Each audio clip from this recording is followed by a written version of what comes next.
5 seconds remaining. Reserve time.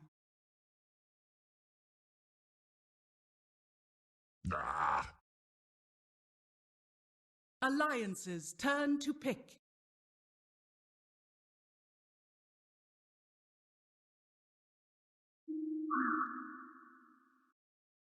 Team Secret's turn to pick. About shite and talk about the game. So Alliance versus Secret. Alliance, they managed to fight their way through, taking out Bears. I reckon we could say in a very secure way. I don't think they were really fully tested. There was definitely some troubles in game 1 against Bears. Reserve time.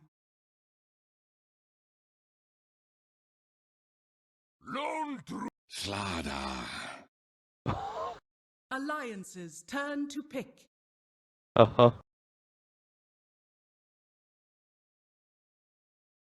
Yeah. Yeah, Alliance very willing to take that IO. We've seen Pylai die just abusing it with the Iron Talon in the jungle non-stop.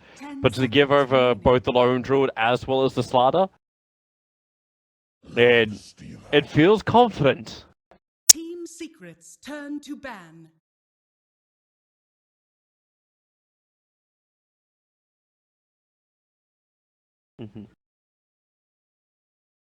But at the same time, Alliance, like, they have been known to run the IO Tiny before, which they can duel up in mid, leave Lifestealer up on top.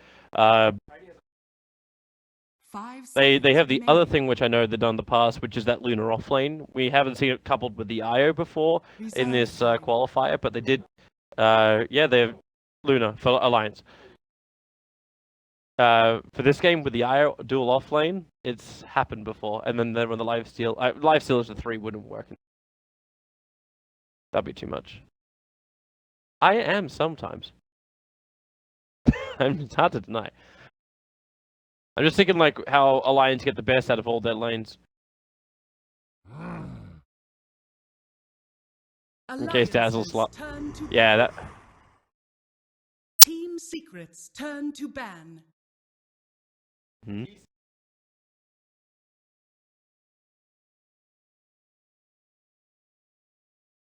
If you're Team Secret right now, like, where do you actually want to put these heroes? Like, obviously they can go anywhere, but where are we expecting Druid to go? 5 seconds remaining. Can you run both Bounty as well as Slaughter? Because that would force like Slaughter into 3 roll, right?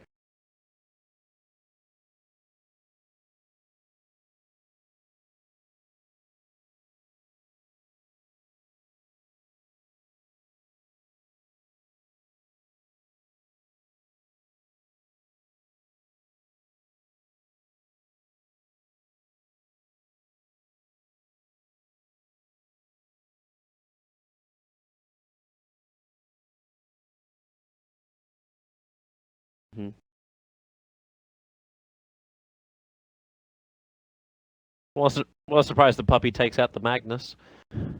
Alliance can't have their 3 melee, Alchemist, Magnus, plus whatever. Buff them up, cleave them down, and then also RP in 3 and then win the game. That game actually looked like Bears could have potentially taken it until that hit. That was... Alliance's turn to ban. Both Dazzle as well as Witch Doctor are going to be banned out. Alliance ran IO and Witch Doctor together, I think, during the group stage game. I can't remember who they were up against, but I remember the heal combo was basically what they were looking at. A lot of sustain. 10 seconds Flesh it out, Secret. Flesh it out. Give us more. Alliance's okay. Turn to pick. Obviously a good support. Blocks Alliance from taking it. But this kind of pushes Slaughter into that 3 roll now. You'd... What, an Ogre take Ogre Ghost 5? Don't you feel that kind of takes up this, like, remaining. 2 melee supports taking up a very similar role that's been happening? The roaming strength? Reserve time. Well, so you'd be more happy to just leave the lone druid down there, let Ogre help out the mid, and Slider go dual lane top or something? Okay.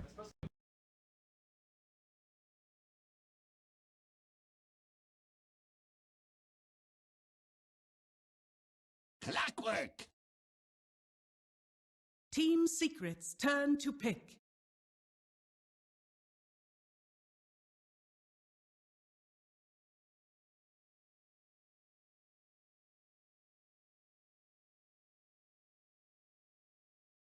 Yeah, how many actually 10 zone out a lone seconds druid? remaining. Or win against a lone druid and force rotations down there, because that's something else they have to deal with. An Omni Knight pickup from Team Alliance's Secret. turn to pick. And that will probably be our duel off, our Omni Knight and Slider together.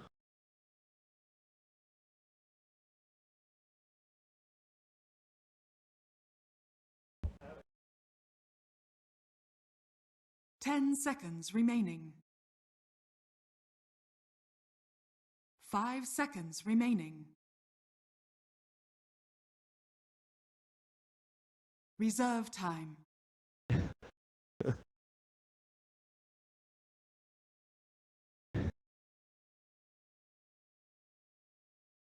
Well, what if they go for something more like the Silencer pickup? Like they'll give you some of that control you're looking for.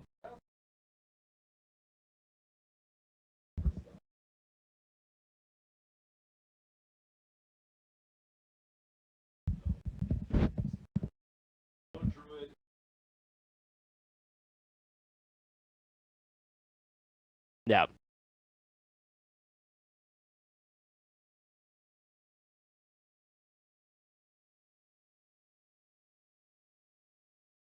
Well, their other turn 2 option has been things like Templar Assassin to be the carrier after she's got the Blink Dagger.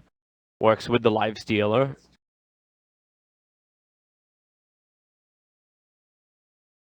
Mm.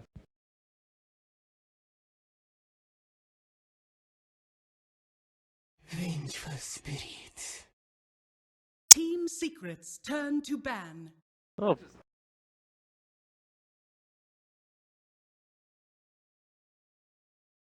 Maybe they can even play back a little bit with the negative armor game, but 10 seconds remaining. But it's like, 5 seconds remaining. but if you're talking like Avenge 1, Alliance's Secret's still thinking that's turn a to Avenge ban. 4 or Avenge 5. Yeah. Puppy was thinking the same kind of thing I was with the Templar Assassin ban out. And I think it's probably more respect than anything else to Limp. Like, he's had some 10 terrific, seconds like, remaining. momentum-based games on that Templar Assassin. And no one's 5 been able to seconds stop him. remaining.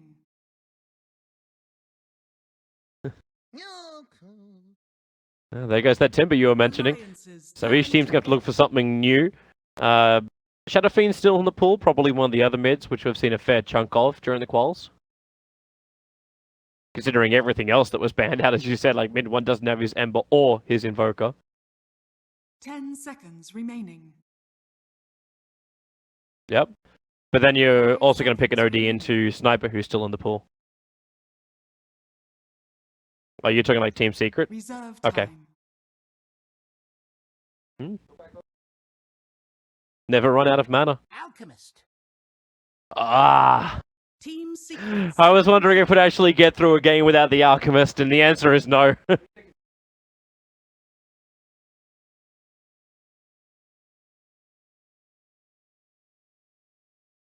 What about running someone like a Lone Druid? Does Lone Druid fare well 10 up against an seconds Alchemist? remaining.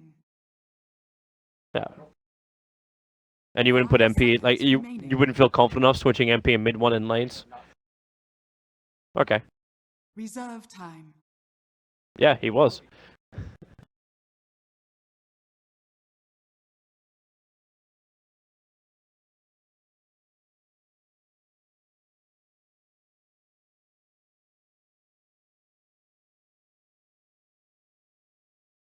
Terror Blade.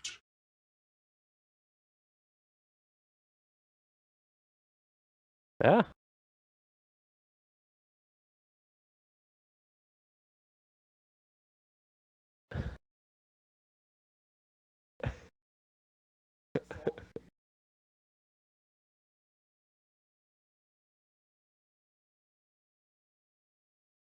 Mass amounts of push, which Alliance don't have deep push against. No way to get rid of it. Your acid spray up, and that's probably the greatest thing you've got.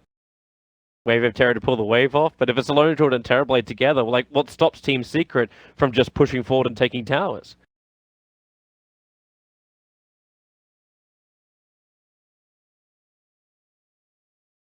Ten seconds remaining. 5 seconds remaining.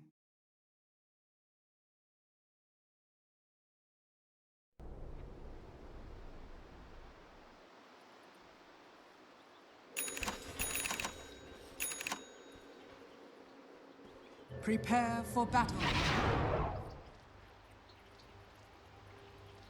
Yeah, and we know that by him having the PMS, and okay, I'm just going to switch this very, very quickly while we're watching here, and everyone on the main stream who may have just joined us can also watch us do this. For some reason, I think Owen has gone in and changed this. That is not allowed to be changed. Oh, that's so much better. So much better. Sorry, I don't have all my observer things in place.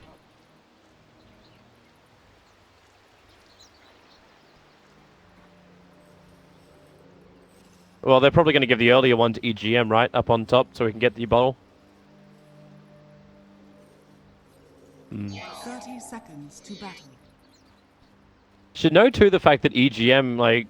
Because I was wondering if you're trying to attempt to do, like, what we've seen from Pile Die, this early Iron Talon, and then just stack and flash farm. Obviously, they have an Alchemist on their team, so he's probably going to be looking for that as well. But it's just this burst levels the AI has been able to take out the jungle.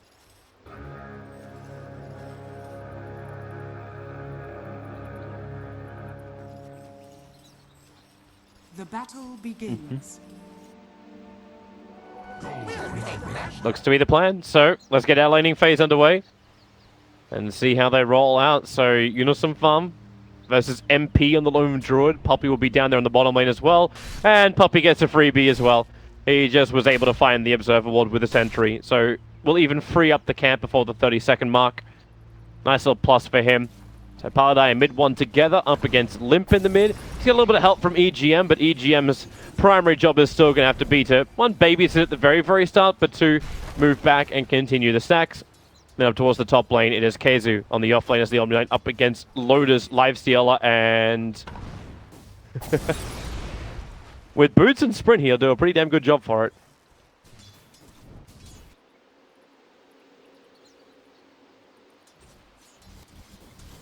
Dire's top tower is under attack.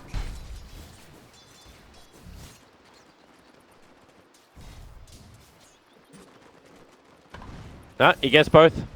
Absolutely perfect. It's alright, relax. We have Rob running around making sure we sound perfect. Obviously not. Bit of a problem. Top lane, Keizu. He's actually dropping pretty damn low. Hanskin doesn't have another stun available, and Purification is also there. But Omni Knight just wanting to burn the salve, and obviously not the last bit of mana that he has available. Might force some kind of movement up, because right now Omni Knight's... I suppose he's getting levels. So it's not that bad for him on this offlane.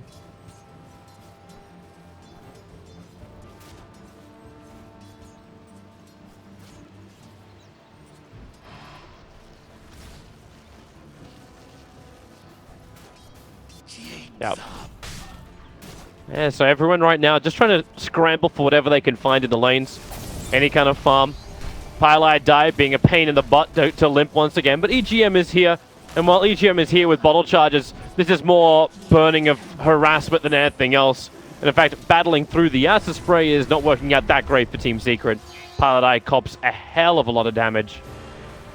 But mid one is staying on top of the CS against Limp.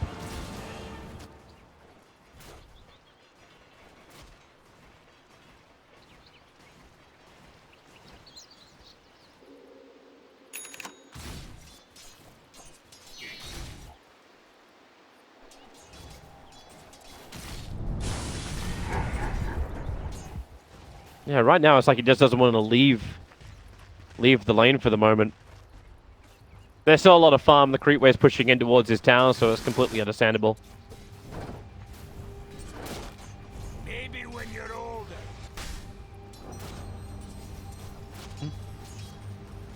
Alright, so what's the real timing we're looking for here? Like, everyone's taking their farm. What changes the laning phase? We've seen a little bit of rotations. Are we waiting for an item? Are we waiting for a level? Good money. But he may lose his life for it, however. He really committed in for that. No battery assault available. Puppy right behind him, but his movement speed with the boots, and then the cogs pushing him back.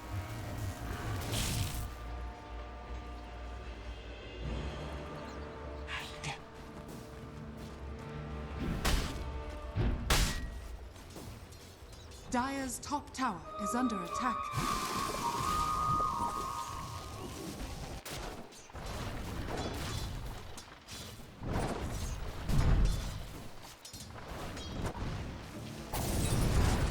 Wow.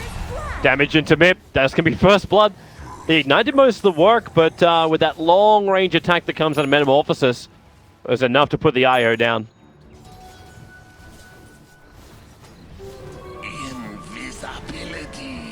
This will actually mean, with the bounty disappearing to do the farming as well as the bounty rune, mid one will get some good damage onto this mid tower.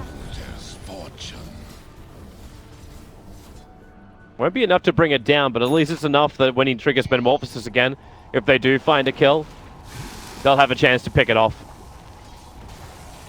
Small thieves hang, great ones prosper. Got an Invis Puppy rotating down the bottom lane. He's not going to find what he's looking for because Unison Farm's moving over for what I assume is a hopeful attempt at a bounty rune. Unless he thinks he can find another gank elsewhere. But the Radiant Observer Ward just scouted him moving. So mid one is very aware of what's happening and just moves to the northern side of the mid lane.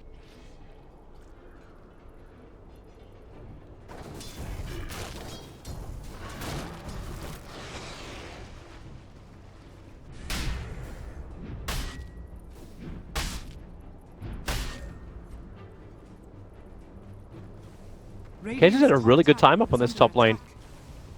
He's got the same amount of net worth as a Clockwork who was able to kill off a bear. But it's also the amount of experience. Like, you're saying neck and neck with him up against what is a 1-on-2 lane.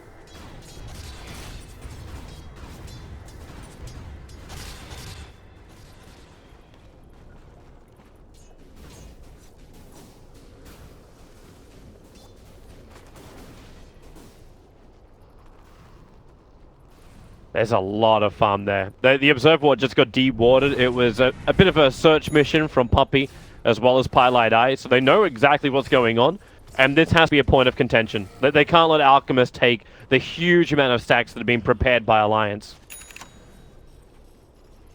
We'll take that. Out. A level 3 Metamorphosis? Yeah, they're bringing almost everybody. The only one who's not coming is Lone Druid. He can probably take the tier 1 tower anyway. Mid one, yep, he triggers that Metamorphosis. EGM is there, now Limp will come over, and the TPs are coming. They're going to contest the money, if they can hold on to it. Keizu still has Guardian Angel, he'll trigger it up now. They're inside the Acid Spray in mid one. What's he actually got? Has he got enough damage with a Reflect? Lotus not looking healthy with a hookshot forward from Unison Farm. Mid one's dropping down quickly. He has no Sunder, he has no life. Unison Farm will take the kill. Mid one goes down. Everybody from Alliance rotated over. And even MP came in. He didn't finish up the bottom tower. He's now chipping into the mid. But Alchemist is forced to stay up here and finish up the stacks. Pylite Eye. Battery Assault.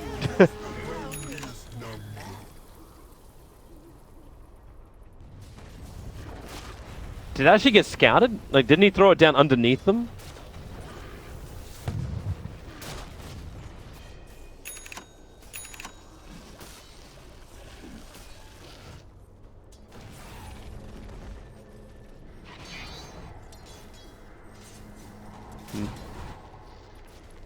Did they actually take some of the camps?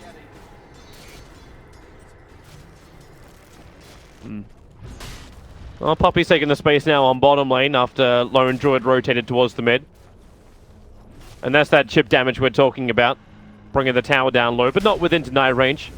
Akazu's able to hold the mid lane, and they push mid one to the top.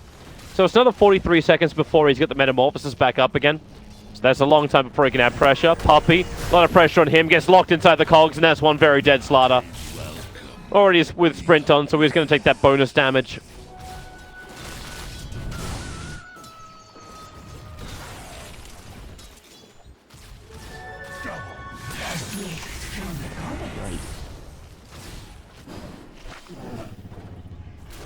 Dire's structures are fortified. Dire's middle tower is under attack. Dire's middle tower has fallen. Yep. And notice where they're moving. They're moving north. I'm wondering if this is also, like, once they try and take out that top tower, they're able to... It should be fine. Savage Roar. Great ability. Balanced. But by taking out this, they're going to start controlling Alliance's jungle. And in return, Alchemist's farm area. And they're not mucking around. Dire's structures are fortified. Dire's top tower is under attack. Dire's top Can they push tower hard is enough for the fallen. tier 2? I don't know if they can take it. Radiant's middle tower is under attack.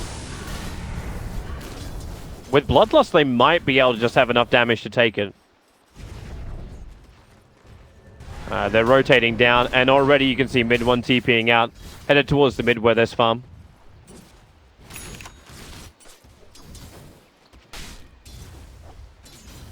Yes, the farm's looking for another hook if he can get it. Right now, Poppy just wants his level 6. He wants to bring amplification to the fight. If he can get the farm for his Blink Dagger as well, then that's obviously going to be great. But this will come as Team Secret group up next Metamorphosis and force down another tower.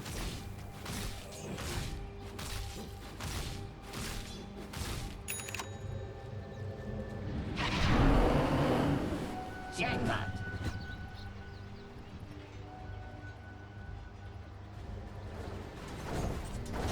Yep.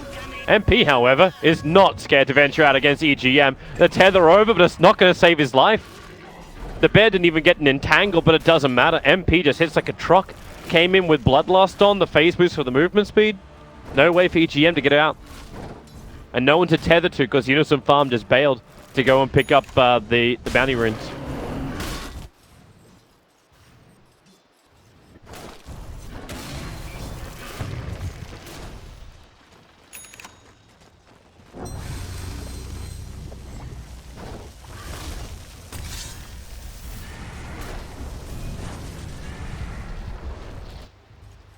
Are they really ready to fight, though? Like, I'm looking up towards Loda. He's building into his armlet now, but he went for this first item, Hand of Midas. I know it's the Loda special, but does this not delay you a little bit too much?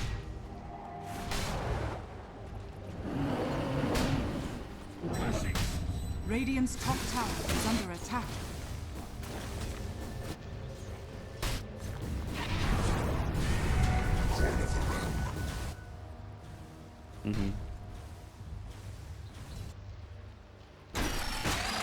Hook shot, perfect, right on the money. Hits Keizu, he'll repel up, he's still got Purification available as well. Has to cut his way through the cogs first, and then Savage Roar will create just a little bit of space.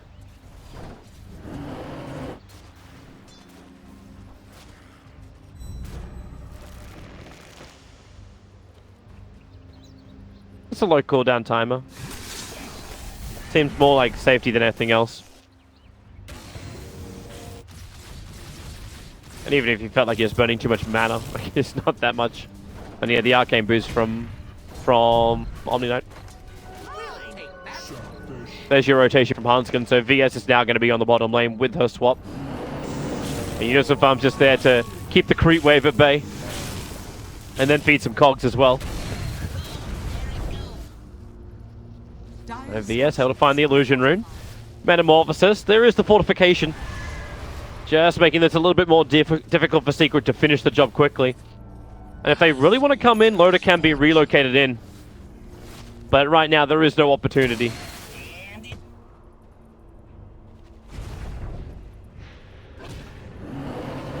Dire's bottom tower is under attack. And there it goes.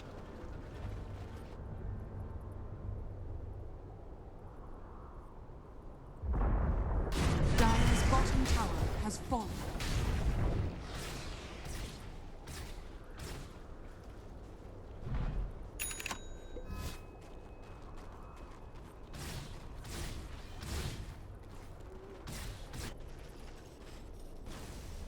And Loda's going to beat into that top tower. Remember, no blind stone, so no negative armor for the tower. And each time Team Secret defend this tier 1 tower, they don't just let it go. They might have a little bit of trouble doing that because mid 1 is now isolated. The relocate is on the way. Loda and EGM will arrive, and it is Loda who gets the paw swipe in. At the same time, the tier 1 tower will be denied up on top, and no one else is really coming to help this out. In fact, it's Pylai Dai who's trapped in the tree line. Io went back up all by his little lonesome, and Pylai Dai will have to die for no real cause on the bottom lane. If they finish him. That's if they finish him. Concoction? Really? Okay, Limp's gonna stun himself because Loda just paw swiped it.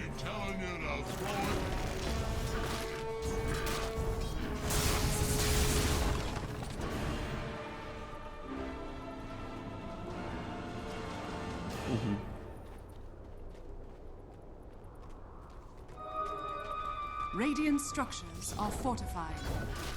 Dire's top tower is under attack.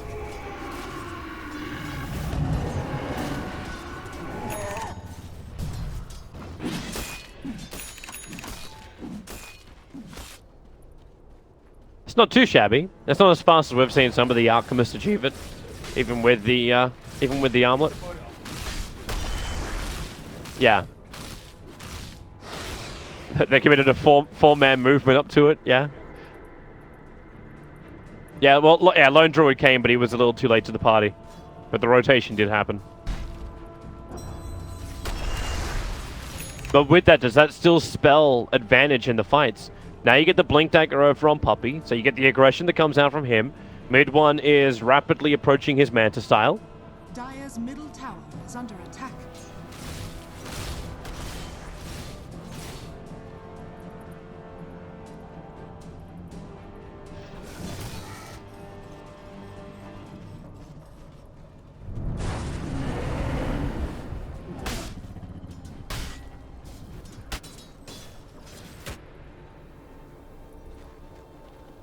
I'm wondering if they're even thinking about split pushing, if it's not just a race.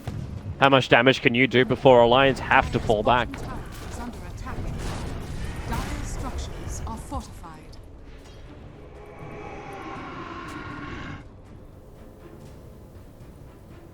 Dire's bottom tower is under attack. So where's the vision? Like, it's just, okay, no wraparound on the shrine, but they don't see anybody coming in from the tier 3s. Do you bail out now? The top tier 2 tower was hardly touched, so if they want to move, they can either be straight towards the mid where the tier 2 tower, because no one's stopping this movement from Team Secret yet.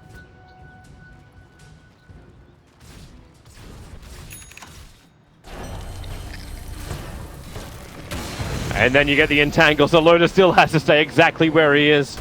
And there's your relocate, but the double crush from Puppey. Amplification on the IO. EGM is dropping quickly, but he's got the distance away, blocked out by the cogs, but Limp was locked down, unwillingly standing there. You got an extra entangle, actually hits on EGM, so he'll tick out when he relocates away to safety, at least what he thought was safety. And then mid 1 doing the job onto Hanskin in the mid lane.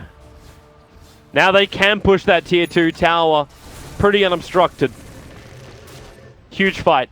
And in fact, they're not even going for the tier 2 tower in mid. They're knocking on Roshan. Dire's middle tower is under attack.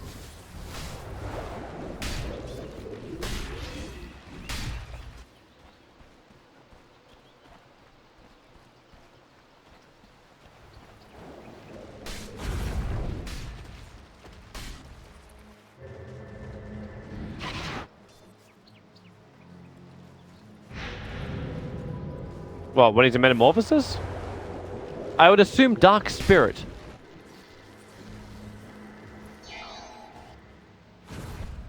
Well, okay, we'll have to wait 72 seconds for it. And when he commits. He'll do it like Goku, man. He's taking his internal energy. That's why it takes so long to build up the eternal energy. He's sucking it from the world of Dota.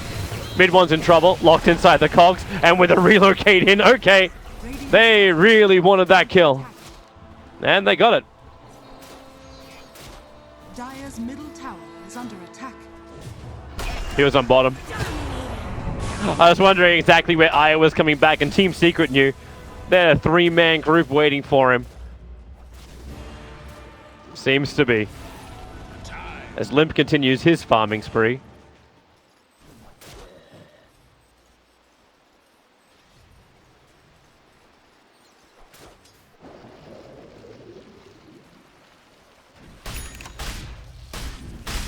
Purified. Players here. A soldier's fortune. Because it's still about the numbers, right? Like it's having the overwhelming numbers that the Lions can't deal with.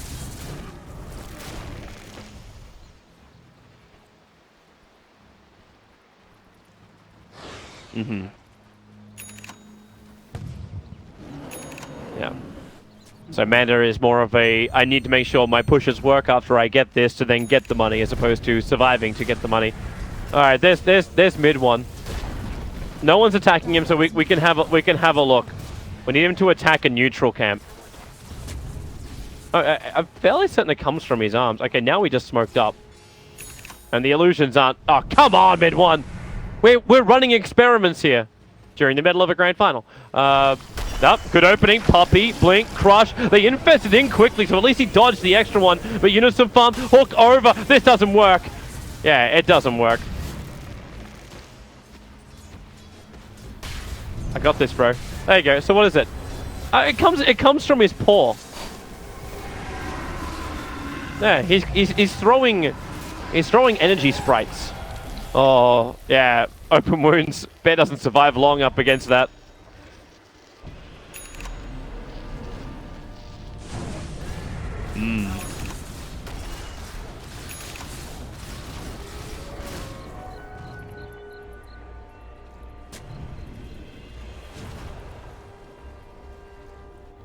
It's off. Yeah, they're focusing more on the buildings now. Take out the tier 2 tower. It may also just be safer, right? Like, you take out the towers, you then establish vision around the Alliance base, so you know when they're going to come out, so you can back out from Roshan if you want to. Alliance actually burned a smoke, and they're walking into the pit. They realize no one's here, and they're going to attempt it themselves. But the ping, it came so quickly.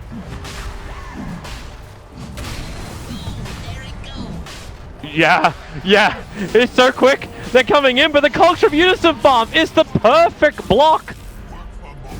And Alliance now just want to get out of here. You got the quick reflect, EGM, able to tether up to the hill, but it's not so happy for Hanskin. Lim still wants to be part of the fight, but he's amplified up. He doesn't have Chemical Rage for this fight, so it's all up to Loda to do the damage and to keep Team Secret away. But then Loda gets entangled. The hook shot is on the back lines, but the Sunder, the life is being split. Loda will fall inside the river as well. Unison Farm will join the list of the dead on the wall as Alliance lose 3. They may have taken Roshan. It is 4. Unstoppable double kill.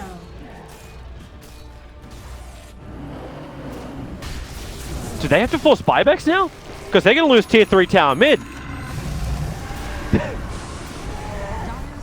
Yeah, Metamorphosis is now up. Chemical Rage is not available. It's wearing out now, and he didn't have it during the entire engagement either. So Acid Spray is slowing the push. They lose the bear for the second time. But MP is still strong. He's now got a fresh bear up and running. They trigger off the shrine, so Limp has a little bit more life to survive. The concoction flies forward. It's going to hit onto MP. Hanskin not really in range for the swap just yet. And Limp, who does he really want? He has the Aegis Immortal. MP, he can't die now. He only just summoned up the fresh bear and gets caught out by Unison Farm, who TP'd out to the shrine. An unstoppable streak has been ended by... Wait, was that... Yeah, ended by Unison Farm. It was his. So Unison Farm gets a crap ton of money for his 4-star. And Alliance will counter push down the mid. Radiant's middle tower has fallen.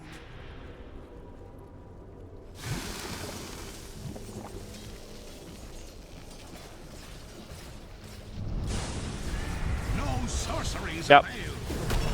The Puppy can slow it with Crush. There's a relocate coming in.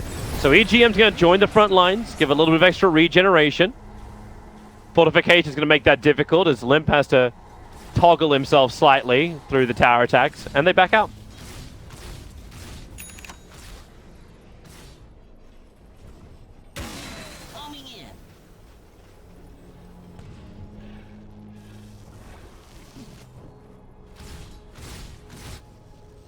Should it really be the mid? Like, they've already taken melee racks, they can just go for shrines now.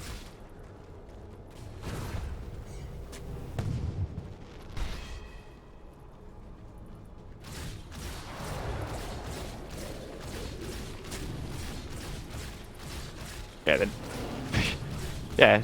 Just look at it. Now they'll do it. It just makes sense, like they tried to fall out before after they took the objective. Like, they still got the objective they wanted. The issue is the fact like they could have someone TP in behind them, and if the next port of call is going to be the top lane, they won't care about the bottom shrine. It's just this one shrine to allow Alliance to potentially flank them quickly. Radiant's bottom tower is under attack. The tier 1 tower will help him there. In fact, it's going to get him there. He now has the money, can buy the full Manta. The courier's already on the way. It looks like also Loda, he's got the Javelin over on the courier, so he's tossing up. How much surplus has he got? Okay, only barely enough, but it's not enough to buy the Basher.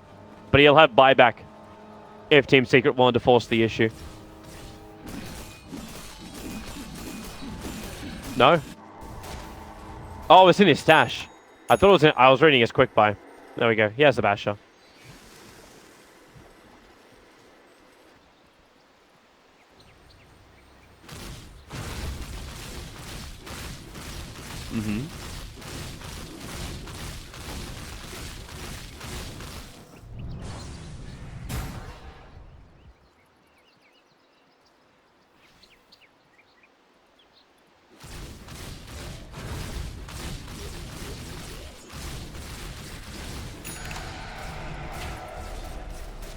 I was actually looking at mid one because I thought he'd build into something big like a Skadi, and okay, now he's actually switched himself over to the Skadi. Originally, he was looking at Diffusal Blade, was in his quick buy, but his money is rising so quickly that it seems to be easy enough just to go in for the full Skadi. And MP's adding pressure on the bottom lane. He can do this solo if he wants to.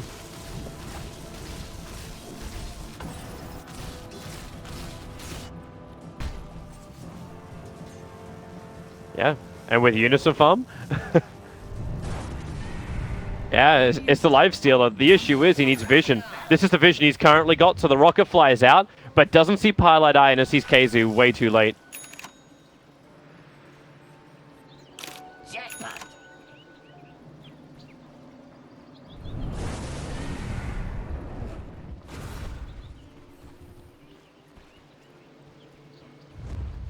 Yeah.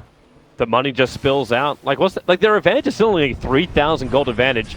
Obviously, a large amount of that money for Alliance is sitting inside the Alchemist, as he's at 19,000 net worth.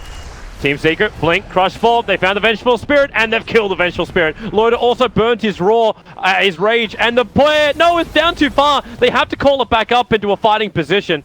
As long as it stops taking damage, yeah, he'll come back out. So there's both supports down. Unison Farm? He's trying to stay close enough for the tether. Not possible.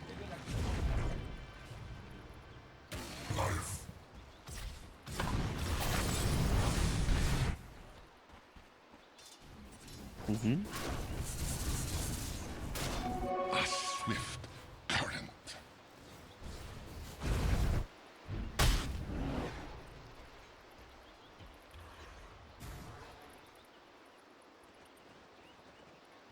Yeah. If Unison Farm is being that aggressive, you have to assume the lifestealer's inside.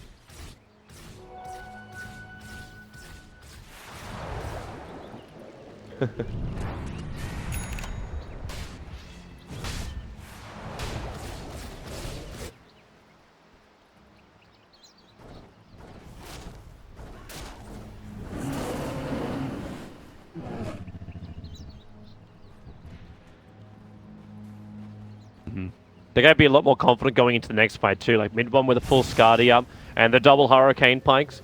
And even then you got the Mjolnir fully finished over on Lone Druid. It's not going to be terrific if he loses his bear right now on the sides, and that's exactly what Alliance is looking to do. 3 paw swipes, and actually they give the last little hit into Limp. So extra cash for him, and looking to get very close towards that Octarine on the Alchemist. Yep. It's the older build of the Alchemist, the one we've been more used to in the past. Here comes the push from Team Secret. Limp is here to defend it. Metamorphosis 16 seconds away. So a little bit longer to wait. Thanks to their Observer Ward, they do know that Unison Farm was coming back, but it's not going to be an opportunity for a kill. Poppy's looking forward. He'll find Loader, but no one else is close enough to him. But now they have it. The Observer Ward, it pays dividends. Unison Farm came back over again, and that's a huge one. 46 seconds without the clockwork. A window has been opened.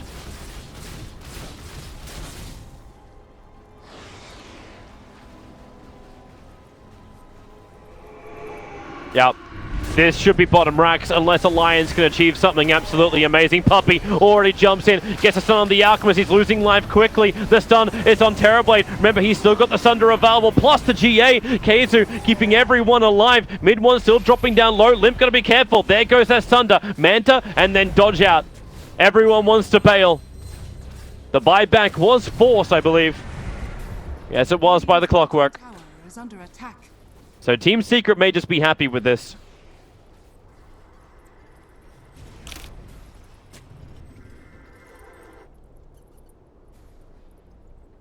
You still got a minute waiting.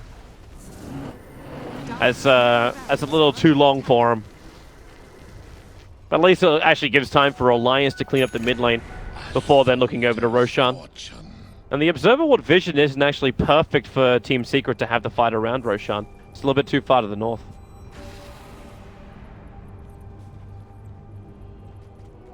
Coin of the realm.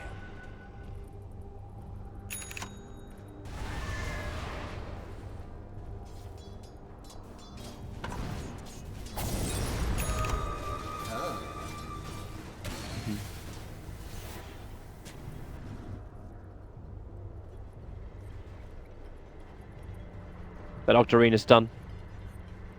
No buyback though. Okay, if he can find some time to farm, but right now he's not really finding a lot to farm.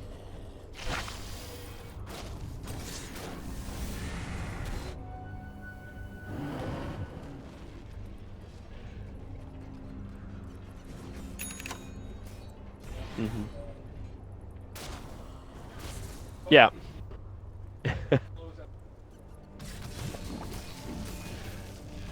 Well, the big man is up, but Limp just TP'd back to base, so they got a 24-second window before Limp can return, and even then he needs a creep wave in close, and that window is way too big. that's a very dead Roshan. They do so much damage.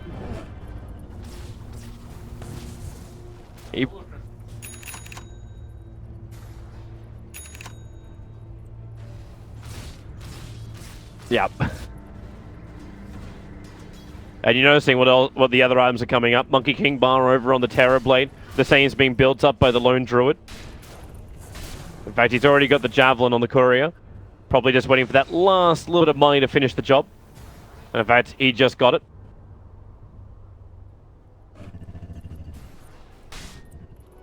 Coin of the realm.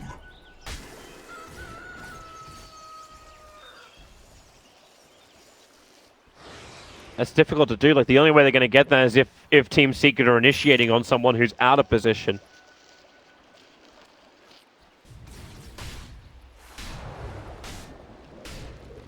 Oh boy. The perfect 32-minute rune for Team Secret.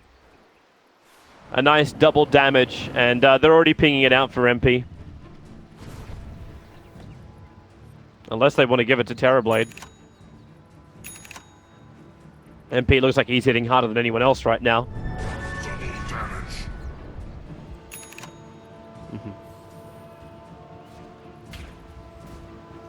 Here they come.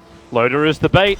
Let's see if they take it, and yep, they do. Loader unable to get the rage off in time, and the hook shot forward. Unison Farm couldn't do anything. The amount of damage he's taking is ridiculous. Mid one, the attack never dissipated. Vengeful Spirit gets stunned up. He'll go down as well. They're waiting in a ceremonial position for EGM, and now he'll tether up. The Ghost Scepter buys a little bit of time, but there's Angry Bears on the front lines, and Loader is a triple kill and die back over on him. EGM will fall as well, and that's the game. There is is no way Alliance can defend against that Team Secret. Game 1, it goes to the boys that everyone knows, Team Secret.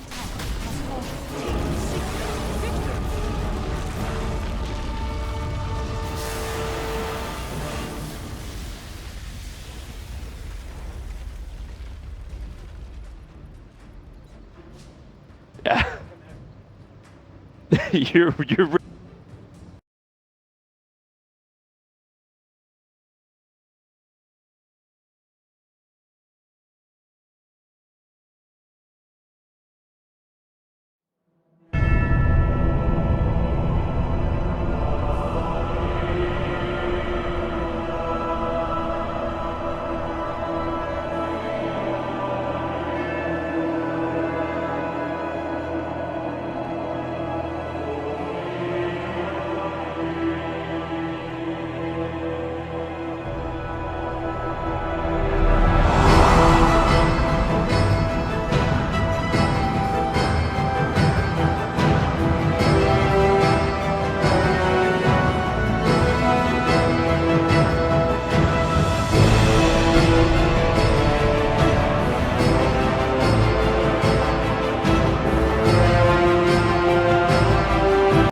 of potentially three Team Secret going up against Alliance.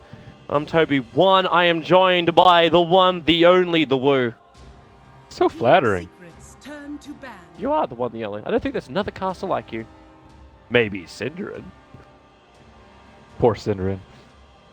My two favorite co-casters. Maybe he's coming back. 10 I don't seconds actually know. remaining. We can all hope. If he ever retires, 5 which he seconds won't. remaining. he won't. You know he won't. It's really hard to retire from Dota. How did you manage to do it?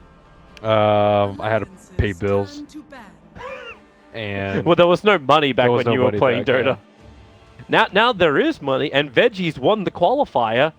You could have we been forfeited, dude. You could have been You won the qualifier and then forfeited. Dude, one of the funniest things was Cap tweeted out that some guy had messaged him.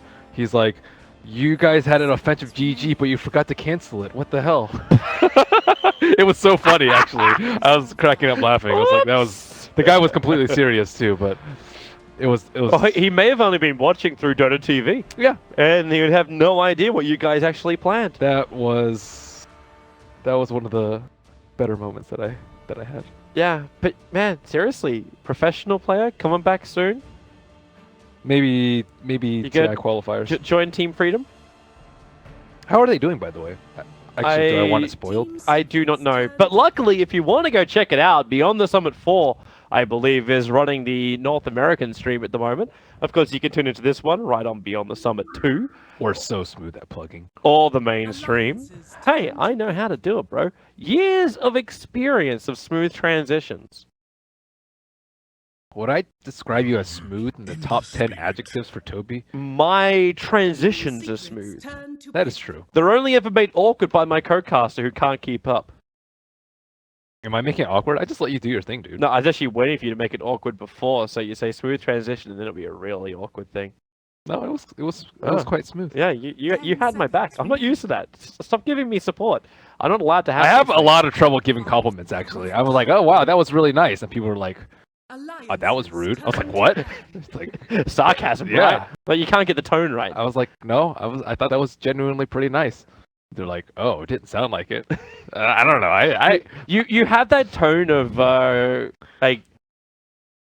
You can be rather condescending I know. with your tone, Oh, even definitely. though it's not meaning to be. It can be very But what if condescending. what if it's a compliment? It's still hard because most people can never handle compliments very well. Oh, Some people can, but normally they're egotistical pricks. I don't handle you're compliments very pessimistic. well, but I'm very egotistical. As long as you realize it. I accept my faults. Okay, so let's look at the draft. What faults do we find? Let's see. Secret, they definitely aren't going to change the bans up because Alliances They won. turn to ban. True. Don't. their bans have been really good though. Like the way they manhandled everyone through the playoffs has been, I think, actually through their drafting. Mhm. NIP was made quick work of 10 seconds with the Lone remaining. Druid ban. And Alliance, they know better. Yes, Secret can play Lone Druid. You best ban it out, as has every single other team in the playoffs. Actually, I think they did ban it yesterday. Yeah, they did. Yeah, They did. they learned. Lone Druid very rarely got through. But maybe they just thought they could handle it this time around, or it was the gamble, right? Like they took the IO and gave up the Lone Druid. Io didn't do anything. If anything, he you really take did. Lone Druid, but Yeah, we mentioned that at the end of the last game. It's like, so what was EGM synergizing with again? Or he was it- supposed to stack for the Alchemist. He was supposed to buff up his network. Yeah, but that happened once. 5 seconds He was supposed to remaining. keep stacking all game, but the game got really hectic because Secret had a game plan. They're really good at invading the jungle. I think that is one of Team Secret's biggest strengths. Yeah. Did that sound condescending? No, not at all. Okay, see? That was perfect, man. You're looking good. You're sounding great. The thing is, if it's like out of the blue, and if it's not, if Yeah. I don't transition it, But then you it's- do have that thing of like you just don't talk for a while, and then you'd be like, "You're really good." No, really, you're really good. that was really good. That's my Ben. That was a good Ben my Ben impression, impersonation. Turn to pick. All right, so You've hung around me too often. yeah, said I'm going back to Europe. You can stay in America. Stop following me around to events. All right, so Team Secret, no Enigma, no Omni Knight, and Oh. we get a Skywrath Mage. Alliance did great things against a Timbersaw, actually, with this guy in combination with the Centaur. But both of those heroes have been banned. What? Alliances turn to Secret That's a- ABBA? Is this a 1 or a 3? Almost certainly a 3. I think it's just replacing the Omni Knight because Omni and Enigma got banned out. The thing is, they also can play Tide. Like it, I don't really think you can ban out Kezu, although you can try. But 10 Secret seconds were very fast with their response. ABBA is very difficult for Skywrath to 5 deal with. seconds remaining. It's really hard to harass him. It's really hard to you can't kill him with Mystic Flare because his ult Reserve time. will always trigger. Yeah. And if you don't go on him, he just shields off the Ancient Seal. So it's not a worthy matchup for him. However, the Skywrath is pretty good at roaming. If they do want to mess with the IO, as Pylai has been jungling on the dire side But with Iron Talent. But for can many, they many stop him? days. Can they actually stop him with what they've got? Because you're running an ET and Skywrath. Skywrath is really good at level 1 roam. He's very fast and he does a ton of damage at level 1. He's kind of ideal, I would say, for that sort of scenario. Maybe So Bounty then Hunter we look better. to Team Secret to play more of a buffer role or someone who's more active in the mid. Or they just have really strong lanes so that Skywrath's forced to help the lanes out. Hmm. That's another option. ABBA is a menace. Well, because how are you meant to run the bottom lane if Skywrath Mage isn't always there? Like it has to You can turn have to ET to ETs. roam, Yeah, You right? can have ET zone, but that means you also need the Ember Spirit to have a good matchup in mid. So, Hmm. like Alliance are starting to have slight lane issues, I would say. Ooh, Okay. Faceless Void, Skywrath, old school. Is this 3 then Faceless Void? I would assume Loda. Unless you run it like Ember mid Faceless safe lane, then right? Okay.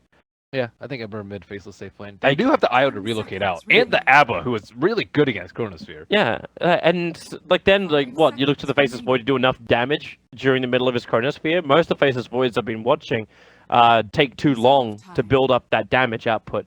Oh, he's not the damage. ET and Skywrath are. That's it. Yo, that's old school combo. Remember Faceless Elder Titan being first picked every single game? Yeah. It's still decently strong, not as strong, but it's still pretty strong. It seems harder to synergize against what Secret have. It's also hard because everyone's. Oh, Oh, man, really? that's dirty. Really? Okay. Oh man. Oh, Welcome to the What's- party, Team Secret. The Baden Husker IO. They can destroy this Faceless 10 Void in lane if they seconds wanted to. remaining. IO Uh, Huskar versus Faceless Void. Like You have to Skywalk put is you have to nothing. put him third, right? Or is Husker's in the safe lane? He's gonna crush whatever matchup he's up against. I assume the Husker will go with the IO to the mid. or Husker will be solo bid, and Iron Tallying Pilot Die will be level 4, level 5, and then join the Husker. I wonder if they consider throwing ET as the position 3 and Faces Void as the position 1 so they can draft AA. I think AA is like maybe the only way they can actually deal with Husker. Because Timbersaw has been banned out already by Team Secret.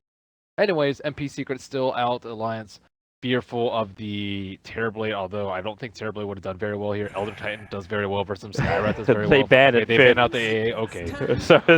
So no rotating lanes, and then Legion Commander. So more sustain across the board. You've got individual lockdown as well. What is good against good old Huskar? I don't remember all the Huskar counters because I haven't seen that hero in a very long time. His talents are lackluster, actually. I did play him a couple of times. And 5 seconds it remaining. was never a wow. Worst versus Chaos Knight, PL, and Reserve AA. time. Could they fit any of those in their lineup? CK perhaps? CK is actually pretty good here. Legion Commander, overwhelming odds is damage versus illusions, extra damage, 10 but not that seconds much. remaining. And it is a Loda hero, but Faces Void position 3. Luna. I think you might have to do something like that. Okay. Luna is tough. There is no save for the Luna. There's no SD, there's no Dazzle, there's no Omni Knight. The only save is the Stomp. That is And a Chrono, potentially. I wouldn't even consider it Stomp a save. Well, you It's can't way you too can't slow. heal through it. What's he gonna do? Hold on to Fairy Fire and hope that's gonna be enough to regenerate through 8 burning spears? Sure. Yeah, I'm not sure either.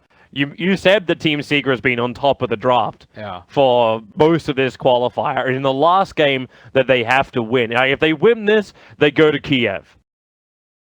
And right now, their draft looks very much set to take them to Kiev. Alliance will need 10 seconds some magical thing to happen, and I assume it's going to be with them being aggressive. They can dodge the lanes. Yeah, so run the Luna top, put the Faces Void bottom, and where that? Am I even in the map? Oh, I'm on a mountain. Thanks. I love this. Yep, it's a game. So where do they want the Luna to go? The Luna needs to have a really good game. Look at that swagger step. Look at that. It's pretty sweet. He has the He needs like some kind of like that's a rap video move Does he right have there. the immortal helm? Can you check out his items? I will, but after his swagger step. Oh yeah, look at that Oh swagger. yeah, he does have the immortal. Okay. 7 godlike sprees on this one. That's a lot. Because Huskard's very hard to get godlike spree. He has to play like 7,000 games to get that many godlike sprees. Actually, no. Everything else is pretty uncommon though. Huskard was popular at one point. I don't remember whether or not it was when Oh, the let immortal me was check out. out the IO set. Oh wait. Why is his name that? That is not the hero that won the Arcana, Toby. hang on. Why is that name not the official name?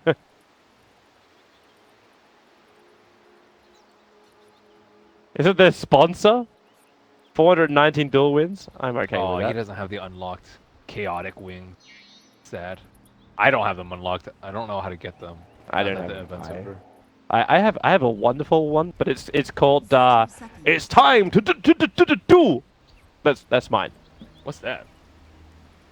Yu-Gi-Oh. Oh, I don't. I'm not a Yu-Gi-Oh boy. How do you just Sorry. Pop culture references and me don't mix, Toby. just how can you consider yourself a gamer? Because I don't play Yu-Gi-Oh. I'm a Dota fanatic, Battle man. begins. I'm happy to sit in my one little world. Alright, so we look at MPs, but gonna build a little bit of extra strength early on. Magic Wand, boots. It's going up against Limp, who will be in the mid lane as the Ember Spirit, probably the only person who could lane against him in the early phases. Flame Guard, protect me. No. No way. Dude, Burning Spears is ridiculous amounts of damage. 5 damage a second times 8 seconds. So 2 Burning Spears can take off level 1 Flame Shield. Okay, let's watch it. 1, 2, You know, I mean, he's not gonna catch 3. That's just a waste of mana, dude. 4. Okay, so they actually have Ra- swapped up the lanes though. Rack him, stack him, pack him. Oh wait, MP. Very aggressive. Pilot Eye doesn't have a lot of heal to work with. He's gonna munch in a tango. But as he does that, he loses the tether connection. Oh, Hanskin coming in from behind. He needs to help out.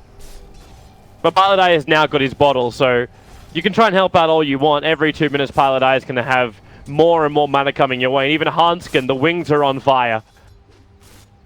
They have this is cool though that Secret have swapped up the lanes. Mid one in the safe lane and the MP in the mid. It's not something that I've seen before, but they're exerting a lot of flexibility in this draft. It's funny because we were talking about it during game one where they're very set in their ways.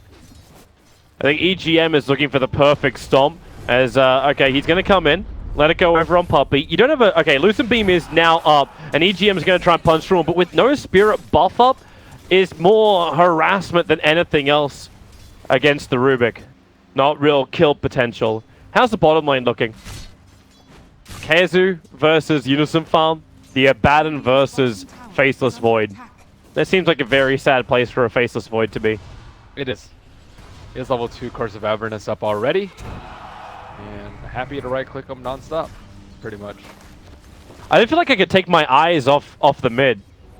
Paladin's unlucky with the rune. It's going to be down on bottom and a double damage rune, which luckily for Limp, Huntskin is right on top of. But this top lane's looking so aggressive with the way EGM is moving. But on the bottom lane, you can't count out the Abaddon. Like, he's going for a 0-1-2 build, so his physical, like, fighting whenever Unison Farm approaches the creep wave is just so damn strong. And the damage is also very spread out. He can't actually time walk out of anything here except for life break. I think they were kind of set in the Faceless Void after the first couple of picks. They're like, oh, okay, easy. Yeah, we picked Skywrath. Okay, we need something to set up for it. And they really wanted it, despite it not being terribly great for the Secret. A lot of counters to Chronosphere. The Stomp's coming in, but it's too far away. Even then, Loda's too busy farming underneath the tower, but I'm looking at the top 3 CSs, and every single one of them is coated in red. Team Secret is well on top. That's 8-4 up against a 12-4. And Unison Farm is dying. He has to time walk off the damage.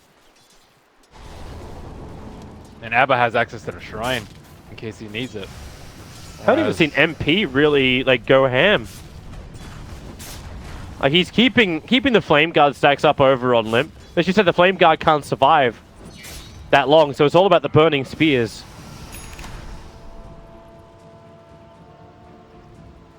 But Pilot Eye does switch it up sometimes. Not Iron Taloning jungle this game, but That's true. Very difficult to CS in the mid.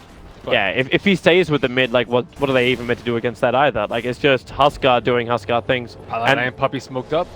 Ooh, that's only a level 1 Feybolt's, not a hell of a lot of damage. And they do see Hanskin just sitting around the top room for the 4-minute rune. Now, there is no rune, but MP's copying a lot of damage. Now, Paladai comes in, Puppey, looking for the lift on Limp. Can't actually get him up. And he'll get back in range of the tier 1 tower, but the burning spears have done the work. Paladai with the extra balls helped out too, but the Stomp, the tether away! The orb is flying in. Don't think it's enough damage for Pilot Eye to die, and yeah, it won't be. 31 HP he'll survive on, and then gets a rune to boot. That was a nice toggle of the overcharge. It wouldn't matter. He had 34 HP left, but it was still nice to see. He toggled the overcharge right as soon as the Arcane Bolt hit. Pilot has got another rune as well. So Puppey and Pilot Eye team up together, and they're solo killing the Sky... Well, I say dual killing the Skywrath Mage. The solo Skywrath. Pilot Eye is really good about the spirits, by the way. He is extremely good about getting a lot of damage on those. This is why we saw like the Keizu's diving. Oh yeah, this is not great. It's the run of the again. The TP support's coming in. They want to find a kill now. Pilot doesn't have a lot of mana to work with, but Keizu, he's still not level 6 yet. So Puppey, Teleki just throwing EGM around. Unison Farm gets the leap away. Pilot die needs 2 seconds before he can tether. Then he can jump up to Keizu and kill the tree line off. Now Limp's coming in as well. Abaddon, he needs help. Unison Farm is so low. The Stomp is creating space, but not enough. It's still a 1-for-1 trade-off until Pilot die will eventually fall down to Limp. The Flame Guard doing the last bit of burn. 4 heroes there trying to protect their safe lane. Loda left all alone up top versus a level 6 Legion Commander. Io level 4.5. I mean, he doesn't need Iron Talent to get his levels. They're getting plenty and plenty of kills. I believe he got the solo XP on that Ember in the mid lane. And Pile did a really good job of also spending his gold before he died, so he's actually doing quite well in terms of net worth. Whereas Skywrath, They're lane no switching. boots. Loda knows he can't stay here anymore. It's way too dangerous. Yeah. So you send the Faceless Void in. Need a fair amount of burst damage, but then again, how... Okay, so Paladai with his farm is probably going to hit 5.5 soon. With level 6 bringing friends. Limp can still do a lot. If they can actually kill the Wisp very early on in the fights, I think they have a pretty good shot of killing the Huskar. Or just kiting him with like stomps and whatnot. Till his support crew dies by the wayside. What do you think about the fact that Kezu hasn't leveled his ulti yet? Like, is he holding it just in case level 1 Mist Coil is enough to get a kill? Perhaps. He doesn't need it right now. It doesn't do anything for him. Legion's now on bottom lane. So, while you may have rotated Faceless Void to the top lane, he may have Chrono. Oh, actually, TP's off cooldown already. So if the fight does blow up on bottom lane, they can just run in. But the Observer Ward's already there. Smoke's going to break in mid one, looking for that high movement speed. They're chasing Loda, but the seal is on Keizu. Where's your TP support? Void's not coming. It's 4 heroes together, and the duel victor is actually claimed. Mid one will get the bonus damage, but it was Keizu who got the last hit in. Dire had used scan too. They used scan to the northwest of the tower to see how many heroes were there, and they just immediately ran in. Kezu level 7. Spirits, they need the Searing Chains off. ET Spirits down. They want to bring in Luna so you can at least get that Lucid Beam off with a concussive shot, but MP alive. Puppy made a little bit of space, but can he make more? MP can't tank through that full Eclipse. They let the Chronosphere go too, over towards the Rubik, and they have enough damage. Both heroes going down. You still lose your tier 1 tower, and you had to bring 5 heroes in to do this, but a kill is a kill and a roll is a roll. They've slowed down Huskar a lot. He bought treads before the armlet. That's actually not that common. I see Brown Boots armlet far more often on the Huskar. I think it actually would have saved him in that scenario. Actually, maybe not. I don't think he could toggle through the Eclipse. But Maybe also just confidence in the lane. Yeah. That they can't attack him while Paladai is there. It's very strong though, especially when you have Abba. You cast a shield and then you can armlet toggle pretty safely through very small damage takes like Flame Guard, for example. Mystic Flare even. They're giving MP the space now up on top lane to finish up that armlet. Secret are really good about getting towers though. Like they have hit towers constantly. Bottom tower's already down. Abba especially good at that, and mid tower already getting threatened. Whereas Alliance have yet to approach it. They're still trying to stave off this Wisp movement in the early game. Paladai just a couple experience away from level 6. Still cannot relocate anyone in, but be on the lookout for duels around the map. The mid one wants it. He knows there's no Flame Guard because he was being burned by an invisible force before. But he's still not going to take the risk. Especially when you don't have a Faceless Void to jump in with Chrono to save.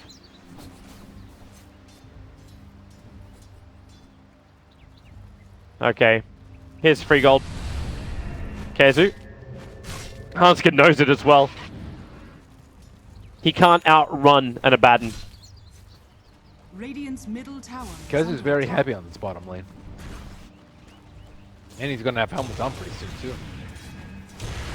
Why does it just seem like Kezu has these immortal heroes like 10-15 minutes in? Obviously the Abaddon is a lot more immortal earlier on. But like when you had the Enigma and you get the mech up and running, it was almost impossible to kill him off. Puppy always sets him up for success. Either giving him like a free jungle to work with while he deals with the off lane, or gives him a really good matchup in the off lane. I think he drafts really well for Kezu. Pilot. Wow. The duel was going to come in, and it was going to be a straight tether from Pilot Eye and a life break from MP. It would have been a guaranteed death on Limp. Radiant's middle tower. Now he leaves the defensive spirit up so he can TP back to regen. Armlet's up on MP right now. And if they don't do something about it, it's just going to be like TO1 after TO1 and a Roshan. I guess Elder Titan is a little bit good at stopping these pushes, and part of the reason why Alliance draft is so often for their team, but... It can slow it down, but he can't stop it. Like, Limp turns on the Flame Guard. You know MP still wants a piece of this. At the moment he focuses on the tower, Pilot Eye will help him out with that. Basis Void coming in around from the left side. Will he get hit? Oh, it's going to be a huge chrono here if we can get it. Limp is caught in the middle of it. The tower's already gone down. He got hit by the spirits. So they knew that he was up there. So no opening. But Loda has space on bottom lane to farm. I say that. He TP's out instantly. Poppy will arrive on bottom lane to stop the push. And instead of actually moving to bottom lane straight, Team Secret will rotate into the jungle. They're pretty happy with the farms that they're getting right now. 2 towers, 4,000 net worth, gold lead for Secret. Not that much dual damage on the Legion Commander, but they still are using their Huskar very, very well. And Kezu can also scale as a core in case it goes a little bit later. I wonder what build he's going to do on the Huskar after. Looks like Morbid Mask. I see a lot of Solar Crest / like Halberd stacking onto him, because usually you just die to physical damage, so... He could do that and still just have the casual Morbid Mask turn into a Satanic later. Oh, definitely, because I think they need to do Roche. But Alliance's team fight is very potent around the Roshan pit. I don't know if and maybe they're saving grace through the Void. Yep.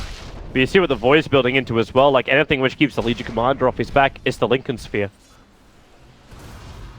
Not even certain if that's going to be for him during the fights or if he has to give it to Limp. Radiant's bottom tower is I think he has to give it to attack. himself. He's the setup for everything. If he gets a good Chronosphere off and dies, he's done his job. Dia scanning, looking for anyone that may be behind him. Nothing's going to flag for him, however. MP still waits for his opportunity on the Ember. Wonder if Ember can even bait the Huskar. Because does Spirit break the life break? Depending, like, obviously there's like a range gap, right? But if you have like a Spirit close to the tier 2 tower, maybe you can drag him back. No. I don't think you can. It doesn't chase him that quickly. It says it on the tooltip. It's just it's a range, right? You gotta press Alt. Okay. 1400. Fair enough. There's still some distance to play with.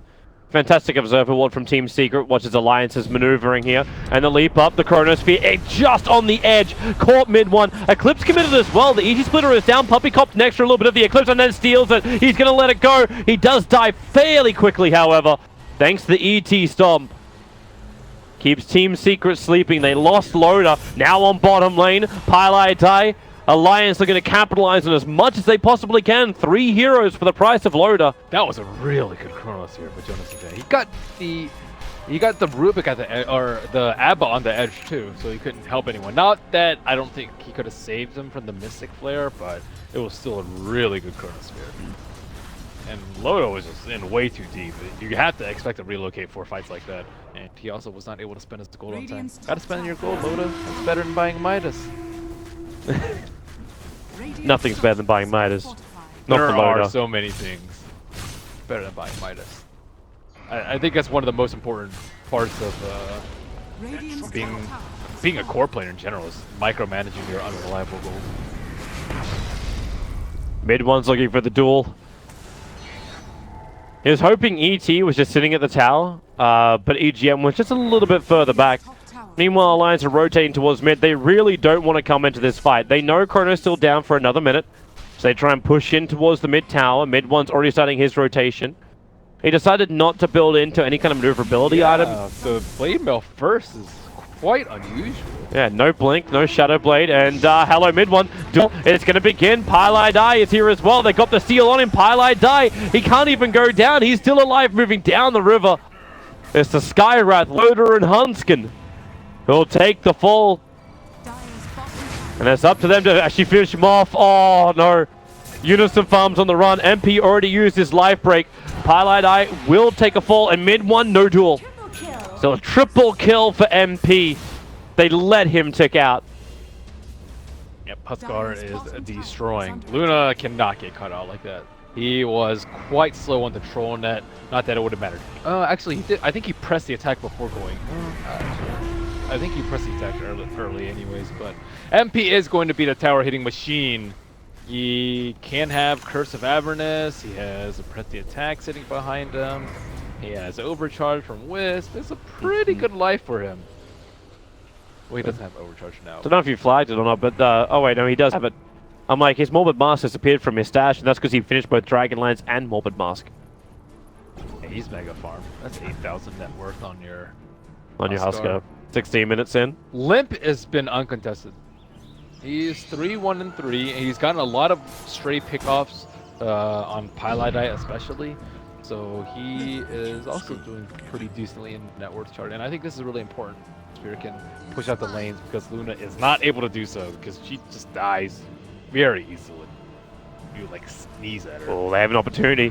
MP, leap in, start the Chronosphere. He's big, and maybe with the Mystic Flare, the ET Splitter, they have enough damage. Huskar will fall. 500 gold EGM. Buy yourself something nice. He has a medallion. That's really good versus their lineup. Really good against Huskar and really good against the LC. I wonder if he actually affords a Yule Scepter as well, because if he gets that, he can potentially just spin her up during the duel. Yep, or spin Abba up. Yep. So they can focus someone else, or during borrowed time. Yeah, Yule's is great here, but I do think the Solar takes precedence because it's a... It's Solar Crest. Solar Crest. He's looked at it. It is 450 gold away. He's switched Solar up. Crest is like the coddle of items right now. The greatest thing, and if you don't get it, you're stupid. It is so good. I'm going to group up in mid. Puppy's got himself 2 smokes prepared. And they're waiting for the 4th TP in from MP, and that is well away from any Radiant Vision. Both of the Observer Wards from Alliance are committed to looking around the Tier 1 tower at the top. And with this maneuver, because they have the Morbid Mask up, they're jumping in and they're going after Roshan. Alliance have no idea about this. No Chronosphere anyways, no ETs, Earth Splitter, which I think is actually a big deal for a confined area like the pit. No way to stop it. No way to stop it. But Huskar still has to be able to hit towers though. He does have all these buffs behind him, but knocking down those T3s is a different story. People are not going to be able to tick down to their Burning Spear because of the shrines available to them.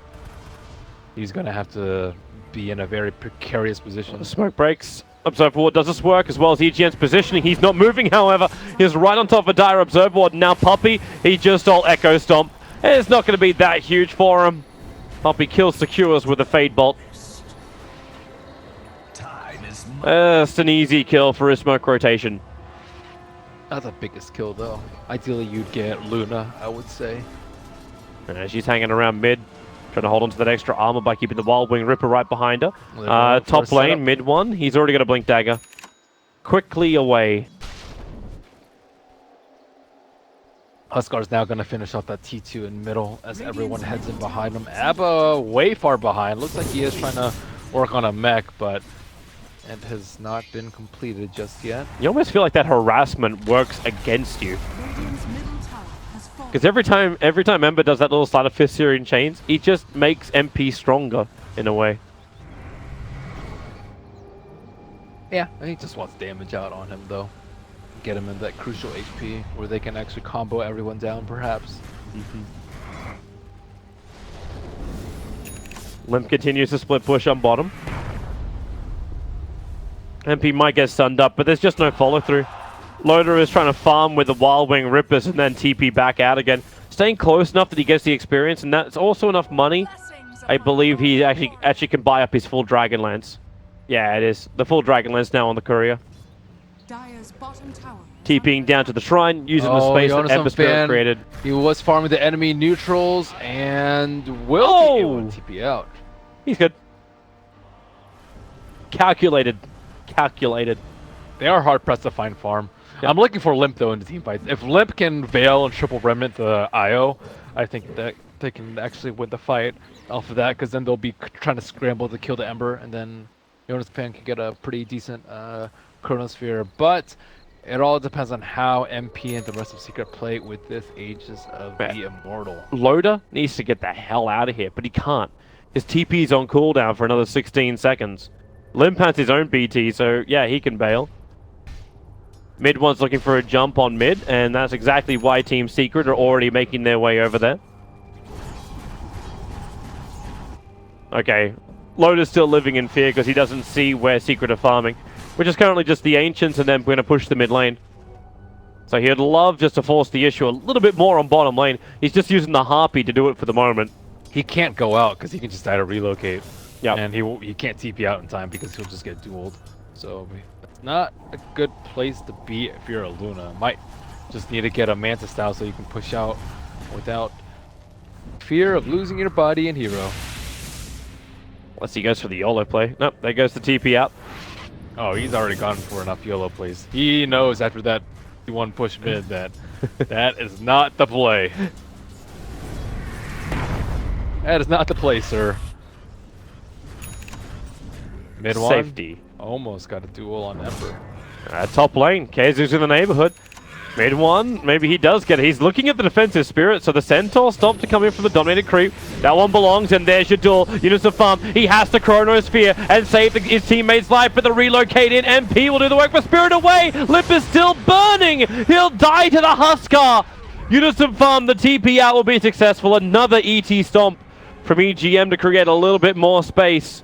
But they relocate over, and MP knew where Loda was farming. That's why he's just legging it towards Loda. He's got the Hurricane Pint to close the distance. Now life break up. A quick seal on the Huskar into the stomp. He's going to be in a little bit of trouble underneath the tower. Pylon Eye. Can he help him out? MP just stands his ground. Press the attack from mid one. The damage is just too much. Unison Farm will die too. Iron Mate loses his life for the cause. Spirit cuts forward. MP going to get stomped up. Nope, there's a 4-staff.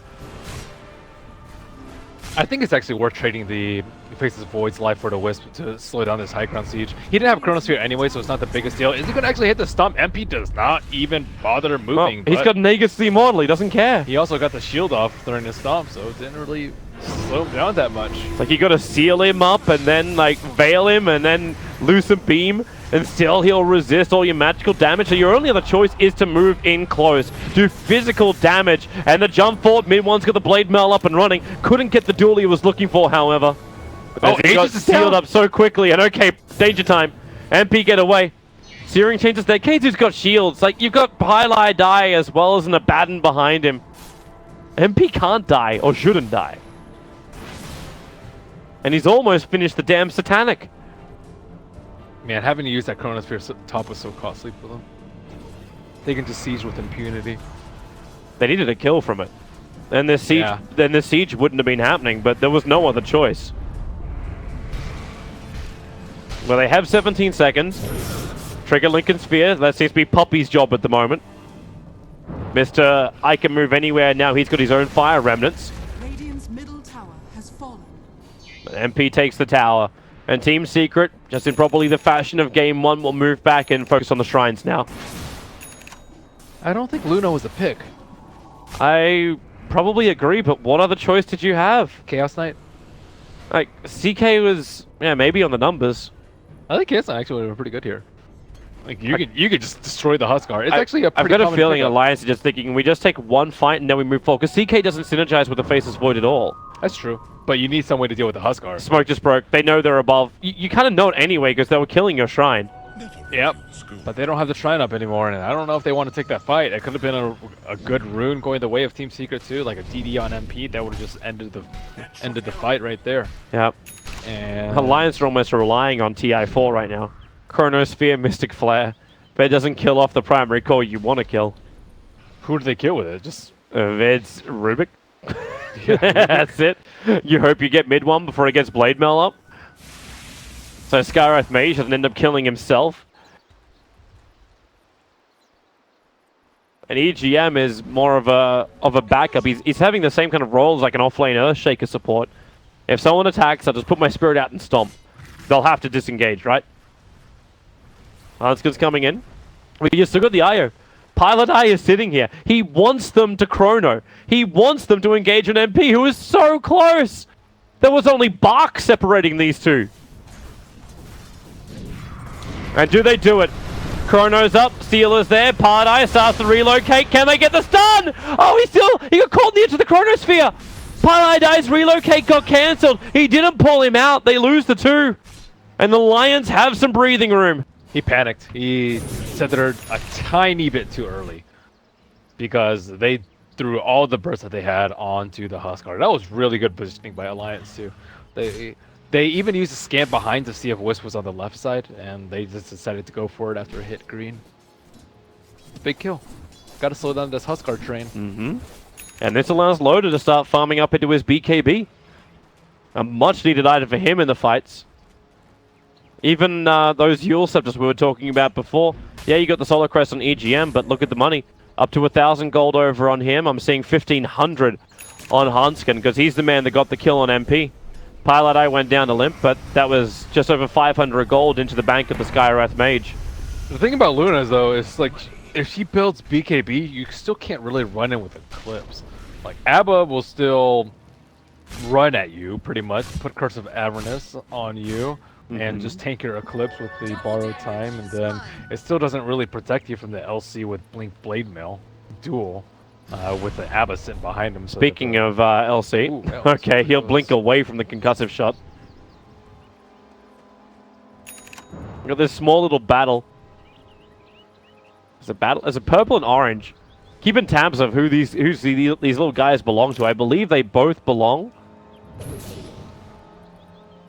One belongs to the Luna. I think the other one... Where's the other one? Other one is the Baddens. Yeah, so not the orange, it's the brown. Dire's top tower is they look very similar on the minimap. Yeah, they really do. Especially for people who don't really, like, struggle from colorblind. Uh-oh. There goes the tier 1 tower. Trade-off is for a tier 2. He has Satanic completed. Yeah. I said it was close, man. Fully done at 27 minutes. The only way they can stop him from attacking is... Chrono? Chrono and Stomp. Those are not reliable ways to stop a Satanic. They really are not. Is there anything else? Like Yule's is really good at dealing with it. Yeah, they need that. But you don't have either Skywrath Mage or ET with the money yet for Yule Scepter, and it looks like the pressure is coming from Secret now. ET's the Faceless Void close. is still farming up. He'll jump back now. And what do we get? It's a Blink Dagger Faceless Void. He's looking for the perfect Chronosphere if he can find it. And they're hoping they can keep Limp low, keep MP low. A lot of fail-safes in terms of people getting caught out, though. They have Prestiatic on one and a Photic Shield on the other, so you have to catch both those heroes if you want to be able to catch someone. You've even got Blink Glimmer over on Rubik now. Oh, yeah. That'll help you in everything apart from Chronosphere. And he maxed Nullfield. He went 2-4-4. Wait, there's a Halberd? Okay. Halberd is not that big a deal, though. Oh, it's just a pain in the butt. Probably not as much unless this happens. Ember Spirit, there's a relocate over. Limp needs a Spirit away. He fights a fist and he gets out. That's the thing about Halberd. Some people really don't like Halberd because it doesn't synergize well with a Blade Mail. When you miss, you don't right-click yourself. I don't think it would have mattered that particular fight, but generally people like damage. You do some farm use time less to get aggressive. Puppy's going to get the pickup on him. Potentially he can steal and keep going with it, but time dilation onto Keizu. MP right behind you, some farm. Another time lapse up in 1 second time, but MP has no stun. Try to use Life Break, but that only triggers Lincoln Sphere. Roshan is up. Twilight Eye scouts it out. It's the TP out that made us give him the confidence to go straight for this. Even though this is where Alliance were looking to fight. Like, Alliance wanted this. They have Chronosphere. They want to contest Roshan. And they're going to find out. This is Lotus Creep coming in right now. So they send in the Centaur Conqueror. One quick stun. They see the status of Roshan, and it's Legged. They have to move there quickly. Remember, you got the Blink plus the leap forward if they want to get in. Roshan, 75 HP. It's already too late. They haven't found the opening. And it turns to Secret to be the aggressors and not Alliance now.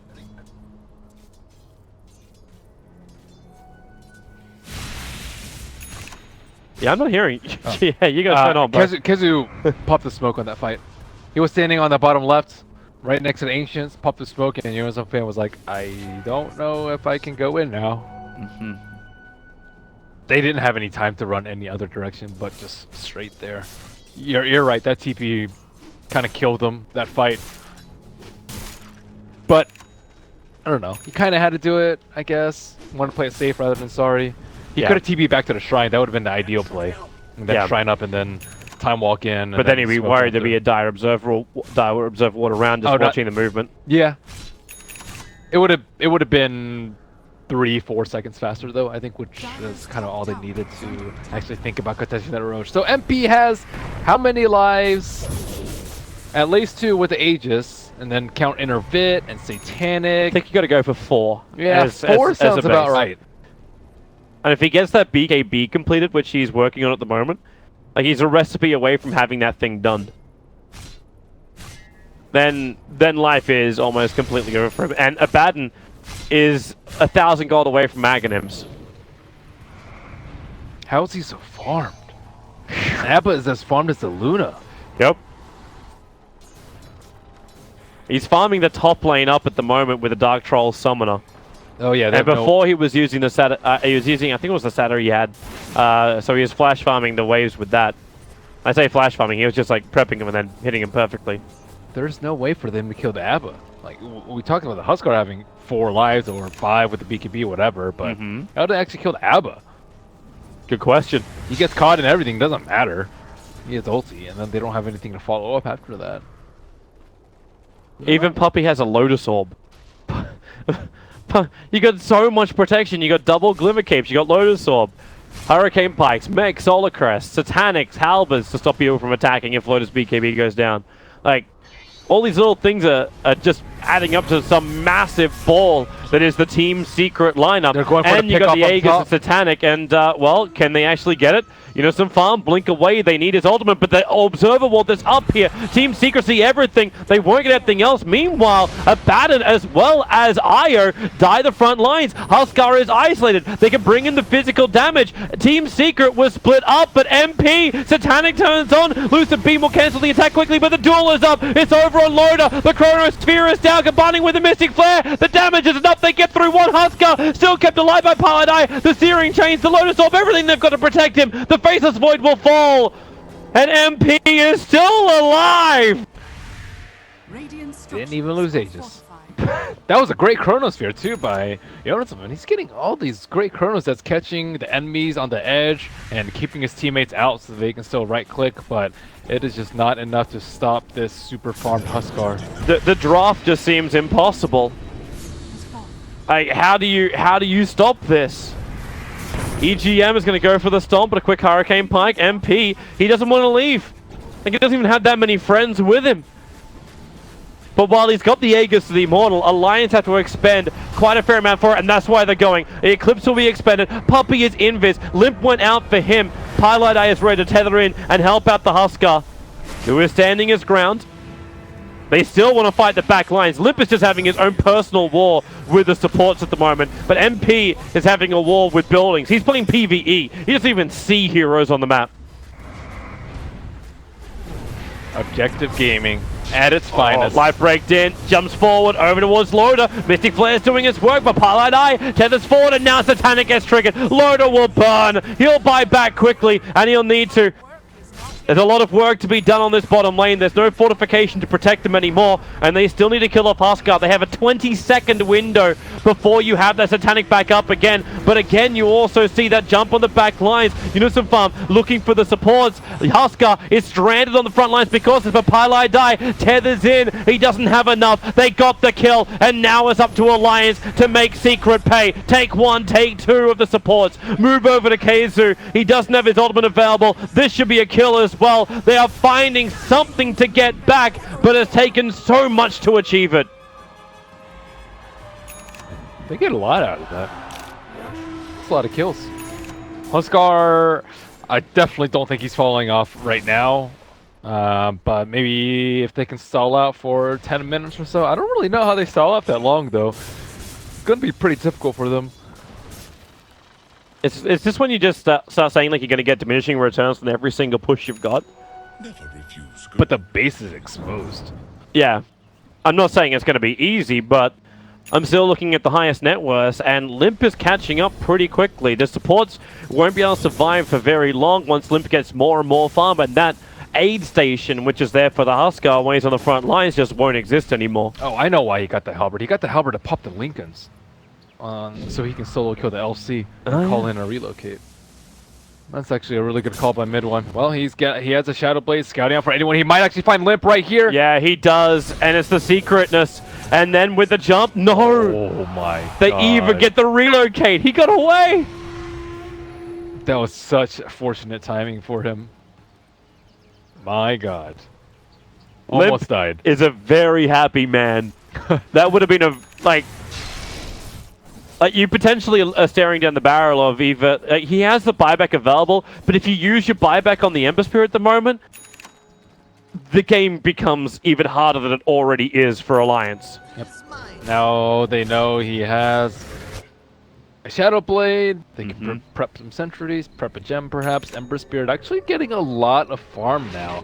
Second highest net worth after this Huskar, but he does have his Blink Dagger to be even more elusive. And the group up around the mid. 5 heroes for Team Secret all together. Limp is still looking for any kind of farm he can get, pushing out the bottom lane.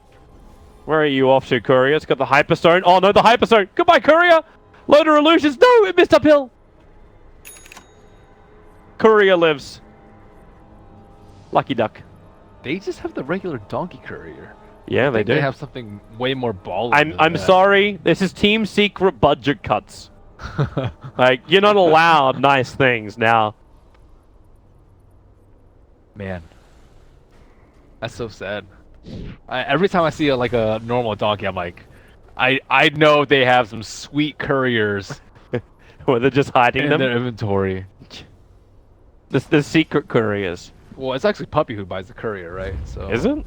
Maybe Puppy just hates cosmetics. Well, Pylite, I mean, he has some items. He's actually Yeah, look at just it. all common. There's like he's got like almost a basic Rubik set. Maybe this is his Smurf. This is his competitive Smurf that doesn't have any items. I'm not sure. That might actually be the case. Lim's headed up towards the top lane.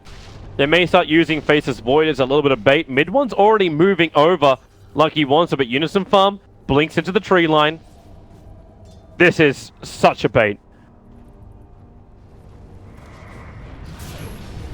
They have a gem. Jump forward. They see him. Legion Commander. The relocate's coming in. The Chronosphere. It got Rubik as well as Keizu. And the Splitter will be right on the money. Catching out the Huskar as well with the Eclipse. Rubik is one last hit away. He'll get a little bit more life back from about, but it's not going to be enough. So Puppy with the first one to go down. The mass abilities already triggered. The life break. MP just jumps forward, taking out Hanskin. EGM as well as Unison Farm are over on the run. EGM tries to create space, but it's time to duel. With a relocate over, Limp wants murder. He wants Pylite die, but what he wants he can't have. That's a gem down too. That was a good trap that they tried to spring for the Legion Commander. Very well attempted by Alliance right there. They got the Mystic Flare out on the Legion Commander, but he was very quick with the press the attack. He stopped the slow and just casually walked out of it because the Chronosphere was dedicated to the two heroes on the side. So no Chronosphere for 55 seconds. ET Stomp and Limp Harassment is the only thing that's going to keep this Great Wave off the top. And Unison Farm's making the most out of it. He knows what he needs. He needs the Aghanim Scepter, and he has the money for it now. But it would sacrifice his buyback to get it. But he needs the lower cooldown timer on the Chronosphere. Yep, he bought it out. He needed to. There's just no choice, right? There is no choice right now. MP, jump forward, the Searing Chains, Limp's out a very long way. They're trying to force some level of reaction from anybody. The chip away at the supports. Keizu having to shield himself up. Can't just shield the Huskar who runs in. So keep the spirit damage on him. Puppy looking for the Searing Chains. They don't really find it. Just press the attack, doing its work. And they're actually protecting Limp. He's got the double Lincoln Sphere on him at the moment. Not certain who the second one actually is. Alright, so it is Faceless Void giving his Lincoln Sphere over to Limp. Chronosphere's finally come off cooldown. This is it. Right here. But you don't have Eclipse. 25 seconds. You need 25 seconds for Eclipse as well. They have like no field and glimmers. I think that they just need a big Earth Splitter to end the fight. There's your TP down bottom. It'd be such a shame to see Alliance go so far in the playoffs only to fall short to their earlier opponent. Never give up.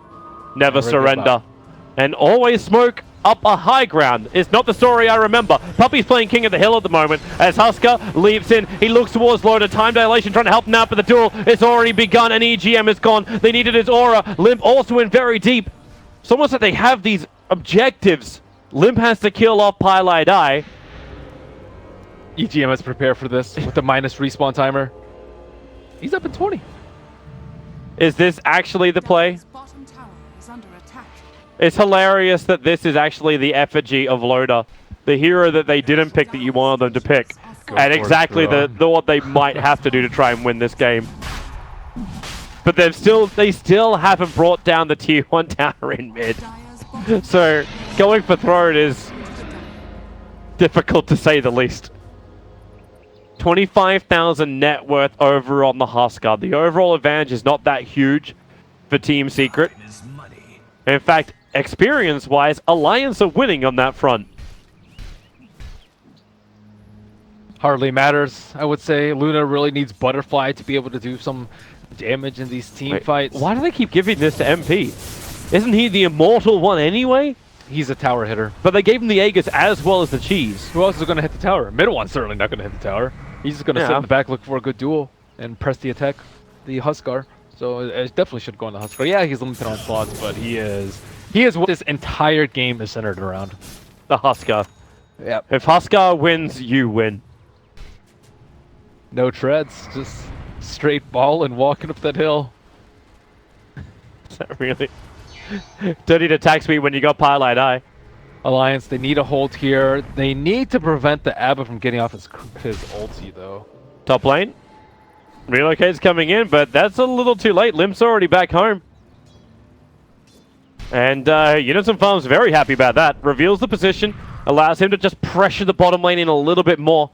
I wonder if he gets to a point where he just has to start hitting away at the tier 1 tower in mid. If no one comes to defend the bottom lane, He can creep skip, but he doesn't hit very hard, so... yeah, he needs like Maelstrom in order to creep skip. But he's building into the Manta style at the moment. MP. Okay, here they come.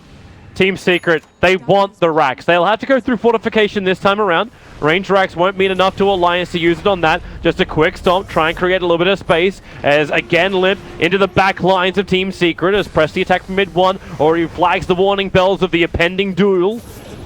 Limp out again. Pick up, Puppy's got him. Can he actually get it? No, the stomp is keeping them asleep, and now Loda lets the Eclipse go. He needs to survive. MP's doing the physical damage from behind, but they do get a 2-for-1 trade-off. It's Loda's sacrifice. Will it be enough? Maybe with a Chronosphere, they can turn around the Mystic Flare. It's on the Abaddon, but the ulti, now in comes Pylai Die. They get through Abaddon. They're moving on to MP. MP's losing life. Aegis, he will bring him to life, but unfortunately, when he comes back to the world of the living, he has no friends. They are all dead. There's your stomp. Life break forward. They burn through him the physical damage. A quick cheese charge. EGM, he's still alive. He might burn. No, he lives on 6 HP. And Team Secret lose the whole enchilada. Another great Chronosphere delivered by Yonism Fan. That stomp from EGM saved that fight so hard. Telekinesis into the duel. That was the plan from Secret. And they were right about to duel the Ember Spirit. Right about to. He could taste that plus 18 damage. And then he got stomped, and then the whole fight just went to crap. Oh, they just look so tired having that nap on bottom lane. They need a BKB on LC. They do. That would have saved them that fight. And you can see it in the quick buy now. Yeah, Mid 1 he's like, recognizes it. BKB. Enough of this Lincoln Sphere trigger stuff. It's also because Limp has been playing amazingly well and has not been caught out by the Shadow Blade or the Blink into the Halberd into the duel. That is a very common way for Ember Spirits to die, but amazingly Limp has not died to any of these side ganks, which is incredible. And he's keeping the lanes pushed out at the same time too, so he's not playing like a complete wuss. Yeah. And he's almost 6 slotted. has fallen. The power of the Ember Spirit. And thanks to the double damage that Loda was able to pick up, this push becomes a lot more efficient. They got through the tier 1 tower, and they're beating the backdoor regeneration. Alpha Wolf plus double damage. They won't force it. Actually, they force out a fortification. The Team Secret probably believe now with the Huskar up, Alliance will retreat, and they'll look more towards Roshan. They have lanes to repair, even though the melee racks in the mid is the only big one they've lost. Yes, you've lost your range racks on bottom, and the mid one is almost gone as well. But it works. When you get a fight like that, yes, it certainly does. Melee Rex still holding up strong in the bottom lane.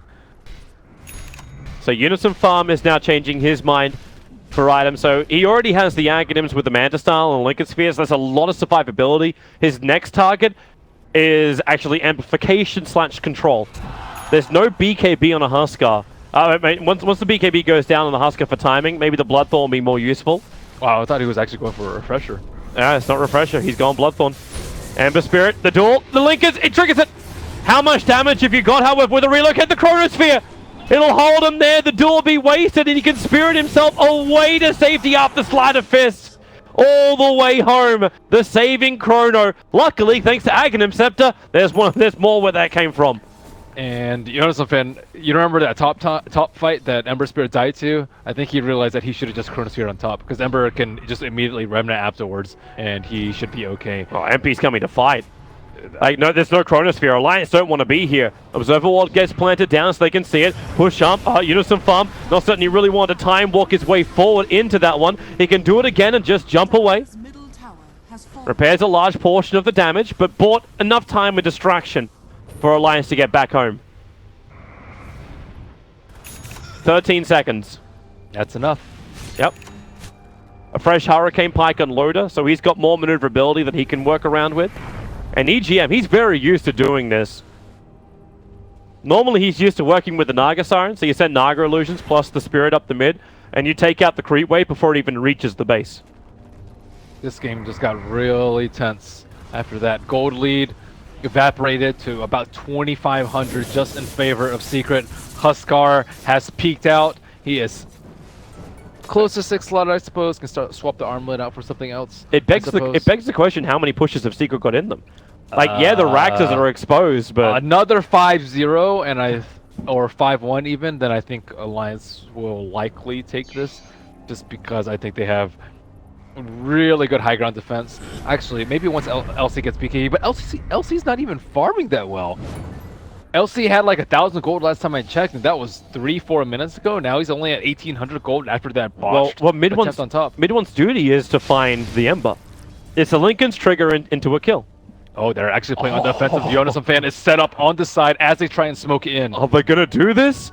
Are they gonna catch Team Secret out of position? Thanks to the Observer Ward, which was just got dewatered by Puppey, they won't have this vision. The TP4 with the BTs, Unison Farm, the target. You think it might just be an Ember defending the lane. He jumps forward, misses the Searing Chains over on MP, but still wants to keep moving forward. The stomp, it's not enough. The Hurricane Pike, now they'll get it. Puppey jumps in, triggers the Lincoln Sphere so they can jump forward. Defensive Spirit out. Hanskin is keeping the Legion Commander at bay, and Loader is turning around. I think they've realized this fight's been into too many different parts. Now with the Mystic Flare, Hanskin's killing himself on the back of the Blade Mail. Not to mention Loader just can't tank that type of damage. The ET Splitter needs to create space, pulling it back in again. Legion is finally down, but MP having all the time in the world to start stacking up these burning spears. This is not the fight Alliance were looking for. They need to retreat. They don't have Loader. Limp is doing his work. Any kills he can claim will create more breathing room and maybe stop Secret from pushing into the base.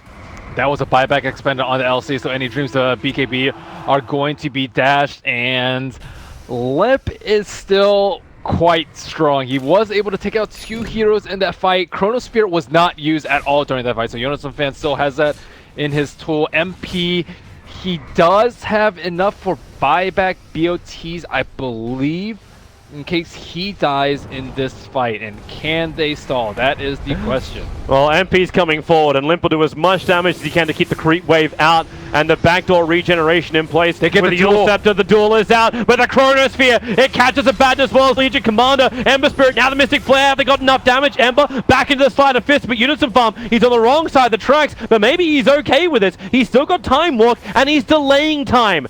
33 seconds until Luna is up. You did lose the Ember, but buyback is available. Ember tried a shrine, but actually was just a tad bit away from the shrine. He does have his buyback available. Are they going to try and save this melee Rax? Time dilation, time walk up, get away. They're letting it go by the looks of it. Wow, he's actually saving his buyback too, just waiting for Luna to hold, but he might have to buyback at the end of the day anyways, as MP storms and Taste Megas. He has no choice. Like, he has to buy back now. Yeah. But it's just the Luna. Like, until Luna is up, you're not going to feel confident coming out as a team. And until Team Secret really show their intention to take this top ranks, which now MP is doing, there was also no other point. So they start their attack. And MP will jump away. Limp able to get the Searing Chains off. Unison Farm. He's got that Chronosphere waiting and ready to go. But Puppey, thanks to that Lotus Orb onto the Huskar, makes it difficult to keep the disable up. And Hanskin knows it. So they jump forward. They find a different target. It's Pylai Die. A quick Manta. The duel begins, but it's not on a real one. Or is it? The duel is out, and maybe Unison Farm can tank this up. He jumps forward and gets the Chronosphere on the back lines. Both supports are caught. Legion Commander is down, but MP is not controlled. Unison Farm, he still wants Pylai Die, and he'll claim him. Move his attention over towards Puppey, the captain of Team Secret. He's retreating out, but this, well, they just have a vendetta. No support from Team Secret is allowed to survive, but I'm watching the Huskar inside the base, chasing down Hanskin. A shrine will keep him alive, but where are the friends? Limp will come in. It's the damage from MP, looking to kill off Limp. He's slowed down so much, Limp. He spirits away, but he won't have the life to survive. 35, he'll tick out. 2 minutes without him, with no Luna. They have no real cause to do the damage. MP may just be enough to carry it through. One more fight, potentially could have done it. Hanskin's throwing everything he's got, but it's an ultra kill for the Huskar, and it may be more. They're going in deep into the tier 4 towers, keeping Alliance back at their fountain. Unison Farm is just ticking down with so many burning spears on him. The Storms are just delaying the inevitable. Alliance will fight to the bitter end. 1 Chrono is left. They'll catch out 2. EGM caught on the edge of that one too. So is Keizu, but he's close enough that maybe, yeah, they get through the Rubik. But buyback is there. Puppey will come back to the world of the living. And Team Secret, they're taking everything from Alliance. I have never seen a Huskar buffed up by so many different things in one game. It's like a constant string of Lotus Orbs, Aphotic Shields, just everything dumped on top of him. GG. And he is unstoppable. This game is over. Good game, well played. Team Secret, team to represent Europe at the Kiev Major. Alliance fought hard and valiantly. But at the end of the day, they got Huskar'd. They almost survived the Huskar, but it was too much. This is why you probably have to ban Wisp.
ban.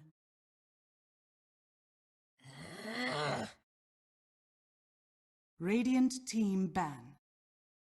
TNC's turn to ban.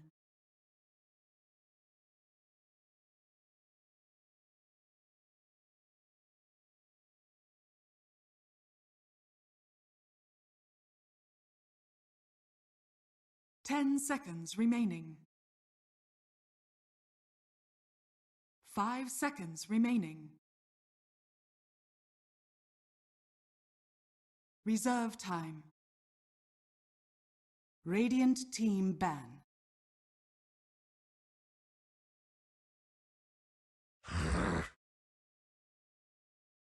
TNC's turn to pick. Radiant team pick.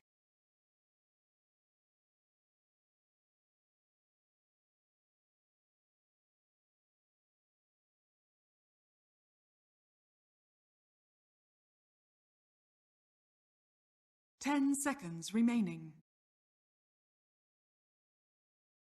5 seconds remaining. Reserve time.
War Chief.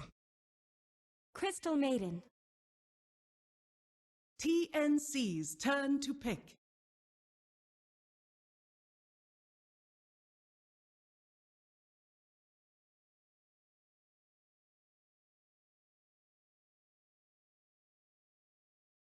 Soul Warlord.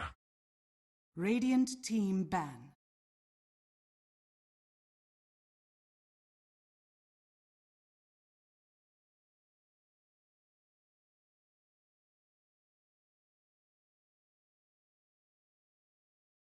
Ten seconds remaining. TNC's turn to ban. Radiant team ban. Hello and welcome back again. We're here for the Kiev Major qualifiers for the Southeast Asian region. It's TNC Pro Team versus Mineski in the grand finals of the lower bracket, and the winner of this is going to Kiev. Best of 3. Lovely Luminous Inverse. Sir, how are you feeling about this game? How are you feeling about what we've seen so far in these qualifiers? What's on your mind? Like you call me Dr. Luminous. I'm a life coach. Doctor. I'm not going to do that. But. All right, so what I think about the game so far, TNC has been looking up, and more up. They've been playing better and better with each progressing series, and I think that's kind of what you want, right? Going into the most important match.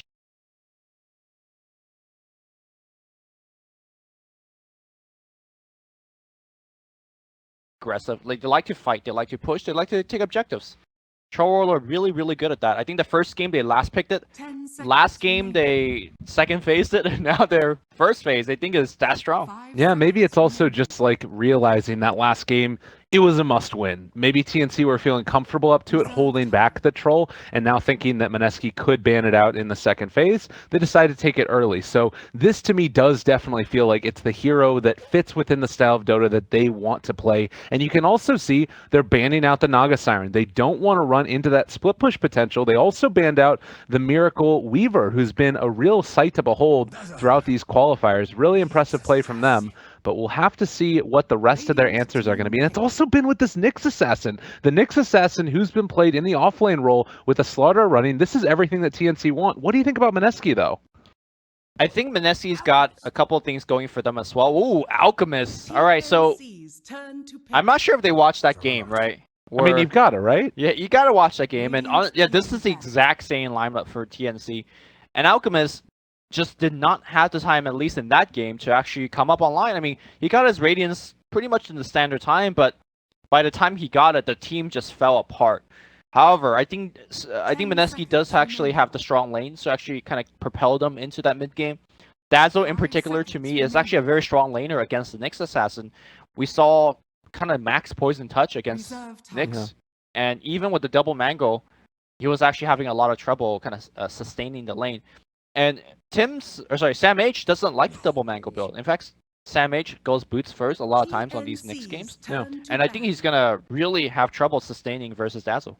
I think that's definitely true. And the other thing that they didn't have in the last game, Clutch Gamers, was that instant disable. And Centaur Warren are not instant, but it is much better than anything that they had on their team previously. So I think that solves one of the problems. Stampede is also going to allow Mineski to fight earlier than we saw in the last game. And I don't expect TNC to have the same level of success, but the draft still remains the same, and the style of play that they're looking for is going to remain the same as well. Good job for doing their homework. They took out the Mirana from Miracle that he kind of plays a lot in the carry position. And now, last pick, we're going to see a support Venge. One of the Reor special, one of the few teams that actually pick Venge as a supportive role and actually plays it straight up. No fancy carry Venge. Reor is one of the best to save his course. Swap is pretty good. He was been playing a really great qualifiers all in all, and I think that he's going to need to step up in this one. Tim's as well, as you mentioned, with the Slaughter, the combination between those two later on as well, with the swap into a stun could really pull the Alchemist far out of position and be hard pressed to be able to get them out, even with the Stampede. So this is the final lineup for TNC Pro Team. I feel like they have to do well in the lanes. They have to really dominate there and get off to a good start, because none of these players like to play from behind, and Mineski taking a play out of the Faceless book are going to go for the Clinks. Do you think it's the answer they need?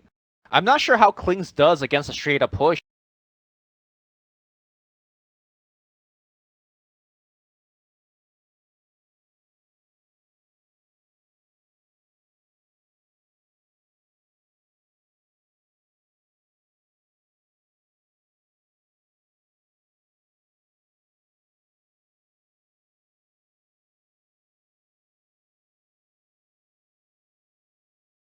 We saw previously in the last couple of games, the HP bar just melts. And I just felt like Clinks is perhaps too squishy to kind of fulfill that role. And Centaur has to really put his entire team on his shoulder. Well, I think the idea is to never get it to a point where they're going to be able to do that. Never get it to a point where they're going to have to frontline. And granted, the problem with that, you don't have the best heroes out of Mineski, outside of the Alchemist, to really push waves. Like, I guess Dazzle, Ninja Boogie, excuse me, it's not Ninja Boogie playing, it's Jules who's going to be playing the Dazzle. I just clicked on the wrong one there. He is going to be able to try and pressure out the waves, the Shadow Wave up there early, but it's questionable. He needs to put himself at risk by doing that. So we'll have to watch and wait and see. Early ward placed out mid here. Nobody from the side of TNC TPing to lane. They are all heading out together and most likely going to be going for a smoke gank that might mirror this little angle right there. Yeah, a lot of teams now just use that first smoke to place wards, and this is a very calculated decision by TNC to say, we're going to let you place any wards, we're not going to be able to scout out your wards, but in return, we like the opportunity to go force at first blood and likely pick up a couple of runes while doing so. Reor going to lead the charge. He's got even a pair of dust under him, just in case that he does run into Miracle. Yeah, and it looks like right now, Mineski backing out, but I believe that was scouted. Oh, maybe by smoke's gonna break. Ninja Boogie is gonna give up the first blood. Nicely done. They find him. Not gonna be able to get any more, but that first blood going to Sam H. Well needed for him. That's a great hero to get the first blood. Yep. Did he start with boots first? He did, but that means Stout Shield if he wants it. Yeah. Every time. It's a very interesting style to play, and we've been seeing more often than not these teams in the past couple qualifiers willing to go for a... Oh, might need to see if there's a stomp here to steal the bounty rune away. Who's going to stomp who first? All right. Magic missile, and the rune gets taken. All right. Well, manning up a little bit now. RR is going to go to lane with a little bit of harassment on him. Not bad. Yeah, that shrine needs to be popped pretty soon. He might just be able to tango up through this one and try and save it if he can. If he needs to, too, you can pop down a couple of those iron branches and then eat up that tree. So, I mean, they got a couple of things going for Miracle, or sorry, Mineski. The first thing being Miracle is going to actually win this 1v1 straight up. So that's going to free up the supports. Ninja Boogie doesn't even have to go to lane. He can actually start jungling. So overall, because of the bottom lane, I think Mineski is at least sort of advantage in the laning stage. Although the first blood definitely hurts. yeah, and I think that this is a good decision as well to stick the Dazzle into the mid lane, make sure that Bimbo has a good start, and then you've got Tims who's trying to do a similar thing, but he is not going to be able to get the same level of harassment that we saw out of him before. Like an Alchemist, you know, you can pressure, but it's not the same level of dominance. And also there's no courier snipe this time that's going to give him that better start as well. Right, and I hope the poor man show actually gets delivered to Jay, because he definitely needs it against all of the harassing that's going to be coming his way. Jules letting him know that Poison Touch is a thing. Although, not sure if you can actually trade hits against Cuckoo too much. I mean, they can if they drop down the acid spray as well. And Cuckoo taking a good bit of damage. Remember, Cuckoo did get solo killed Yeah. earlier today, so... They have a big creep wave. They could think about going in at this one and applying a little bit more harassment, possibly. They get the CS there, and they're just going to have to back out. In the meantime, Tims over in the area. They dropped some early vision. This has been a staple of him as well, placing these wards down in areas where they are going to be able to spot out any stacks throughout the jungle. They know when there's something happening, and as well blocking the camps. Although that one was scouted, so might be able to get a D ward on that. You didn't catch this on camera. That's unfortunate. So both Slardar and Centaur ran at each other. They were trying to fight each other for this rune, so they both used their stun, right? Yeah. And they both missed. So I guess RR just grabbed the rune after that. All right. It was actually hilarious. That's fine and dandy. Yeah, they did end up getting that D ward as well over here on this hard camp, so they're not even going to miss a stack from it, which is very Jules nice.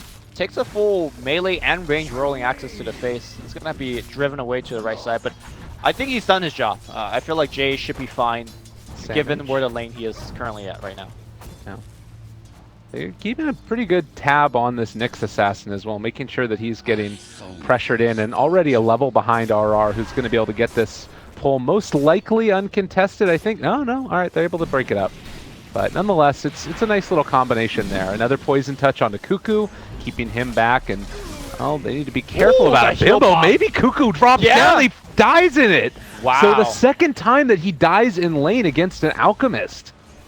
Oh, that wasn't really the Alchemist. He was just well, it kind of was because of the acid spray, but Shadow Wave does physical damage, and he was standing in the acid spray. Meanwhile, top lane, Centaur getting picked off there. Yeah. Nice pick. They needed that one as well.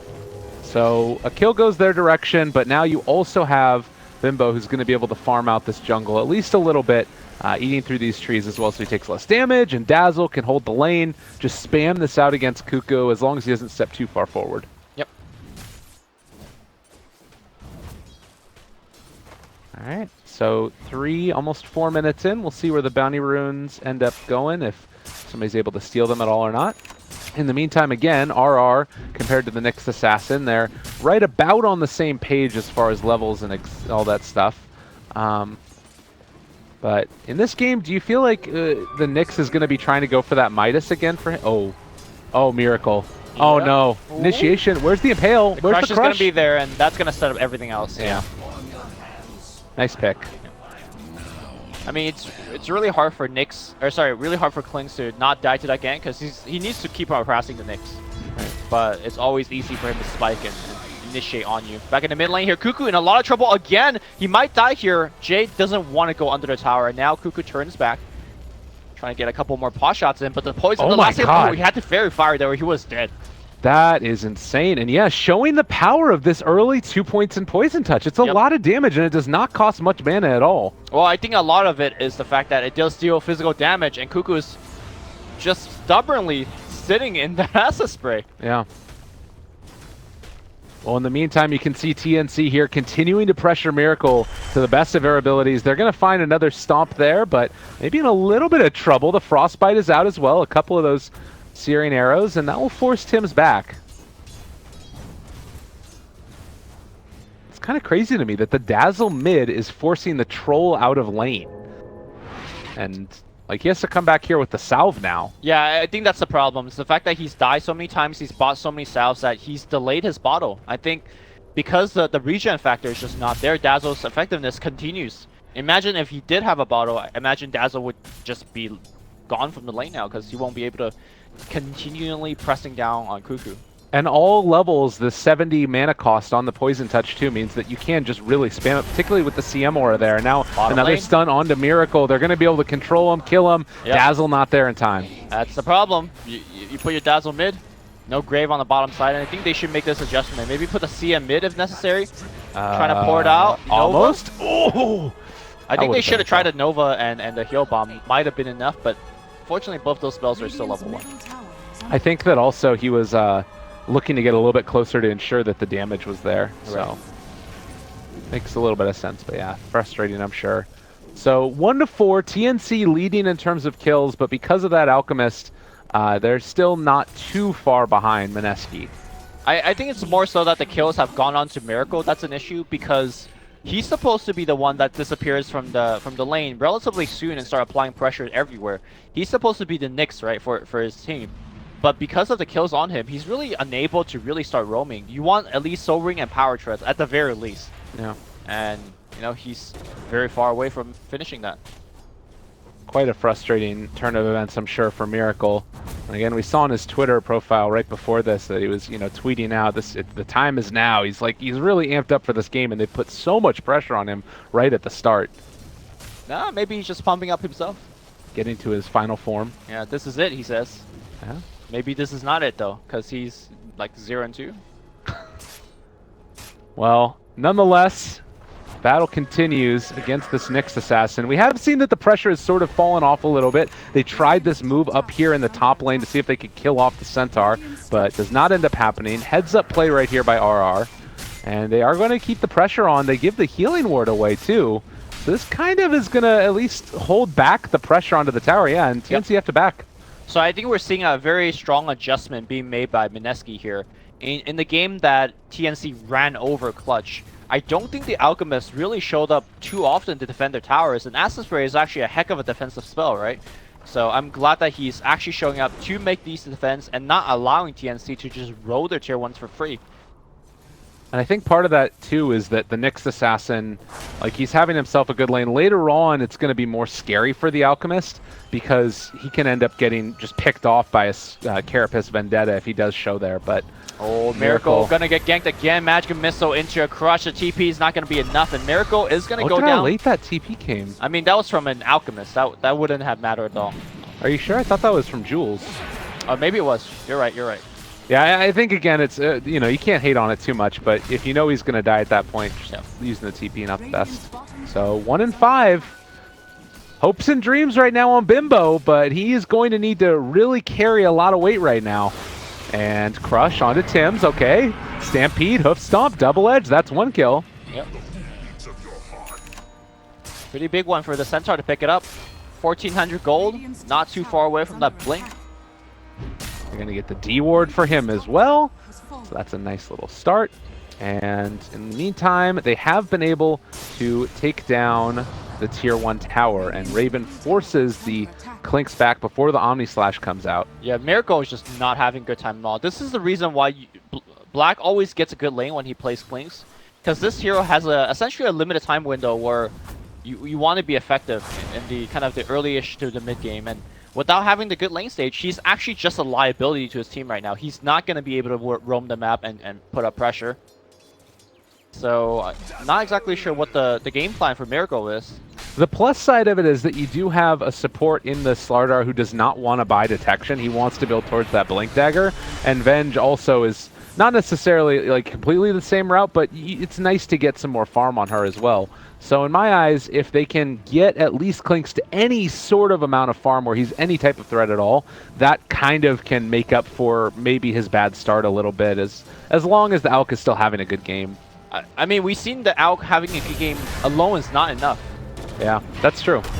Bottom lane, we're going to see Brave. another kill. Oh, again, not coming out for Jules. Jules really late to these TPs, and now he's going to get surrounded by 4. He Grave himself, but I mean, he's trapped. Yeah, there's nothing he's going to be able to do there. Gets a heal bomb out. That's about the long and the short of it. And Sam H finds another kill. 2-7. TNC are just all over him. Yep. And at the point I was trying to make before that is Alchemist getting farm alone is not enough. If you look at the net worth graph, it's Alchemist and then 3 Dire heroes. And now Tim's coming to the jungles, trying to steal some creeps, and he is going to get at least one. Yeah. It feels like TNC have come up with a great answer to this type of draft. And as you said, you know, I imagine that Mineski did watch that last game and maybe just not feeling like wanted to try their own hand at dealing with this draft. Like they felt like they could deal with it, but I mean, honestly, this draft hasn't really kicked in yet, right? Tro and Juggernaut hasn't really done the Tro and Juggernaut stuff yet. It's more so just getting outplayed in the laning stage. I think Mineski expected to win their bottom lane, which, to be fair, they have the lane advantage with the Clinks versus the Nyx. The problem is that Miracle just dies like 8 times, and now they're going to make a go here to Tibbs. It's going to be a 4-man gank. They are going to get the kill. And they give it to Miracle. That's really good. Yep. So something at least going back into the favor of Miracle, as Mineski struggling right now to find an answer. And I mean, it starts with that, but it's certainly not enough as of yet. They're moving in towards mid now, trying to pressure this out. We'll have to see if Mineski are opting to come and defend. It looks like the answer is certainly yes. Yep.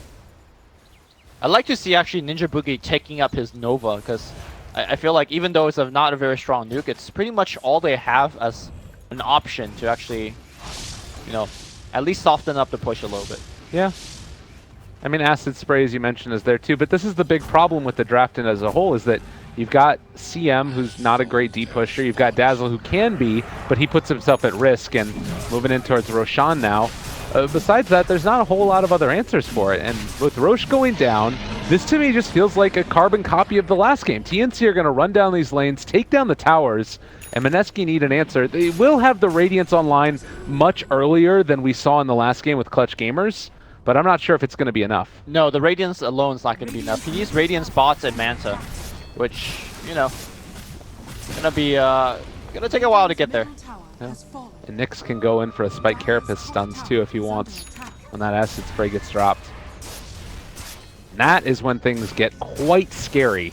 Here comes the tier 2 push, and Jules doesn't even have access into Weave yet. He's maxed the Poison Touch, which is going to apply a stun, but because of that Healing Ward being available, it's actually doing 0 damage. Yeah, Clink's bottom lane pressuring this tower down, but we'll see if they decide to take a fight here. And very scary moments for Mineski, and the answer is just, we'll hold high ground. Yep. Well, the Blink is available to the Centaur, so if they're looking to make one big fight, they can. And again, the danger of losing a team fight against an Alchemist is always very high because of the net worth swing. Well, I like what Mineski are doing in response, because this is what they have to do. Go farm around the other areas of the map. You know that they're all inside your jungle, so Miracle is going to head into theirs and maybe look for a kill as well. And if not, he can just farm up this area, try and get himself into something. And that way you're at least not completely held inside your base. All right, they're pinging out top, but oh, can they cancel the TP? No, Raven completes it. So he's out to safety. I think Miracle could consider backdooring tier 1 towers, like straight up, and he's doing that right now. Yeah. I mean, eventually you're going to get 3 tier 1. So this is something that Clinks can still do despite not having, you know, the excellent items. Right. Yeah, and you're still getting that farm on the Alk now. He's got his Radiance. He's moving around the map, going into bots next. He's only about 1,000 gold from that. The answer, or the question is now, what did TNC do? Can they take down the rest of these tier 2 towers? Oh, for sure they get can. themselves another Aegis and think about going high ground? Well, if you're going to wait to the next Aegis, it's going to be a long, long while. So I might give Mineski more time than TNC would like. And you got to keep in mind they're working with the Alchemist, right? So I think TNC, we really have to kind of push the button a little bit here with the Aegis. All right, well, They're at least moving out along this bottom lane, trying to pressure it. Mineski again doing the best things that they can, trying to keep this creep wave pressured out. But Alchemist now forces TP back. They're in on top of them. A good hoof stomp on top of them as well. Crystal Nova, there's the catch on a Cuckoo as well. But can they bring them down? The healing ward is in the back, and nobody is able to take it down. Jules just walks up and punches it. So that stops the push, at least for the moment. Yep, but that's half damage at the tier 3. They did get a tier 2 fully completed out of the top lane as an exchange, and that's actually pretty big. I like the item choice here from Klinks. He goes for 4 staff first. When's the last time you've seen that from a Klinks? But he understands he's not going to carry the game by going a Dragonlance or Deso. That's not his role. His role right now is to help his team to survive and hopefully win late. I think that's the only way that TNC could win, or Mineski could win right now. And to be fair, they're doing that. Like, you take down both of the towers in the top lane. You're now in a position where maybe the Knicks can find a kill. They go on to RR. Don't know if that's necessarily the play. The stun is going to come out in a second. They have the Stampede to try and run. Cuckoo, though, in trouble, is going to fall. That's the Aegis already down. Sam H, realizing he needs to escape, is going to TP, but RR goes back in. They cancel the TP for Sam H. Can they bring down Bimbo? Sam H is still falling low. They turn to fight. Omni Slash is there, still not dead as of yet. TNC are going to lose Tims and might end up losing more. No, the armlet, it's already down. There's the grave. The chase continues. TNC, have you overstepped your bounds? Raven might have ended up falling as well. They throw out the stun, but it's not going to be enough, and Rior's going to fall as well. 5-man wipe, ultra kill for Bimbo. It's 16 minutes, and that's what they needed. That is a comeback. You're going to see this gold graph. It's going to shoot straight up, and I honestly think that TNC, perhaps one of the few rare occurrences where they are just super aggressive. They had the lead, but they just thrown it completely away. It's not just about the 6 kills that Mineski's got. It's about the time that they have purchased with those 6 kills. And the Aegis gone. Yep. That blows my mind. So Yasha done now. How does this sort of switch up now? Because you're also looking at a lineup from TNC that's not the best at coming back into it or playing from behind. Not that they are at this point too much, but it's a little gold advantage. Pretty big. I mean, TNC still has the picks. If you look at the heroes they got, they still got the Slaughter and Nyx, right? They still have the minus armor that could extend them into the late game in the form of Corrosive Haze as well as Way of Terror. So I wouldn't be too worried for TNC yet, but this game went from a freebie to now they got to work for it. Yeah. And again, a smoke play, now feeling bold as brass. Mineski moving across the map. They will run into most likely Sam H on the high ground. And they actually have dust as well, so they're going to spot it. Oh, they wait for the pop in the dust. Yeah, and they're going to miss that potential for a kill. So, well, it does not end up being a huge play. TNC still in a good position. And they have the blink on Slardar too. So here's the thing, though. I don't think Mineski needs to make any huge plays after the fight that they just had. Yeah. They just need to draw out the game and kind of go late. Now, you can make the argument that Troll Warlord and Juggernaut can scale into the late game and actually tackle toe-to-toe versus the Alchemist, but I don't think it's as simple as that. You got to keep in mind that Alchemist will give an axe to the Centaur if need be. Well, actually, Centaur is working towards his own axe. But, you know, Dazzle getting an axe is a huge, huge part of it, too. And CM could also get an axe and give TNC a bit of headache. Yeah, all of them. There's, I mean, Clinks obviously is nothing, and Alk isn't really anything either, but it's a little something, the extra stats. And I think that, too, the big issue is that, like, it's not even the super late game when everybody gets ags. It's even just that point when Alchemist is 6 slotted. And how do you deal with him at that point? I don't think that they have the tools to kill him off and stand toe-to-toe, because there's enough stuns, there's enough disables that are out there. Maybe with BKB Troll, they'll be able to stand up to him. The key problem with killing an Alk after the Manta Style is that your best damaging spell, the Corrosive Haze, gets taken off whenever he wants. Yeah. So you need to apply it and then reapply it, which, you know, that's a lot of time where, you know, he's railing on your team. All right, this could be the play for them, although they're heading off the wrong direction. Expecting that was going to be where they TNC are. Maybe they're just trying to, like, rush down the towers. Oh, they expect that Alchemist is going to push it out. This is a really good play. They realize that Bimbo is going to go farm out this wave. Dazzle's there, so I'm not sure if it's going to work out. Smoke breaks, they're going to go. They need a Stampede and get Dazzle in place. Dazzle comes in, drops a heal bomb. Grave very early, and now the ult's going to get popped off. Jay is ready for this. The Omni Slash is gonna fly out. It's gonna be right next to the tower. And now they're gonna try. Oh, and what a force staff! I believe that was from Miracle. And now it's gonna be Raven in a lot of trouble. Jay is chasing for the kill. He will get one. And now the rest of TNC is just running with the tail between their legs. Rior going in on the right side, but the plan has failed. They've only gotten Miracle, but Miracle is the support clings at this point. Jay moving forward. Rior gonna get stunned up, and Jay back to full HP. And that is a dead bench. And a bounty rune to boot. Why not? They're all over him. Mineski doing a great job. I think that they also didn't even reveal that they have a ward there on the high ground because he tossed the stun before they went up the steps. So every little thing, you know, dotting their I's, crossing their T's, Mineski making the plays that they need to, and now this graph is going to shoot even further ahead. Yep. Almost 20,000 net worth on this Alchemist at this point in the game, and he's never going to look back. Yeah, and we're starting to get into a point where Mineski, when they win fight, it's not just time that they're getting, but now it's objectives. It's tower, it's Roche. And it is a big, big concern for TNC fans out there.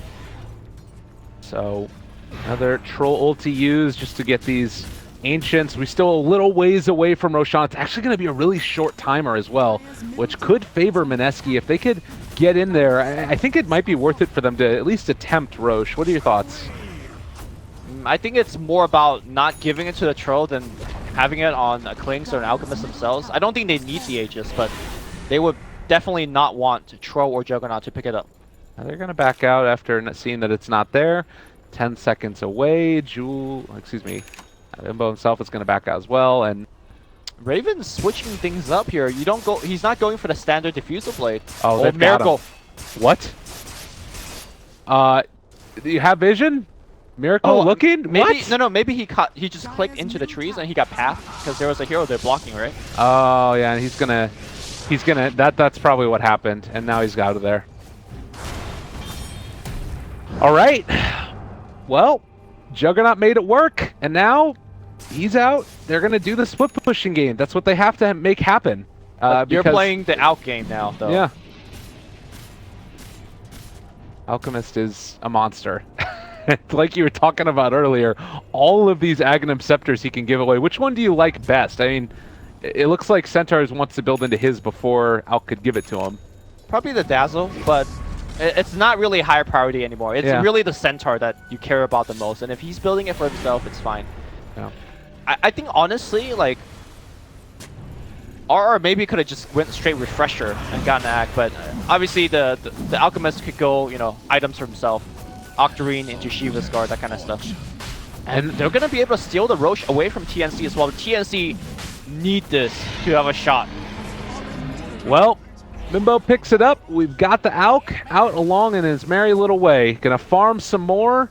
Can do whatever he wants from this point forward. Miracle, who was so hemmed in the early stages, is still lacking a lot the net worth that you would want on this hero. So I think that Mineski are making the right decision here. If they lose Alchemist this game, if he dies, it's just as much of a swing back into the favor as TNC as that one team fight mid happened. So I like the decision from them to play it safe, get him the Aegis, and make sure that before they really go for another big engagement, they end up getting some more net worth on this Clinks and these other heroes. Although that being said, they're jumping in on top of them. The Hoof Stomp going to catch on to 2 Jules. Going to be forced staff to the low ground and looks to be fine for the moment. They're also going to break the TP at Sam H. He goes down. So they lose the Nyx in that attempt at a gank. I can't say how many times Miracle's 4 staff first has saved his allies, like 2 or 3 times.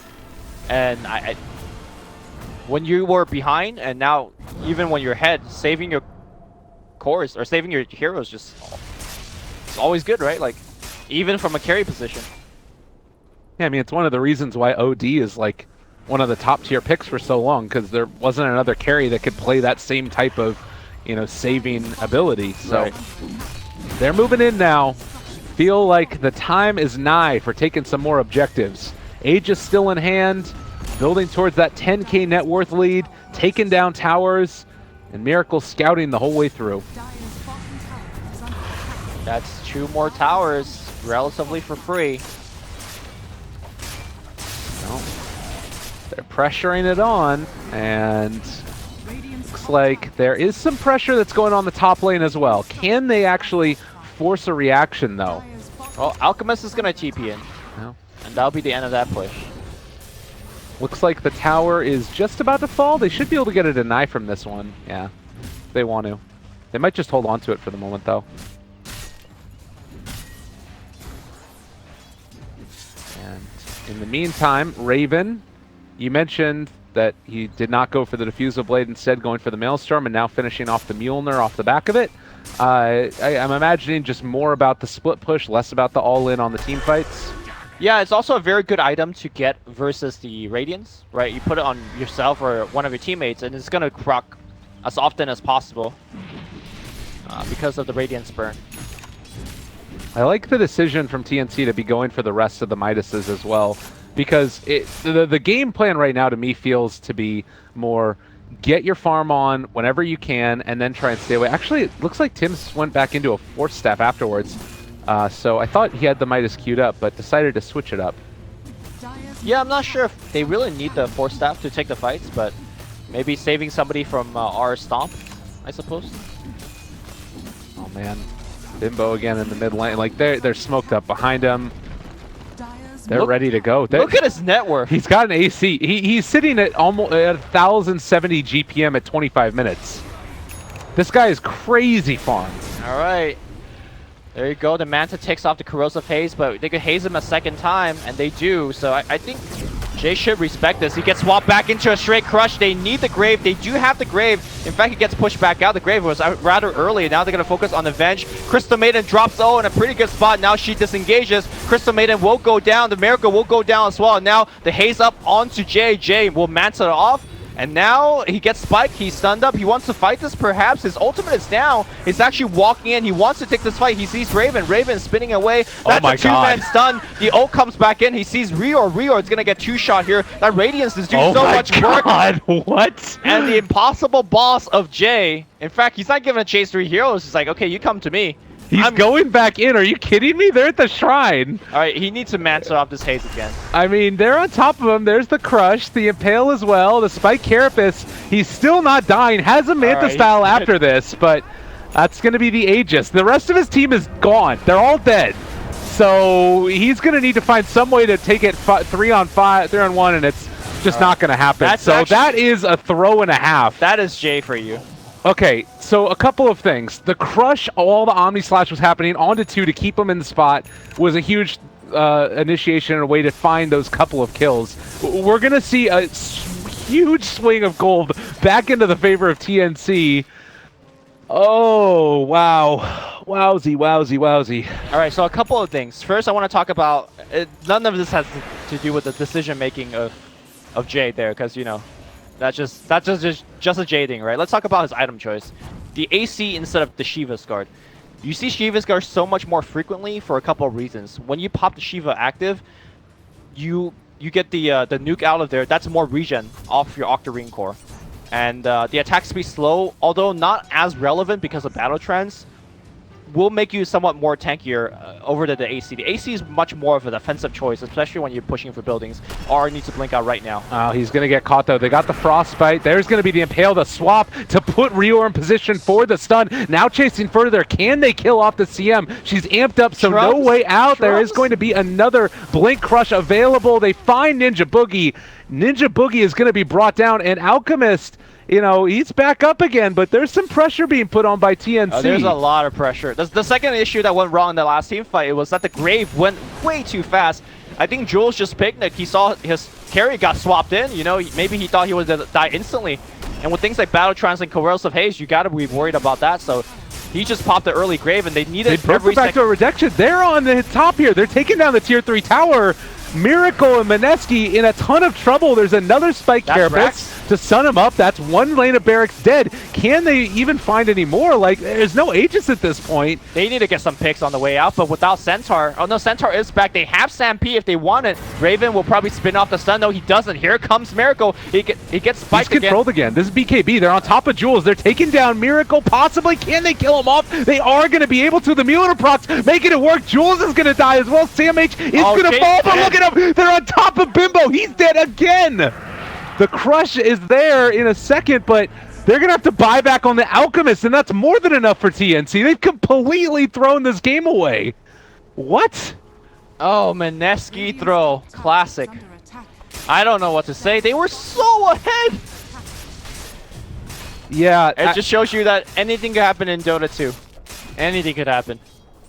look at the net worth graph and the experience and just every damn thing. It's really, really hard right now, and well, I'm struggling to see because like the BKB charges are so important in these fights. You've got a good amount of damage coming out from the Alchemist because of the AC, sort of, but like, and the Radiance is doing a decent chunk. But really, it's like Klinks' lack of farm that we've talked about over and over again. He's still 3,000 gold behind the Nyx. It's okay before that he didn't have farm because he was really there for the utility. But now in a stage where it's about the right click, it's about the damage, you're just down on core. And unfortunately for Klinks, there's really nowhere from the farm, right? Because the nature of Alchemist, he just eats the map. And I don't know what this Klinks could do, really. You keep talking about the amp damage as well. So imperative in these fights for TNC, but they're making sure that it's applied on the right heroes. And Tim's is not even level 18 yet. Like, yeah. That is not even his final form. I like the item choice here from Alchemist. He's going for a BKB next. He just... I mean, we saw previously in these team fights, he just gets absolutely changed them between Impale, Spiked, Slithering Crush, Magic Missile, everything. Yeah. And the Manta is just not enough, and now Cuckoo goes into the pit. DD Rune as well. This is going down, and with an Aegis in hand, and this Tri-Core, now a Quad-Core, as the Slardar overtakes the Klinks and farm as well. I'm really struggling to see how you hold this right now from Mineski. They gotta like cut creep waves. You've got the Ags on Centaur. That will probably make enough of a difference, but I mean, Juggernaut is catching up to Alk. He's still 7,000 gold behind, but you're supposed to be a whole item ahead on this Alk. Yeah, and it's also tough for the Alk to leave the base and farm by himself right now because of the possibility of a Nyx gank. Alchemist, I do believe he dropped his armlet to fit the BKB, which makes sense here. Yeah. And to me, the most important player is RR and Jules. They need to make sure the protection spells are done perfectly. In that high ground siege that they did on the TNC high ground, they used Stampede as well as Grave when Jules or when Jay was 100% health. That was perhaps the biggest throw as well. Yeah. Radiant's top tower has fallen. I think that it's because there's so much burst damage from TNC that you feel the need to make sure that it gets out in time, but it's still like it just doesn't work like that. You gotta make sure that it's hit right on the money. I mean, the window, your room for error, like in this game, to cash a Grave is actually so tiny because the damage is flying out so fast.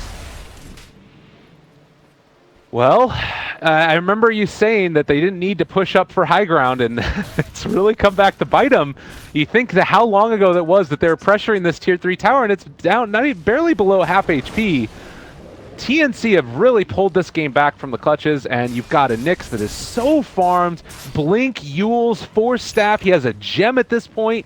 All of these heroes are set up well for the late game. Slardar has a BKB as well, so he can get in, make sure that he gets that stun off whenever he wants it to. Yep. They're going to need to make sure that these defensive abilities by Mineski are used on point. But Abyssal Blade. oh my goodness. I mean, the way that Jay plays it, right, with the BKB, he's basically saying, look, I'm going to kill you guys in 10 seconds. And I just don't think that's possible.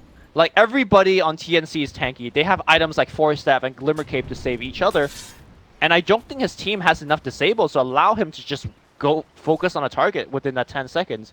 And as that BKB gets wear down, he's going to get changed on. All those items that you mentioned on the Nyx is going to just keep him locked down completely. Well, there this is goes- a smoke. They're showing the troll in the mid, but All right, he's gone. this is a scary moment. There's the first stun. Troll ready to walk up on the high ground. Cuckoo with the Aegis. And they are going to go for the stomp to start it. Abyssal Blade is still ready to go from the jug if they want to jump in for it. Cuckoo controlled. Can they get the save? Can they make it happen? Can they turn it around? He's controlled for the moment. They're on top of the Alk. Are they going to be able to bring him down, though? The stun, the bash, it's there on top of him. Jules was who they ended up going on with the Juggernaut, but it's not enough. Cuckoo still there with the Aegis. They've already lost the Nyx, though. They can't chase more than this. The BKB has ran out, but looks like they're going to surround the Troll Warlord. Troll Warlord walking away from that freezing field. His team has abandoned him. He gets frostbitten up. And now it looks like Jay, he wants more. He wants the 2 supports to clean down Cuckoo. It looks like that is going to happen. In the front line, they've gone, I believe, one more was Avenge porting out. Yeah. This is a big opportunity. That was an Aegis push not working. It looks like the high ground's the bane of these two teams. And now it's going to be Mineski walking the other direction. They did have to buy back on the Clinks, which is something, but they don't have buyback on Troll. Yeah, Miracle's not a... I think that they can actually make this happen. Like honestly, even for tier 4s, if they wanted to try and like really go for it, because it's to the point now where it is starting to get pretty scary. They're moving in with the mid lane. The tower is about to fall. They end up getting the glyph, but will not regen any of that HP. All right, Nyx is back. Nyx is actually going to slow down this push by quite a bit thanks to Impales and All right, they're not going to go for it any further. They're just going to take the melee. Jay is going for, or sorry, Miracle's going for the Rax. He's going to get swapped and stunned immediately. The Grave. They graved the wrong. What? Oh, they graved the illusion. It does look like he's still going to get out. Well, lift. No, he's done. Oh man, I can't. Oh, jeez. I mean, he was dead regardless whether the Grave hit him or not. Yeah, it's just rough. This game for Mineski to get so close against Faceless yesterday, and then also to be performing at the highest level that we've seen out of Mineski in so long. There's a ton of pressure on these guys, obviously. I mean, here's the thing. I don't know who's really ahead at this point, right? Both teams will run Raxes. I think I still might want to be on the Alchemist's side. Yeah. I mean, it's really hard to argue at this point who's actually ahead. I think TNC is slightly ahead, but just for the nature of what an Alchemist can do. I just think that, like, right now the Clinks is so under-farmed that I don't know if... I would want the Alchemist on the team. I wouldn't want the Clinks on my team. Let me put it that way.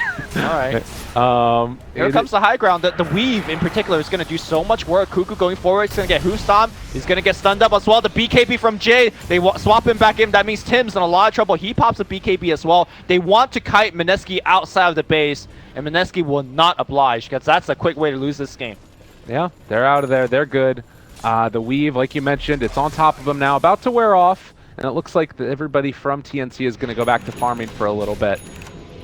So whenever Jay plays Alchemist, he has this thing where he switches items like 80 times.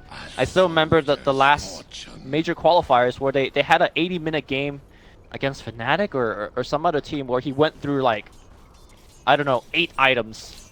8 new items apart from the 6 that he's got. So my question is he going to switch more items or is he going to get Axe for his team? I mean, I think that you probably need to get some amount of farm on these other guys. Like, Miracle has had this Deso queued up for the past probably 12, 15 minutes. All right, he's going to get it now. Like, you need to be able to get the farm on somebody else in this game to get them some more damage out. And probably, like, the CM is the best bet. No, I think you put on Dazzle. The Weave is actually what's giving them so much more survivability, especially against the Troll and the Jug. So that's my bet where the ag goes. You can't get caught out here though. This would be terrible, and they are going to run into him. Hoof stomp there onto Tim's. The stun on a Sam H as well. They swap him back out to try and keep him alive. Ninja Boogie controlled for the moment, and does look like Bimbo chasing down Tim's. Going to be able to find 1 kill. Can they get any more? Grave is there onto CM. Cuckoo trying to find a target. Has finally found Bimbo, but he gets stunned as well. Now turning back in towards it. The Manta illusions are on top of Cuckoo. Mjolnir proc still going wild. And they can continue the chase. They take down the Centaur, looking for more. Sam H is there. He's stunned up Bimbo. They've got Raven on top of him as well. Force-Staff trying to save the day. They got Grave again. They got Grave again. Well, I don't know if it's going to be enough, though. He's gone. They can't even do it, even if they did find it. Oh, my God. And you got to keep in mind the buybacks are running out. They bashed, canceled out the TP. Miracle looks like he's alive for the time being. And he's going to pour it home. They ping out the mid-raxes again. They just don't do anything. Like, Jay needs to buy back now, but even with the buyback, okay, he's got the BKB back up. I just, like, TNC's heroes do so much more right now. They buy back onto 2 and continuing to build up this lack of farm on some of the heroes. Alchemist is still there, but... I question the Grave on the Crystal Maiden because who cares if your Crystal Maiden dies? There's actually no point, and there was a good 5 seconds where Mineski was unsure because they had the 2 Manta Illusions surrounding the Troll. It's like, do we back up? Do we go? And that moment of indecision to stay there made them lose, what, 3 more kills and 2 more buybacks? I think if they said, okay, CM, you got Grave, you're going to die, we're going to just run. Good luck. Right. I think they would have been in much better shape, but... I mean, hindsight is 2020. So. I like that they've gotten at least a little bit more farm on Miracle now. The Deso is going to be able to at least threaten the supports, which is what he has to be able to do this game.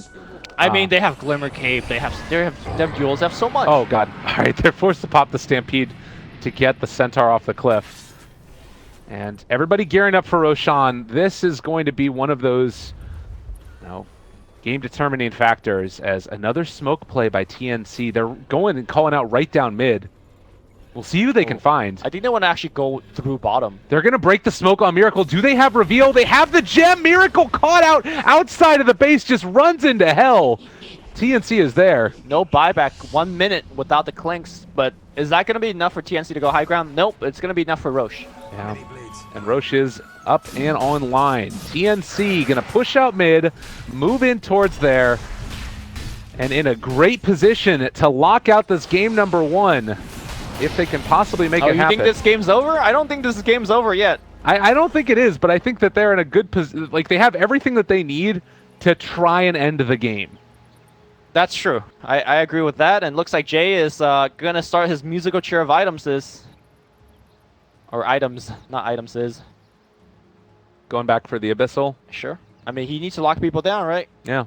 I mean, he's just trying to do it all by himself. That's the goal for him, but... Man, I still think you give Axe to at least Dazzle. Yeah, I'm with you. I think that it is a pretty cool upgrade. It also increases the AoE of it. You increase the Scepter armor per second, so 1.75 at max level. He's only 1 away from that 18. It ends up being quite good. And yeah, just a bigger AoE as well. All right. Ready to go. Let's see what they can do. Mineski backs up against the wall. Can they hold on in this game number 1?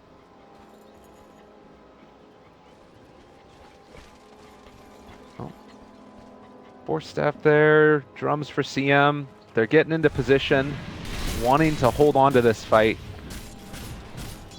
And it's the butterfly almost done for the troll, but obviously buyback status going to be really important this game. Cuckoo gonna go in. Hitting onto that tier 3 tower. All right, minus armor on top of him. He's losing HP very rapidly. Look at that. Ooh, Yeah. that weave. Top tower is under attack. Yeah, you gotta be careful with that, buddy. They got the heals coming in for him, but the urn canceled for the moment. They'll wait until the weave wears off and then probably go in for another round, I would imagine. Oh, Jules, be careful. Don't get swapped out. He is, I don't want to say the linchpin of the team, but a big factor. Like weave and engrave. Yeah. It's going to be how Mineski is going to win these fights. He goes MKB instead of Basher. And also, I mean, still doesn't have buyback, so it doesn't matter. But What is he dropping? Octarine or Manta after he uses it? yeah, I guess. He needs it to deal with the evasion from the troll, though. So it makes sense to me.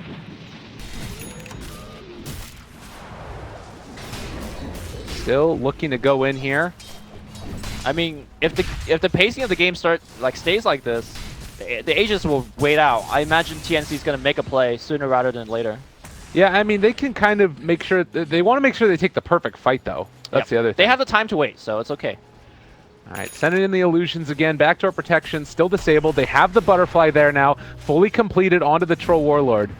And we already have the answer in the MKB for the Alchemist. So here's the thing right now. Alchemist is putting the Mantis out into his backpack in between to swap through with MKB. The problem was that the Manta refreshes, like, you know... At a lower rate. At a much lower rate. I think you actually put maybe the Radiance if you're not using it. He's putting the BOT right now. Okay. Yeah, that's probably the best play. Yeah. Because he needs to make sure that he can continue to spam this. Otherwise, the creep wave is going to be Juggernaut there. blinks on the high ground top here. Tier 3 is actually being under siege. Yeah, he takes it down quick and easy. Everybody's eyes were over here mid. Lift was also baited out. A little bit of subterfuge used, and TNC make the play. Yeah. Hey, Klings is trying to kill those illusions. He can't. Goes back. Oh my god, they're just going to take it down like this. Yeah, you send illusions at us, we'll send illusions at you. What do you think now? Yeah, Alchemist needs to concentrate on pushing the top wave out. This cannot happen further. No. Well, another stun going to be thrown. They get the weave onto 3. Whew. But again, you've got the Juggernaut who can push out the top wave. He's invis for the moment. Could think about just going for a Blink Abyssal Blade Omni if you wanted to, if one of these heroes happens to show himself. Sentry Ward gets dropped. That's huge. There's a random invis rune on a jug. Yeah. Still waiting for that opening as Cuckoo is going to step forward. Hit the tower a couple times. This frostbitten for the moment. Tim's jumps forward, threatens the crush. They're going to take down the ranged barracks in the top lane. Nobody's there to defend against it. Cuckoo as well, controlled for the moment. Is going to lose the Aegis here. Now, can they do anything else? Are they going to surround him is the question. Spike going on. They're going to impale onto Jay as well. Glimmer keeping him alive. Delusions being sent onto the melee racks. Slow and steady, but Aegis is out. Can TNC just stay in front of the base like they've been doing? I mean, this is the thing, is that this base hold is so much on a knife's edge, because if one person misplays, they're going to lose everything. But even in the status quo, yeah, they're going to go for the smoke now. They have to make a play, but already everybody from TNC is out. What a heads-up decision to back out of here. Can they get out without any casualties, though? Cuckoo there breaks the smoke. He's trying to run away, but now in some trouble. They have the swap app to keep him alive, and now the Stampede to chase. Can they find anything else, though? Rior is going to be the first one to go down. Impale hits everybody. The CM ultimate gets just killed. Tim's going in with the right click, and so far 3 dead, and now it's going to be Grave onto Jay. Jay getting completely locked down. His BKB is not going to be enough. They just called GG. They understand that was it. They needed to do something. They needed anything at all, but it was not nearly enough. And Mineski lose game number 1 off the back of just some really good decisions by TNC, but also Mineski, maybe a little bit of nerves, some questionable decisions about when to go high ground. I like your diction choice of saying instead of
TNC's turn to ban. Dire team ban.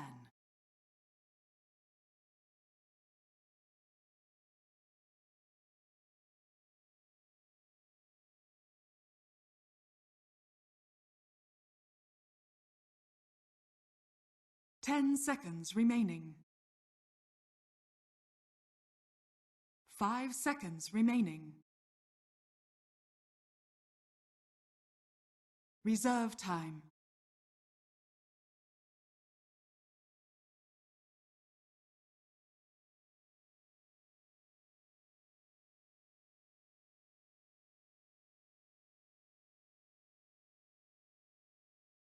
TNC's turn to ban.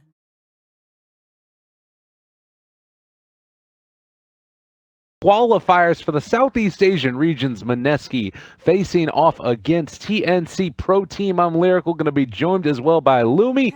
Lumi, we're in this one. We're in it deep. Mineski decide to first phase ban the troll, in fact. Good choice. I think that we were talking about this earlier. It just gets earlier and earlier in the draft.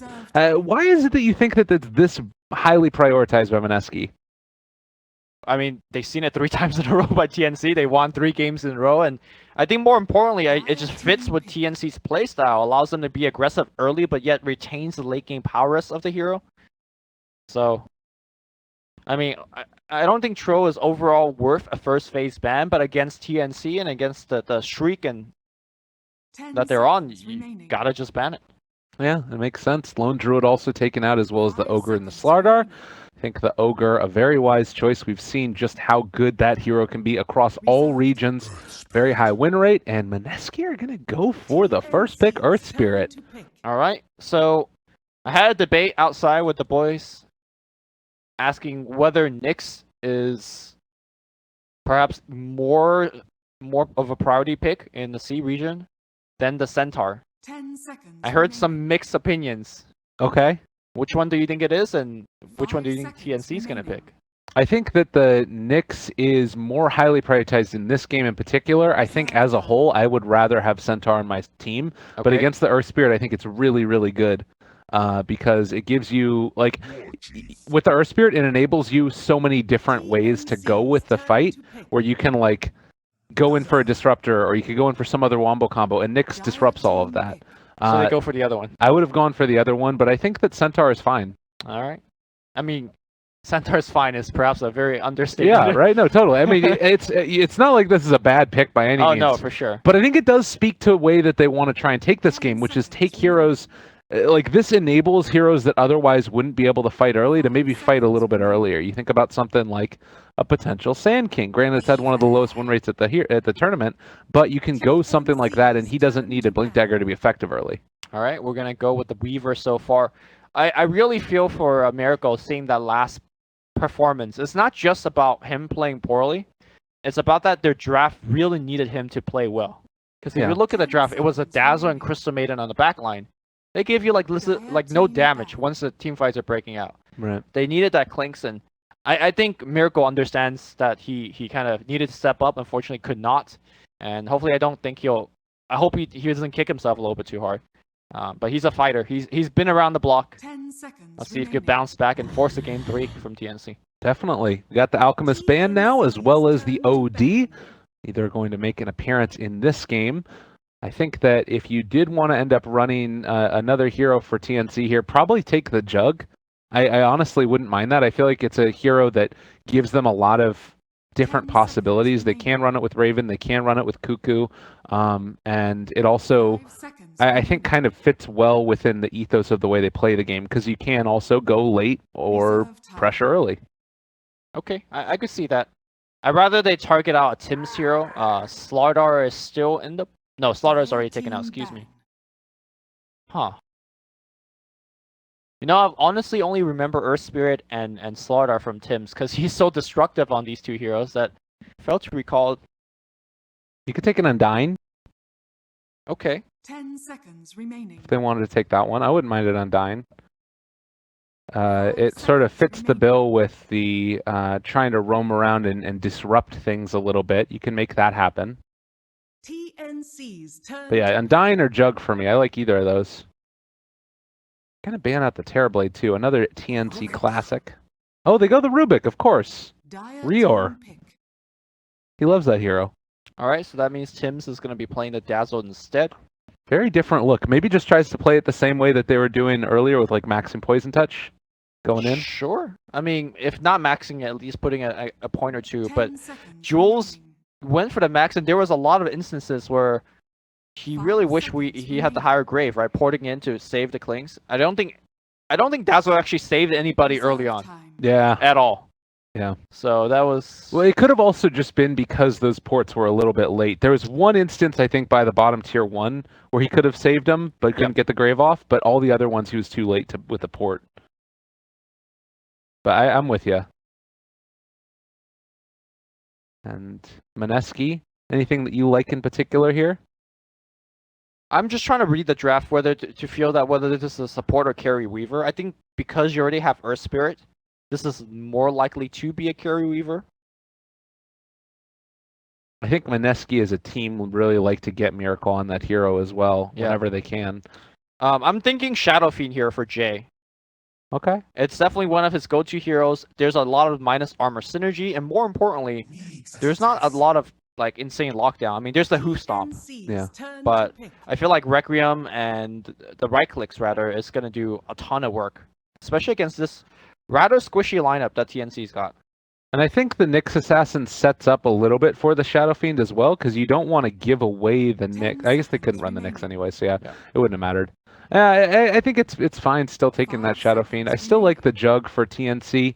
I imagine they saved Cuckoo's hero for last, and they could go like... I don't think you can go... Oh, there you go. I don't think you can go Tinker this game against Nyx. So you have to probably go like Invoker or something.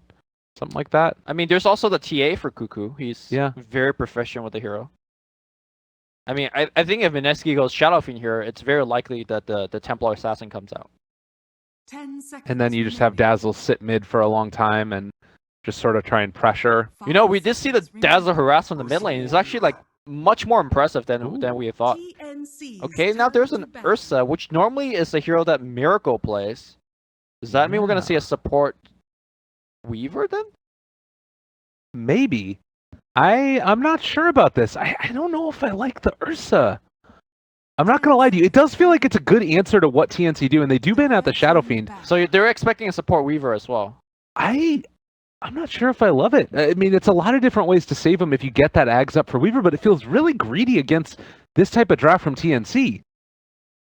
Maybe they're just hoping to try and go in and secure Roche a bunch, so that way Greedy TNC how? can't build I that. think it's fine. I think Ursa is a hero that kind of comes online relatively quickly, right? And he I mean, has- the support Weaver. That's my read of that part, Okay. at least. I think the support Weaver is fine, particularly because the disable from the TNC side isn't too impressive. I mean, there's a lift and there's a Hoostomp, but Dazzle's gonna get circles ran at him. Yeah. No, I'm with you there. I'm just thinking, like, later on down the line, we know that TNC likes to group up and push. How does Ursa deal with the push? How does Nyx deal with the push? Like, are you using Impale to push waves? Or No, this is like- we fight into you kind of thing. We're not gonna stand behind our tower and D-push. We're looking to jump into you and kill you. That's how we're gonna D-push. do they have better team fight than TNC, though? No? I mean, not at the moment, mostly because of the Centaur, but, you know, we'll see what the last pick here for Jay is. Fair enough. So that you feel like they need team fight for their draft to work is what you're saying then? Or a ton more damage. Okay. Well, we'll see which route Mineski want to go for.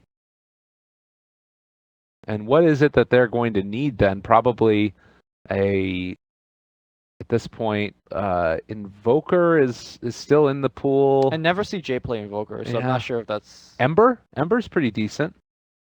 Yeah, Ember's not bad, actually.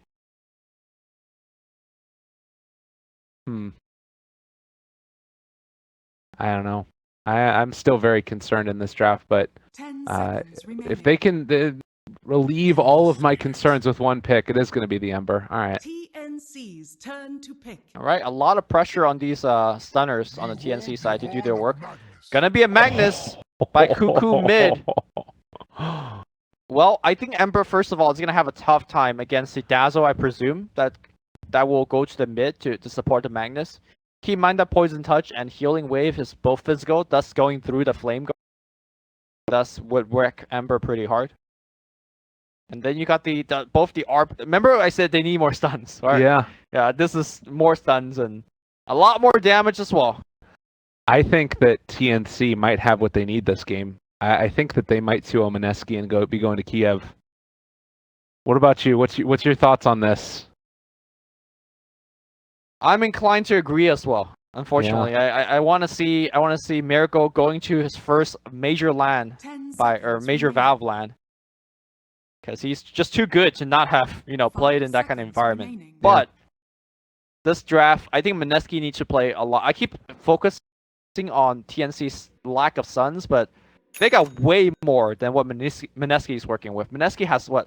Spike Carapace, Impale, and Earth Spirit stuff, and maybe some Fiery Chains. That's it. Yeah. So a lot of these stuns are not even like pretty guaranteed. So yeah, Mineski needs to perform, but if they can. We'll see if they're capable of doing it. Mineski facing off against TNC. Tournament life on the line, qualifier life on the line. And they are definitely up against the ropes here off the back of a Miracle, Ursa, and of course Mr. Bimbo himself playing on that Ember Spirit. We'll see the movement out now early on, placing down a couple of wards. Tim's going to actually be playing the Rubik this time, so are you surprised by that at all? Yes and no. Like, normally Rior is so good on this hero, so I expect him to be the one that's playing it. At the same time, Rior also plays a very hard position support like the Dazzle. So maybe it's one of those things that Tim's is more familiar with the Rubik than the Dazzle, so he takes the hero.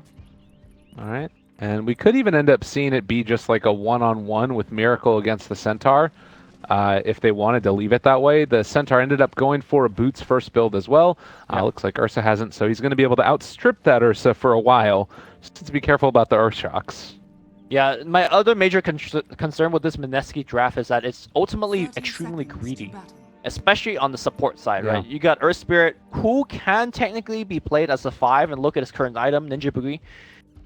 2 Tangles and a Clarity, and this means his role as a mid harasser, a gank setup person is going to be a lot less effective, right? You really need that Orb of Venom to do what he does best, which is rolling in and harass people.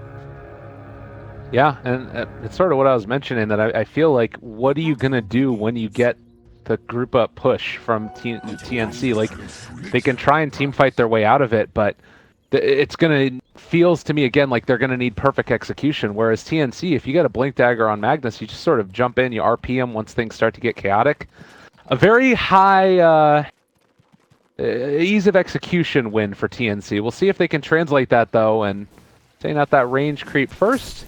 I think, honestly, one of the major game plan for Mineski is to kind of put them in a big deficit before that group up push actually happens. Okay. Because Ursa, I could see him getting off into a very good start in this lane, get the quick blink, and just kill. Yeah. Oh, and he's going to get the deny as well on that range creep. So this should push in pretty effectively, although looks like they might have gotten one on the Radiant side as well. And laning-wise, we're seeing, of course, RR facing off against Rior on this Dazzle. With Raven continuing to his pressure. But mid lane is into the favor quite heavily so far of the Ember, in spite of having that early Empower. Yeah, I find that pretty surprising here. And this is actually for the first time in a long time, having a true 1v1 in the mid lane. Nobody coming in here, throwing out ignites and poison touches. All right. Bottom lane here, RR in a lot of trouble. Drops the Impale, runs left away from the Telekinesis lift. Great play by RR. Any other way he would have done it, he would have been dead. But Tim's getting that movement speed. There's one teleport coming in. He gets lifted back to the low ground. He cannot run that way anymore. And now here comes Jules. I'm not exactly sure what he can do, but at the very least, Raven could not have gotten off that spin. All right, Battle Fury Okay, going just for kidding. RR. They're going to be able to take him down. He went back in for a moment, and now also Jules forced to pop the Shrine. Oh, man, that is a disastrous start here. They use the Shrine. They lose the Nyx. He's not going to have that regen in lane, and it's into their favor. Mid lane, push back in here. Cuckoo brings Jay under the tower, but tower too busy with some creeps. So Jay, no harm, no foul for him. Wow. RR makes the 9k play and then walks in and dies. Yeah. Oh, feels bad. I mean, he did his best, and unfortunately, the Jug, just a really good answer to the Nyx in general, and they're going to keep applying this harassment onto him. They have the Blade Fury up again, but not fully deciding to go for it. And in the meantime, you compare that to Sam H's lane, he's still getting experience here. He's having himself a decent time at the very least. For now, I think once Ursa gets to face boots, he's going to have to go into the jungle. Yeah. I mean, he could stay in the trees to sap experience, but he's never going to hit a creep once face boot is online. Another lift. RR in trouble yet again, going to get ran down by Raven. Jules trying to get it aggressive, but you can see he's barely even going to miss out on a creep here. Raven has been doing a great job of applying pressure when he needs to. This is an issue that Mineski used to have, which was they have so many superstar players. Unfortunately, not all of them shows up to play Dota every single game. An issue with consistency, and seems like at least today, that old trouble is plaguing them again. Well, mid lane at the very least, again, is going well for the Ember Spirit. He's about even with the Magnus. I'm curious to also see how Cuckoo chooses to build his skill build up. Obviously taking a lot into Shockwave early to be able to deal with what the Ember Spirit is throwing out. But later on, also, he's going to be able to help secure Juggernaut even more quick farm as the game goes on with that Empower. Yep. Also, the other interesting thing to talk about regarding to Bill is what kind of Bill we're going to see from Miracle. Whether it's going to be Blink first, HOD first. We also seen the casual Mask of Death first. So obviously, you know, each one has its own benefits and weaknesses, but once it gets close to that point, we'll kind of talk about that. Yeah. Ember moving over here, does guess right with the rune, is going to get a DD as his reward. And again, this dual lane just not really feeling like it's getting that much done. And oftentimes these support weavers, they'll head off into the jungle to try and get farm. We haven't seen Jules do that. He's level 2 at this point and only now going to start heading back to pick up the bounty rune. But, well, guess what? Tim's has already done it.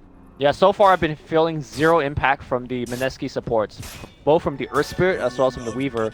And I feel like both of them are trying to do the same role, right? Which is harass lanes, get kills, and they're both kind of playing the 5 now because they have nothing to do. Just kind of pulling creeps and... Even to the point where they're sticking Ember in the jungle because they need this Weaver to get a lane for himself for a bit. And it's harder and harder to deal with Cuckoo in his lane also, so... Well, I wouldn't say they're purposely sticking the Weaver into a lane. It's more that this is a pretty common duck into the jungle to farm kind of pattern for Embers. So it's more of the Weaver just taking advantage of the fact that there is an empty lane. But you're right, he is going to get some stuff now. And again, like Sam H, he's gone off to the jungle to farm. Nyx doesn't have the same luxury as far as his ability to farm early on, not quite as good. Aura could get lifted here if they wanted to, but not deciding to go for it. Raven still happy as a clam, got himself his own lane. He's not quite as far ahead as the Ursa has been, but still having a really good time. Interesting that Raven actually skips his point of Blade Dance. Yeah. Not something I've seen too often. Maybe they're thinking of grouping up and pushing with the healing ward. I think that's the plan here. But their team is not really exceptional at that, though. Yeah. I think that if they can find kills off the back of like that Blink Dagger later on or whatever, that's going to be one of the ways to do it. But they can probably take down at least the tower. All right, bottom lane here. They lift up RR. They throw the poison on him, but unfortunately, nice silence. The Sun's going to be there. The Impale's going to be here as well. Raven taking a ton of damage. Omni Slash not going to all bounce. The Grave comes in. And the healing ward, that's a level 2 healing ward. They're going to beat on Raven. There's a lot of Fury Swipe stacks. He is going to be dead. Overall, great trade here from Mineski, even though they did have to bring in 2 other heroes to get it. That was just about the best that they could have hoped for, and a really good play also to make sure that they end up TPing in with the bear. And this also gives a little bit of room up here at the top. Like, you could say, oh, you don't want to, like, you know, move your Ursa around too much early, but honestly, for that, that's well worth it. Yeah, they need this next to catch back up. And now Jay makes the port up top as well. I think they have some ideas about this Centaur, but is it even possible? Yeah, I mean, they're actually going to bring Raven up to the top side, and he does have no Omni Slash, but can at least... Oh, they're baiting him pretty hard here. Yeah, they want to go back in. Triple Remnant forward. Raven goes for the spin, trying to run away. They're TPing in now with the Dazzle. Can he get out, though? That's the question. In range, looking for the save. Does have the Grave if he wants to use it. No, it was on cooldown. Oh, Rior not able to save him. So again, TNC throwing away a little bit of advantage here. I mean, you can't blame them, right? Juggernaut wanted to go up top to continue to stay in RR's lane and shut him down and slow him down. Did not expect Jay's rotation, so not really a TNC mistake, but a really great play from Jay instead. And I would say that they're kind of back in the game, right? 2 kills in a row over the enemy carry. Yeah, absolutely. And down here bottom, Miracle trying to make a play. You got Ninja Boogie in the area. Could think about going for the silence. The stun is there as well. He's already used the chase, but there's going to be the Stampede to try and make his escape. Oh, that would have been a sick guess if that hit him. But still, forcing out Stampede usage, and Miracle's still farming in the bottom lane. Looks like he is going to be going for the ADD. So he feels that this game is not the Roshan sneak, nor is it about killing people left and right. You just want to get the basics and kind of scale into the mid game a little bit smoothly with a little bit more farm. Alan, see mid lane. That is going to be a haste turn picked up for Jules. You've got Tim's. Does already have arcane boots for himself, as well as building towards a couple of different things. But they've got good vision over there on Tim, and they're not going to be able to bring down Rior there either. Already Weaver picking up the medallion. Things have definitely turned around at this point for Mineski, and it's to the tune of, you know, still very even in terms of the net worth. I still don't think it's necessarily enough right now, especially from the level department. Mineski still lacking some critical level 6s, and as a result, they're unable to pressure the way that they would like. And very silently, Cuckoo has been able to build up a lot of net worth just through the fact that he's, you know, just got that Iron Talon. He's jungling very efficiently. He does have that Echo Saber queued up, so he's looking to be the secondary damage dealer, apart from just a utility/initiator for the team. Yeah, and this is a build that we've seen used in the CIS region. I think that it was Dendy that started it. A lot of other people have done it in the past as well. There's some movement down here towards bottom, hoping to find the Ursa, but as you can see, this ward that's placed spotted all of that movement and realized that they might need to come and defend this if they want to hold on to their tower. No, Ursa not gonna get caught this time around. Notice how he left the creep towards the left side of his tower, expecting some sort of big smoke wrap around there. Yeah. They aren't going to find him. Pressure continues. A little Fade Bolt on a Miracle, why not? And the critical thing right now is that Radiant, because of the ward behind the tower, they see all of that information. They know that there's a trap being laid for them, so they back off. And it does force over the Ember Spirit here as well, just to make sure that they're not going to go down. And this ward, all the vision in the world, will expire now. Could even bait out a sentry by that, realizing that, you know, they're in the area. A regen picked up there as well for the Ember Spirit. So top lane, your Nyx Assassin, currently level 6. You also have the level 7 on same Oh, age. bottom almost lane, at they're going to level make a go here onto the Dazzle. Dazzle gets netted up as well. Great play by Ninja Boogie, connecting the kick as well as the silence. And Stampede was also baited out from that, so yeah. got a lot out of the deal. And I think with the Stampede gone, I think Miracle feels a lot safer trying to contest for this tier 1 bottom. All right. Well played. Find a kill. Looks like the Centaur as well is going to have the build in towards the hood. They're just gearing up for the late game. I think they feel comfortable with their lineup, and this is showing a little bit of diversity with the TNC group up. They're not just all about pressuring towers and taking them down at the start. They've got a Juggernaut with Empower. They've got Magnus who's going for the Echo Saber build. Yep. You know, Centaur is a great hero in the late game as well. It feels like they're very comfortable with how this is looking. As Sam H going to get initiated on. Veil is out, but so much magical generation, able to triple remnant away and stays alive. That was a great play. Using that RP whipping as well. Ugh. That triple remnant dodged the hoof stomp and just laid in the damage at the same time. That was a beauty. All right. And meanwhile, Mineski. yeah, Alvin takes a tower bottom. So they're kind of hemming in. I like to kind of point out what you said about the versatility of TNC. I'm pretty sure they'd rather be the team that's, you know, being proactive, taking towers and whatnot, but it's really hard to do so against the Mineski lineup. This is kind of where they're hitting one of their first peaks when the Ember is so big. And now Ninja Boogie on the bottom side finds a go, and that's a net coming through from the Ursa. They're trying to get the kill, but the TPs are coming in fast. Sam H does have the Stampede, and it's going to happen now? No? Ninja Boogie's going to be the one they claim, though. Yeah. Well, a good pickup there at the very least. They give it over to Cuckoo for the kill, and he is getting ever closer to that Echo Saber. I believe he just finished it off and should be brought out to him now. Which just gives him more possibilities to farm, as we see Raven going for the spin TP away, pushing out the mid lane, making sure that they don't overextend at various points. The Ember is here, and they don't have a spin on Jug for another couple seconds. Does he see the root big?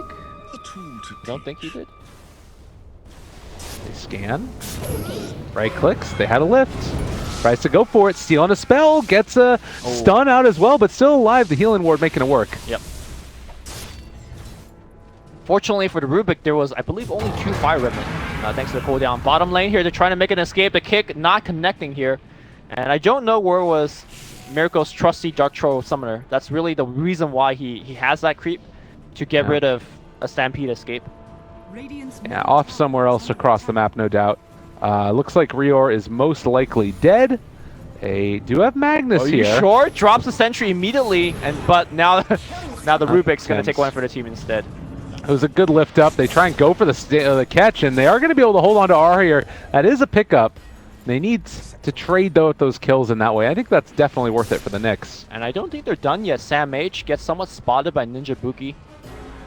Looks like Jay cannot rotate here in time. All right. 5-6. Still very even. Is there a team that you're feeling like is getting more of what they want at this stage of the game, though? A team that's more comfortable with their position?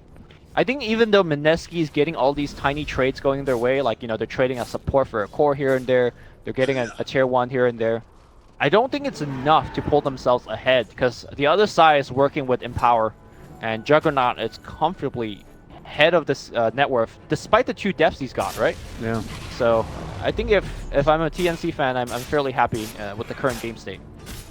You do have the Weaver that's building next towards the treads and then finally finishing off the Aghanims later on down the line. Right. So that's something else that we're going to need to keep our eyes on in this fight, but it's still not like the be-all, end-all as far as...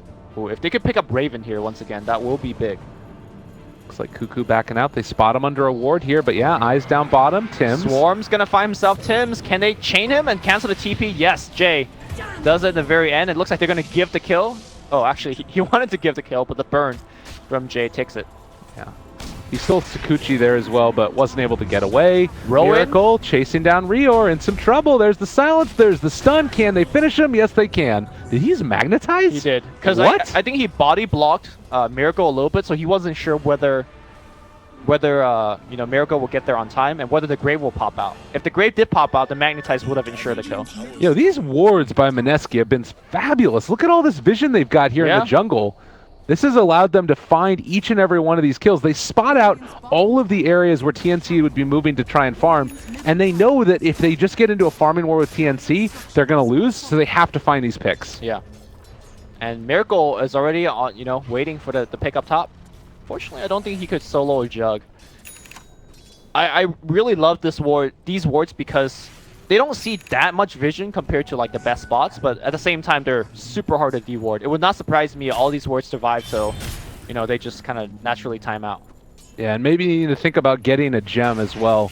That might be the answer eventually for TNC, but you also have to worry about who's going to hold it then. And if you're going to be going on de-ward missions and end up losing it, then you're really, really in a bad spot.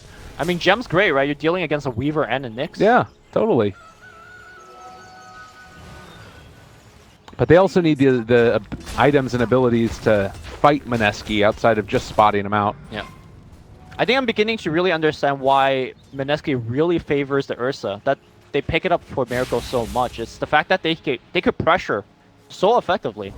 And you're seeing it in this game, right? Again, they're only up by 3 kills, but it's just the nature of TNC. They're just helmed into their side of the map. Just afraid to go anywhere. Like, this right here to me, this is RR just completely owning TNC. Oh, well, his Vendetta just ran out, but here comes a 2-man silence. The kick misses. It's time to disengage. There's the lift back. Now in trouble. Going to be able to steal Vendetta as well. Tim's already used Flame Guard, trying to run him down. Omni Slash used. A little bit of damage coming out, and they find that kill. All right. But at the same time, Miracle is going to be going for the Roche. Looks like the Mud Golem was brought there to tank some of the hits. And Tier 1 is likely going to be forfeited as a result. Yeah, they scan out this side as well. Spot out that it could have been a hero in the area, but now with the Roche going down, they know that they don't have to be too worried, at least as of yet. We'll see what ends up happening. Ember Spirit, meanwhile, cutting creep waves. And they're getting in position to try and fight, but already gone is Raven. Yep. That was a really smart scan, because if there's... Wait, mid lane though. Raven now in trouble. Manta Dodge try to get out. He doesn't have a spin. Needs to run out of mana, and there's the Stampede to get him away. That was real close though. That Mud Golem came in a little late. If he got off the stun, probably likely they're going to get the kill. Jules, is he going to give away Sakuchi? I mean, he can also do a good bit of damage here. Needs to be careful. Vendetta with the Fade Bolts, no joke. Ursa, get pushed back, but Cuckoo, Impale going to hit through the trees, and that's going to be a kill. Oh no, Tim. He got Sakuchi, but the fire is going to be enough. Yeah, they're kind of feeding away a couple of kills here and there. TNC, they got to pull it back together if they want to make a play. And Mineski, likewise, just not giving them an inch. You're seeing some great play out here from the Earth Spirit as a whole. Like, he's missed that last kick, but by and large has enabled the Ursa to kind of go ham. And they've just said, you know what, Miracle, take it. Game on your back. Yep. Tier 2 is going to go down. I don't think they could really fight this, especially without the Magnus RP. I think the true test for Mineski isn't about how well they're playing right now, which they are playing super well. It's the high ground, because you're trying to push up the high ground with Ursa and Ember. I don't know who the hell is going to hit the building on this team. And it's so hard to go high ground against Hoofstomp and RP. You know, I almost want to say it's impossible unless TNC make a big blunder. I think it also comes back to making sure the Weaver gets a good timing on the Aghanims, because if Jules does get it, then you can sort of siege with Ursa and then have the time lapse from far away, because it is that 1,000 range cast with the Aghanim Scepter. Normally, I agree with you in saying that, you know, the Axe Weaver is a big game changer, but in this game, not so much in my opinion. Hold that thought, because Nyx is... Alright, never mind. We'll look good. In this game, there's two ways you could go about it, right? Number one, if your whole team gets RP, it doesn't matter if you could time-lapse one person. Right. You're losing that team fight regardless. And we've definitely seen that happen in this particular C qualifier time and time again. Number two is, if you're using that time-lapse as a kind of a backup tool, let's say by sending Ursa to siege the tier 3 building, you gotta keep in mind that Cuckoo could blink skewer you all the way back to the tier 4s. Right. And that might just be outside of your 1000 cast range, or they could just kill you quickly enough before Weaver could react and close that distance to get off that time-lapse. So, don't get me wrong, I think time-lapse is still an amazing spell once Jules gets to it, but it's not a, a guaranteed victory once you get the item. Fair enough. Well, in the meantime, Cuckoo going to keep trying to get his farm on. Does have the Blink Dagger. We've talked about how important this item is. We also have it on the Centaur. We have not seen these in a big fight yet. We have Smoke on Dazzle, ready to try and move out and see if they can find a pick, but it's also an Ags on Ursa. This is a great item for him in this game. I think, like, being able to... It's okay. Against RP? Yeah, you could break out a RP, break out that hoof stomp. But I'm seeing a scenario where if Miracle gets stunned once, he's going to get chain stunned. All right. I mean, it's great. Again, don't get me wrong. Bottom looks like we're going to see a fight. Oh, Ninja is going to tank one for the team, man. He's super dead. What was that stolen? Boulder smash. All right, so Rubik's going kicking everybody. You can actually kick the boulders that Earth Spirit leaves behind. You can also kick the people. That's true, too. Going to make a joke about TNC kicking people, but I don't know. No, they don't kick anybody. Demon, man. That's true. I mean, it seems like they have done fine. Absolutely. Oh, jump forward. Tim's kick him away. Ooh. They're going to actually look for this. Enrage. It's actually about to cool off. They've got Omni Slash slowed up. Diffusal Blade there. If they want to use it to stomp, no. He's still going to be ended up brought down. Bottom lane, there's also a fight breaking out where Jules has taken down Cuckoo, but Miracle Age is gone. Sam H controlled over here to the side, but the read goes over here to the side. Dims, they're on top of him. Magnetized. Good Grave Raven still holding on to Omni Slash. Now uses it on the Miracle. They have the Shrine to keep Tim's alive. Turning it on to Ninja Boogie. Can they bring him down? Stolen Magnetize. Everybody is out and possibly going to end up falling. It looks like Miracle is going to drop. And here comes Jay. He's got no mana. Jay's in there trying to do what he can. It looks like it will be just enough to get the reorg kill. Raven very smartly backs up. He could probably do something, but it's just too risky for him to stay. I mean, at the end of the team fight, it was what, 4 for 2, 4 for 3 if you include the Aegis. Honestly, not too bad for TNC considering how the game's going. Yeah, I mean, losing 4 heroes here, it never feels good, but the fact that you got the Aegis off, it slows down the timing of Mineski fairly heavily, and this, again, is in power. Mineski's also not getting any objectives out of that fight, so it's just a 4 for 3. Let's see, they're setting up for this. They want to go, but do they realize that there is an RP waiting? Oh, man. All right, they don't have vision on Mag just yet, but they almost do, and Raven has no idea that they're wrapping on him. If they go onto Raven right now... Here's the thing. Oh, God. This could be big. They're going in. All right, they spot him now. Cuckoo. Jump ward. What? Oh, the Sentry Ward. They spotted him up here on the high ground, but there's the counter Impale. Now trying to jump away. It looks like Mineski are going to back out. Yeah. Well, another RP down. All right, yeah. Nicely done. Miracle's here. He actually wants to fight this. It's going to be hard to kill Raven. Raven, with the Manta Diffusal Blade, pretty much has Miracle's number from this point on. Oh, here comes the Troll Warlord. They jump in. Trying to find him. Chain's not on the mark. The Troll Summoner, excuse me. Troll Warlord not in this game. Now they're all weaved as well. So this fight becomes a lot harder.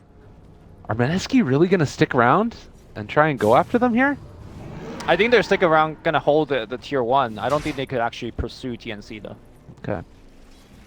Especially without Ninja Boogie, who is kind of lumbering up top. Oh, Miracle. Wait, Miracle? Miracle? He has Enrage. Time lapse. Oh, just baiting it up, and now perhaps... Oh, the chain's not hitting, and now here comes Miracle re-engaging Ninja Boogie, coming in from the back line as well, but that Impale making a big happen here for TNC. Damage is dropping high, and looks like we're going to jump in Jade doing a lot, and now it's going to be... Oh... Wait, Omni Slash? They're turning it back around. They're going to be able to bring him down, but already Raven the kills! They're all over him! 5 dead from Mineski. The plays. All right, so Omni Slash from Jug with Empower is pretty good. That's first. Yeah. Second of all, Rubik is a goddamn god. Tim's with the Impale twice and then Fade Bolt as well. I think his Impale hit like 2 to 3 at least. Yeah. And that just removed the Nyx immediately. And also Echo Saber on Magnus. This is the reason why Mineski's draft can hurt, because you've got these two just heavy damage dealing cores, and there wasn't even an RP in that fight. Yeah, that's the scary part. It could be worse. And I think that this is why we picked TNC's draft to be quite strong in this game. I am very concerned for Mineski. Off the back of that, you look at what this graph is going to start doing. Wait, Nyx on Cuckoo's tail. That would have been the play. No, he just blinked hit Fog. RR had so many chances. Now he was waiting for his team to come by. Now Swarm's going to come through, checking the Roche. And Force Staff going to be coming away. Stampede, what a stun. Yeah. R redeems himself there. That was a good play. And they're able to pick it up. Mineski still very much a threat in this game with the Aghanim's Weaver. All of these things end up working out to be, creating a potent force, but it needs to be a really good fight for them. I'm not sure how much of a threat they are anymore. Again, they have to win at least one fight to have a chance to push high ground, and then they have to win a second fight at the high ground to actually take buildings, because the team just... I mean, they hit building for like 150 damage. Who cares? No, it's true. It's not easy. And it's not like they have amazing comeback potential, but if you can blow up one, that's where you're sort of, I'm assuming, what they're looking to do here. And it's just a scary prospect. Raven, empowered. He is so farmed, 4,000 gold ahead of the next highest in the game. And I mean, even just the empowered damage there onto Jules, it's bringing him so low. Stomp? Stomp. They got him. They know they got him. They dust him up. He goes time lapse, but he gets lifted, and now R comes in. Oh, he stole time lapse too. I mean, that's only he doesn't have Axe, right? Right. So it's just a time lapse for himself. But Jules just playing super cocky. That high risk and the low reward play. All right, movement now up to high ground. Raven is there. He's gonna try and move forward and take down this tower. Can they stop him? I don't think so. Ends up going back, stealing mana burn. Somebody's got to deal with that healing ward, or else all of Jay's harass is, useless. What a freaking game right now. TNC all over it. They jump in with that. Oh, no. They got the lift. Bimbo in trouble. They get the RP as well. Can they bring him down in time? Omni Slash as well. He's going to fall, and Omni Slash is over all of them. The Empower doing work, but they are going to need to stampede out now. Raven 4-stepped away. Again, Tim's trying to keep his buddy alive. Manta trying to get out. He is going to fall there. Still, though, the damage coming in from the mag is quite significant, but they have stepped too far now, and 4 go down. Mineski hold their high ground. Oh my god, that was the best Earth Spirit play I've seen in a long while. Ninja Boogie put his whole team on his shoulder. He started off by silencing the Dazzle, which was the target that Miracle was going on. Without the Dazzle, without the Grave, that fight just looked so lopsided. And then he came back in with multiple man stuns. He was like a Silencer and a TIE Hunter together by himself. Yeah, and I think too, when you're looking at this, it gives them access towards Roshan, and you talked about needing to win a fight and then also push up to high ground to get an objective. And then win another fight there. Like, this is the other answer, is going to get an objective at Roche, and now look where they're at. Their top lane is pushed in. They're all moving over in this direction. I think that they've got the capabilities to put the screws to TNC right here. Yeah, and that was a super risky play by Jay. He didn't even have a Remnant down, but he blinked in just to kill the healing ward. And he got lifted, he got RP. It would have been really bad, but... Skewer back. Miracle going to be pulled further back. They've got the chain stun. All right, there's the time lapse. Yeah. I really appreciate that. Like, he could have ulted any time to just start walking away, but he had trust in his teammates. Like, I got you. And Jules did get him. Absolutely. Ooh, the smoke, the fake back. They want to go. Nyx is scouting, but is passing by a sentry ward. No other vision in the area to see that the Nyx is looking. Okay, Sam H. Outside the base. Is that the one you want? Oh, they want Raven. Raven is by far the most important target. Line it up. They're there. Oh, it's all through, and the stun to counter RP, though. Is it going to be enough? The Omni Slash there on to 3. He's already dead. Miracle now in trouble, too. He's going to drop. Oh, it looked good for a moment, but the reactions were there for Cuckoo, and the Aegis now gone. They got Aegis, and they're gonna try to go for this. Here comes Shay on the way back. They're gonna try to focus everything on Miracle. He needs that time lapse. Where's the time lapse? Jules, get his back. Miracle trying to that time lapse at the very last second, and they're gonna try to fight this. But the Magnetize doing so much work. I think that was a Magnetize from the Rubik, and all in the end is still not enough. Raven survives to the very end. But it's a 4-for-3. Weaver and Earth Spirit is still alive, but I don't think these two supports could actually take an objective. Yeah, they had to buy back on the Rubik there to get into the fight and help out. But you can see damage done. Ember Spirit did a ton, but the Omni Slash again is just so hard to deal with the Empower there and all of those heroes grouped up. That time lapse though. I know, that time lapse was absurd. That was some true trust test. He still died there.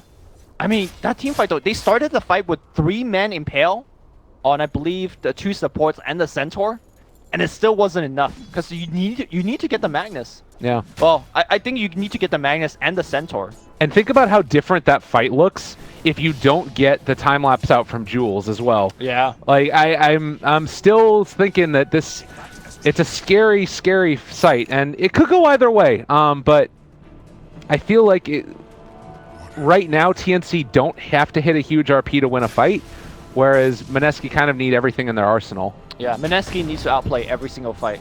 I mean, we saw TNC playing perfectly for like, I don't know, 40 minutes straight. Yeah. Wait, bottom. Yeah, Ninja Boogie most likely going to die here, able to interrupt and do that, and there's the second double edge for the kill. All right. Not very important kill. But again, Mineski losing a big opportunity because that Aegis was kind of their one-way ticket to win a fight and perhaps do some high ground damage. But without that, I think it's, you know, TNC advantage again. So Shrine, the first one, about to die. They're pressuring this bottom lane, and TNC now looking to keep the pressure on. Like, I'm not sure if they can really go for it though, because top lane's still being pushed in. Yeah. And it is an advantage right now, just ever so slightly into the favor of Mineski. 2,000 gold, right around 7,500 experience. That number lie. That number lie? Yeah, it's not in the Haas. Because right now the tier 3 is down for Mineski, so TNC eventually will be able to remove all the shrines on the map. Yeah. So that pocket, that's like what, 750 gold, whereas Mineski don't have the same luxury. And TNC is working with a better late game, in my opinion. Yeah, people underestimate how good Empower is, and particularly with the plus 15% now that you've got on the level 20 talent for Magnus. Yep. This makes it even better. Plus 50 bonus cleave and damage. It's quite significant. Especially Juggernaut, like just building just stats items, right? Agility items. Yeah. Once he gets a butterfly, oh my god. Even more damage. Well, there Look it at is. him. He's hitting for 400 damage. And I mean, that's the cleave is going to be applied retroactively. I think so. The next cleave is when you're really going to start to see it ramp up a little bit more. Yep. I believe that's the way that interaction works. I'm sure it is. Yeah, 880 crit. That ain't bad. So 400 damage without crit, without mana burn. My goodness. I mean, he still has to be worried about the Ursa. That's Does what he? the thing. He has butterfly. I mean, physical damage once you get the MKB, he's far away. Yeah. Once you have the MKB, that's a different story, but... Oh no, it does apply it right away. So yeah, he's still sitting at the right amount. I'm just reading numbers. Okay. It says 400 or more. All right, the Dire scan it. They realize that they're there. Oh, Jay trying to push this tower by himself. And in fact, TNC looking to go on the high ground. Here we go. They're going for it. Need to be very, very careful. They're going to jump back in. The stun onto Raven. Does have that healing ward still there. Misses the skewer. Fine. Jay blinks forward. Whew. Swarm on the... they're slowing things down. There is a fairly decent-sized creep wave on the bottom. The siege unit going to work on a tier 3 tower, but will TNC continue with their push? I think they should go back. Yeah. Yeah, that's fine. I mean, again, they weren't able to bait out the glyph or anything else like that, but they can keep farming, and still with the better late game lineup, they're going to be fine with this, I believe. I mean, Raven's net worth looks like an Alchemist net worth bar right now. Yeah. He's just like so far ahead. And I do not believe that smoke was scouted either. They're going to be moving into the jungle. If they could find Jules somehow at the start of the fight, that's the other thing, is that they just need a way to be able to shut down that Weaver. Oh, they're clumping up. This is not looking good. Do they have vision is the question. They got Ninja Boogie, though. He's going to drop so quickly. It's going to get off a stun. Oh, they're going to get an RP as well. It's going to be Blink Skewer onto... Okay, first hit bash by Miracle. Oh, God, he's dead. They've so got him. Yep. Oh, wow. All right. Well, no Enrage, no nothing. He's gone, and they do have buyback on the Ursa, but no buyback on the Earth Spirit, and now it's time to pressure. They still have this, Ember Spirit down here in the top lane who's They got trying a to TP, get counterput. They got a TP. So Yeah. I don't think TNC can push. I think they can. You Right? think they're going to push without Magnus? I mean, Magnus can join up with them. I think that they could, honestly, if they wanted to. And No, you're not pushing without Magnus. That's no Empower, no RP. maybe they'll wait for him. Yeah, they'll definitely wait for him. He's making the trip. Look at this guy plot along. He's going down the mid lane. I'm coming. That ass, man. Look at him. Look at them legs. All right, mid lane again. They're in position. Stun onto Raven. Still holding strong. They have vision of him even through that Glimmer Cape. Now they take it out. They're actually able to burn through the healing ward, but there's the lift. They found the Ember. Hoof Stomp is also not going to quite be on the mark. They have time lapse, so it's not that. Oh, Stampede just used to get the hell out. Okay. We don't want to be here anymore. All right. Yeah, maybe with the mean- healing ward down, or I don't know exactly what that was. Mineski goes like, all right, seems good. Defended. All right, they hold. Yeah. I like that, though, because they made a decision. We're leaving. We're not going to stick around any longer. They made a definite decision to leave, to Stampede out. I mean, that is the ultimate. We're out. Yeah.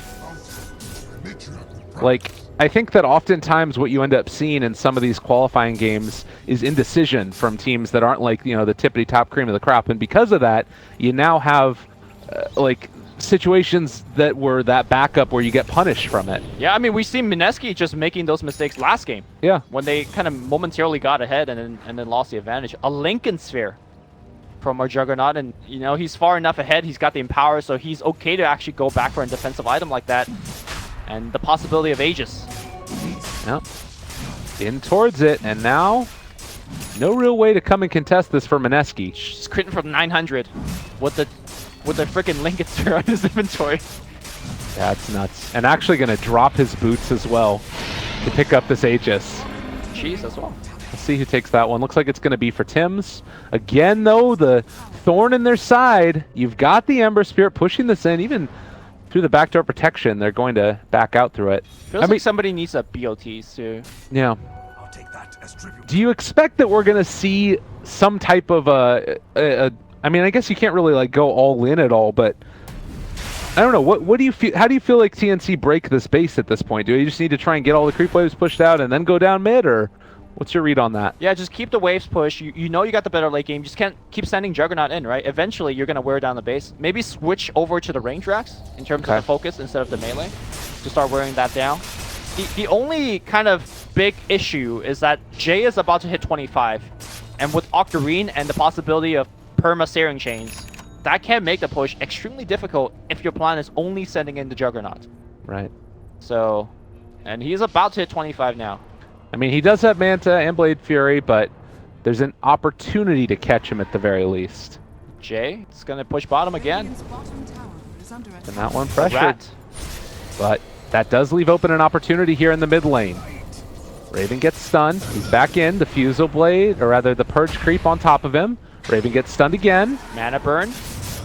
Okay, they're on top of him there, and everybody's Blink jumping bash. towards them. The healing ward, they've stolen chains. There's the jump in, the skewer back out. Time-lapse. Miracle in trouble. Okay, he's fine. Yep. Raven looking for Jay. Jay taking a ton of damage. We'll have to blink back. The Raxus will need to be glyphed right about now. It'll get popped. Yeah. Blink in, trying to bash him again. Raven's out of mana at this point, so no Omni Slash, no healing ward just yet, no spin. Yeah, he's going to be able to get it now, and there's the turn. There's the melee barracks gone down, and TNC maybe going to be happy with that. Can Jay? they find anything, though, on the retreat? The chains onto 2. Remnant forward. Rior pops the glyph, or rather the grave, and there's the TP away. Tim's going to be controlled and killed off, and it looks like they actually do get the dazzle as well. They get 2, and I think they're looking for more. Cuckoo, I like his positioning. He's in the trees. He's looking to RP. Do they have detection? That's the problem. They have Gem available from Sam H. Now, Oh god, this is actually really scary. TNC need to get out. TNC could wipe them though. Like Yeah. if they get an RP, they could literally wipe Mineski.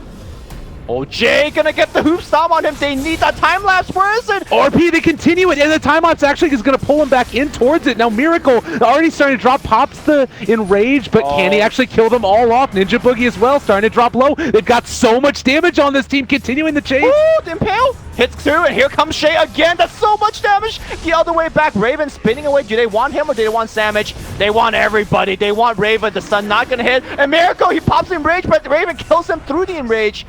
Can they actually kill this Juggernaut? I'm not so sure. Oh, the buyback comes out. They gotta run now. Yeah, they need to get the hell out of here. Sam HE is going to go for the stomp, Silence. able to get the silence Stun. off. Oh Ninja my Boogie God. is playing out of his mind Oh right my now. God. The Impale Dazzle is not here in time as TP was on cooldown. That's a Cannot dieback. group up with them. A dieback for the Centaur, and no great answer. I mean, they take the melee barracks, but they lose so much in return. I mean, but okay, they don't get an objective. Yeah. Mineski wins the fight, and then what? They have to farm. Yeah, this is really tough. You do have the acronyms now there for the Nyx Assassin. Ninja Boogie is really, really playing Ninja a great Boogie game. for president. Yeah. He's having a great time with that. You have buyback on all of the other heroes for TNC that are dead except for the Centaur. It's just holding on to being able to break high ground against Well, this team. the other big thing was that Jay also had to buy back there. Right. And he's the one that's taking the most risk every single fight, right? He's the one that's in the enemy base split pushing. He's the one that's jumping in to kill healing wards and all that jazz. What if the next fight Jay dies? That's the game. I mean, like, yeah. Mineski's walking on a tightrope as well. No, it's true, and we're at this stage too. Like, you look at the net worth graph; it's just this roller coaster ride. I mean, that graph doesn't matter anymore. No, but I mean, in terms of the momentum of the game, that it just when you start to feel like TNC are getting to an unassailable point, Mineski come back and then start taking over the game again. They have a team fight like that just blows it wide open, and I feel like they have to find this Weaver in these engagements. He's been so key to staying alive in there. It's just so ridiculously strong. The 10-second or 16-second cooldown. Yeah. I also think that it's utmost priority for Miracle to finish this MKB. I wonder if he's even going to forego his buyback for the MKB, because the next time that the Juggernaut comes at your base to push like that, they need some real way to damage him. And the MKB allows him to do that.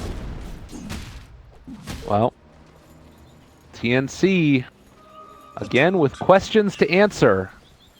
Raven is still just a monster. He finished off a Scotty on top of everything else this guy's got, and gets the plus 20 agility to boot. So how much damage does Empower represent right now? I'm not exactly sure that. We got to have to wait to see, when it runs out. No. Weaver also is almost level 25 himself, Is under attack. which is nuts to me out of this position 4. He's got his Lincoln Sphere and now going back for the Deso as well, so he wants to build into some amount of damage and become that extra core for the side of Mineski. And I think this is the game you take the Sakuchi movement speed, right? Oh, you always take the Scoochie moving speed. I mean, there were some games that you might want to consider. 25 magical resistance? What? that. Man. Have you seen the Sakuchi movement speed? I've seen it. But sometimes your job is to make sure you survive, you know? That's fair enough. I think it's more of for the core Weavers rather than the support ones. I'm with you. Alright, I heard a smoke popping on the mid lane. Weave is applied and they're on the hunt. Want to take down the big bad Ember Spirit that's been causing them so much trouble. If they pick Ember, they win. Yeah. That's Oh, God. And you know what? He's right there. He's right there. Oh, no. No! He's out! All right. Well, they canceled the RP. Yeah. Thank goodness for that. Whew. My heartbeat for this game. I know. Earth Spirit also, by the way, is building into an Aghanim Scepter. He's only around 1,200, I guess 1,400 gold away from finishing that one off. And another one of those saving items for a single target. Wait, who's doing that? Sorry. Earth Spirit, Earth Spirit. Enchant Remnant. Yeah, dude, that's gonna be big. Yeah, either for defensive or offensively. It's really great. Okay. Definitely TNC advantage, but I'm not sure if they're guaranteed to win this game, man. Look at this kick. It's like he's trying to pull mid again. That does reveal his position. They know he's up here. But movement now. up towards the top side. Backdoor protection is off, and Raven hits incredibly hard. Well, Lincoln Sphere on top of him. He's permanently chained, so he needs to Manta or spin. Yeah, and he's there, going to hit the tower. They're doing a lot of damage to it. Bashes? Raven getting hit, backing up. But he did what? I don't know, 80% of the tower's damage? Yeah. Or tower's HP? Stealing the chains now for Tim's. And unfortunately, it is just the 3-second duration there. So everybody backs up, Boots of Travel online, time to push out these lanes, and they can kind of just do this over and over again. Like, Jug hits hard enough that you can take down the rest of those tier 3s. Are there any big talents that could be gone, or any 25s that could kind of turn things around? I'm looking more so for the Mineski side, and I just don't really see how can they break this pattern, right? Because TNC could just keep on walking up the hill like that. Eventually, they'll take the Raxus. Yeah, maybe. I don't think that there's much that's like crazy out there. The +10 Fury Swipes damage is pretty good. I actually haven't seen the level 25 or so which ones they go for, but I can imagine if it allows you to sort of bring down Juggernaut faster, it gets to the point where Raven's not willing to take that risk going up high ground. I mean, does the axe from Earth Spirit, does it have any value? Like, can you like maybe rock the Juggernaut and kick him into your fountain? That's probably the play. Is that really the play? No, that's definitely the play. Like that, that happens a lot. Well, here's the thing: he's got Aegis, so Right. I don't know if that's a play anymore. No, I think it still is. Like if he's up there, then you can try and kick him out of position, because it's not a long cooldown either. The Enchant Remnant, like it's fairly long. It's more that you put your Earth Spirit in a very dangerous position to make that play work. Yeah. So it's not like a no-risk play, right? You gotta commit something to it. Well, backdoor protection taken down again. We do have the Nyx burrowed here on the high ground. They're going to throw out the Impale, jump on top of him. Sam H controlled as well. Is maybe in some trouble, silenced as well. He's not able to take out and use Stampede, but they don't care. They're just on top of these barracks, hitting away at him. Lift up as well. Miracle pops the Enrage. They have no more saves now if they are able to jump in for a big RP, but Blink Dagger's still disabled, and it looks like they're going to run away.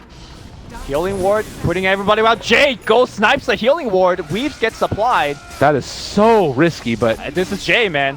He makes does the that play. for you know, breakfast. Oh god, Jules, what are you doing? Jules, you're being seen right now. Jules, get out of there. Oh my god.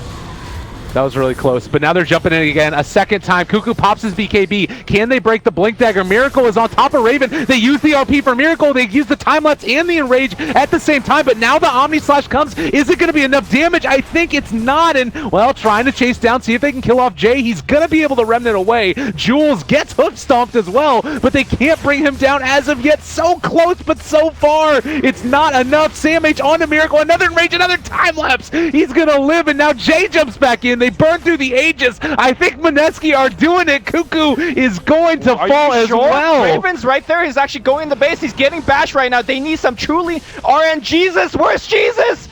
He couldn't find Jesus. It's Forsaken. Oh my god. They ended up doing it though. They hold the high ground by and large. But they don't get anything. I mean, yeah, it's true. That's the rough they get part 3 about kills. it. Who the hell cares? Yeah. All right, Jay on the bottom side. Gonna try to get some wave back out. This is what they needed. Yeah. That was his Jesus Miracle. Man, he went for the ultra safe play, right? He saved for buyback, but if he went all in to get that MKB for that fight, oh man, it would have made all the difference in my opinion. Yeah, I think though that you still have this point where you can at least think about trying to force some type of reaction. Like Magnus is dead for 40 more seconds, and they could come down here. It's still just so hard to pressure. Yo. He doesn't have. Okay. He does. Okay. You know what? You know what I think Raven needs? I think Raven needs to ditch his Diffusal Blade and go for Basher. The full Abyssal Blade, maybe. Yeah, because currently there's no fear, right, from Jay. Like unless Jay messes up, which I don't think he will. Like he's not gonna die to at least the Juggernaut. By the way, Miracle working on these shrines. In fact, I think both shrines are simultaneously being taken down. So a little bit of gold going towards the pockets. Yeah, I mean that's the value there also of being able to take down this top tier 3 tower. They can finally start to secure some of these outer objectives and not give away Roshan for free every time like we've seen. So 48 minutes in, 24 to 34, still within a 10,000 net worth lead. It's never eclipsed that for either side, although experience very heavily into the favor of Mineski, and they're making use of it with the level 25 talents. All right, let's check them out. Anything cool that we've been... I mean, we talked about Ember being so key. Weaver is also 25, taking hold the on. Sikuchi. They almost popped that smoke there. He's going to get out of there. And then Nyx is not 25 yet. They only got 2 25s. Right. Yeah, it's going to be there soon. And I think that... Is the Spike Carapace worth it? Plus 200%? Oh, Jay is blinking into the base. He's working on the Ranger axis. I don't know if they're going to be able to get him in time. They don't have that instant disable. Yeah, they need that Abyssal Blade, I think. I like that idea more and more from Jug. Well, I mean, the Abyssal Blade is really good only with Blink as well. Yeah. Magnus working for Refresher. Okay. Oh, man. This game. I mean, actually, Tim's is their instant disable, right? Blink telekinesis. Okay. Yeah. Maybe Ember could think about going back for a Lincoln Sphere himself and dropping out that for the Veil. Sure. By the way, Sam H has Refresher Ags. That's also another issue that Mineski has to deal with. They have the Enchant Remnant now as well from the Earth Spirit, so 45-second cooldown on that one. And could be a game changer. This is gonna be a crazy one. Oh, up here in the top, they got the RP onto him. Ember Spirit in trouble. He is going to drop. Just went back in one too many times. Shadow Blade used, and Magnus found the kill. All right, so you go down mid, force the buyback, or go down top, whatever the lane is. And Raven, not afraid of anything. He actually hasn't even gotten the Moon Shard yet either, so still has a lot of room left to grow. Look at Jules, he's moving so fast. I know, that's the thing. It's such a good talent. Oh, dude, they're hunting Jules as well. They see him. They want him. Get out. RP is still on cooldown. Smoke They break the smoke. All right, in a scary part. They end up catching one. Tim's on top as well. Omni Slash onto Miracle, but they don't have the reveal. And can they actually get out of here? BKB has already been popped, trying to find somebody. The Ember Spirit is chasing now. On top of Rior, is able to kill off Tim's. Raven trying to get out. He is going to be able to make the escape, but Rior is going to fall. So that's 3 dead, all of them without buyback. At the back here, RR finds himself Cuckoo. Cuckoo's trying to run away, but the Ember Spirit is jumping in. He blinks on the left side. RR skewers away, but is this the right play? They're chasing Ring around the Rosie, around the whole map for a freaking Magnus. I think it is. Because if you can force out that mag buyback now, they're already going to be able to push. All right. Again, this team does not push for Jack, but now they have a Weaver, right? Weaver actually is hitting for damage now. Yeah, and they're going to actually... I was wondering if they were going to come back and defend, and they are going to be able to keep that mid lane pushed out, but they forced the buyback from the mag. Miracle's still holding on to this. Oh my god, Mineski perhaps is doing it. Oh god, Raven is critting off the creeps and is actually killing Miracle.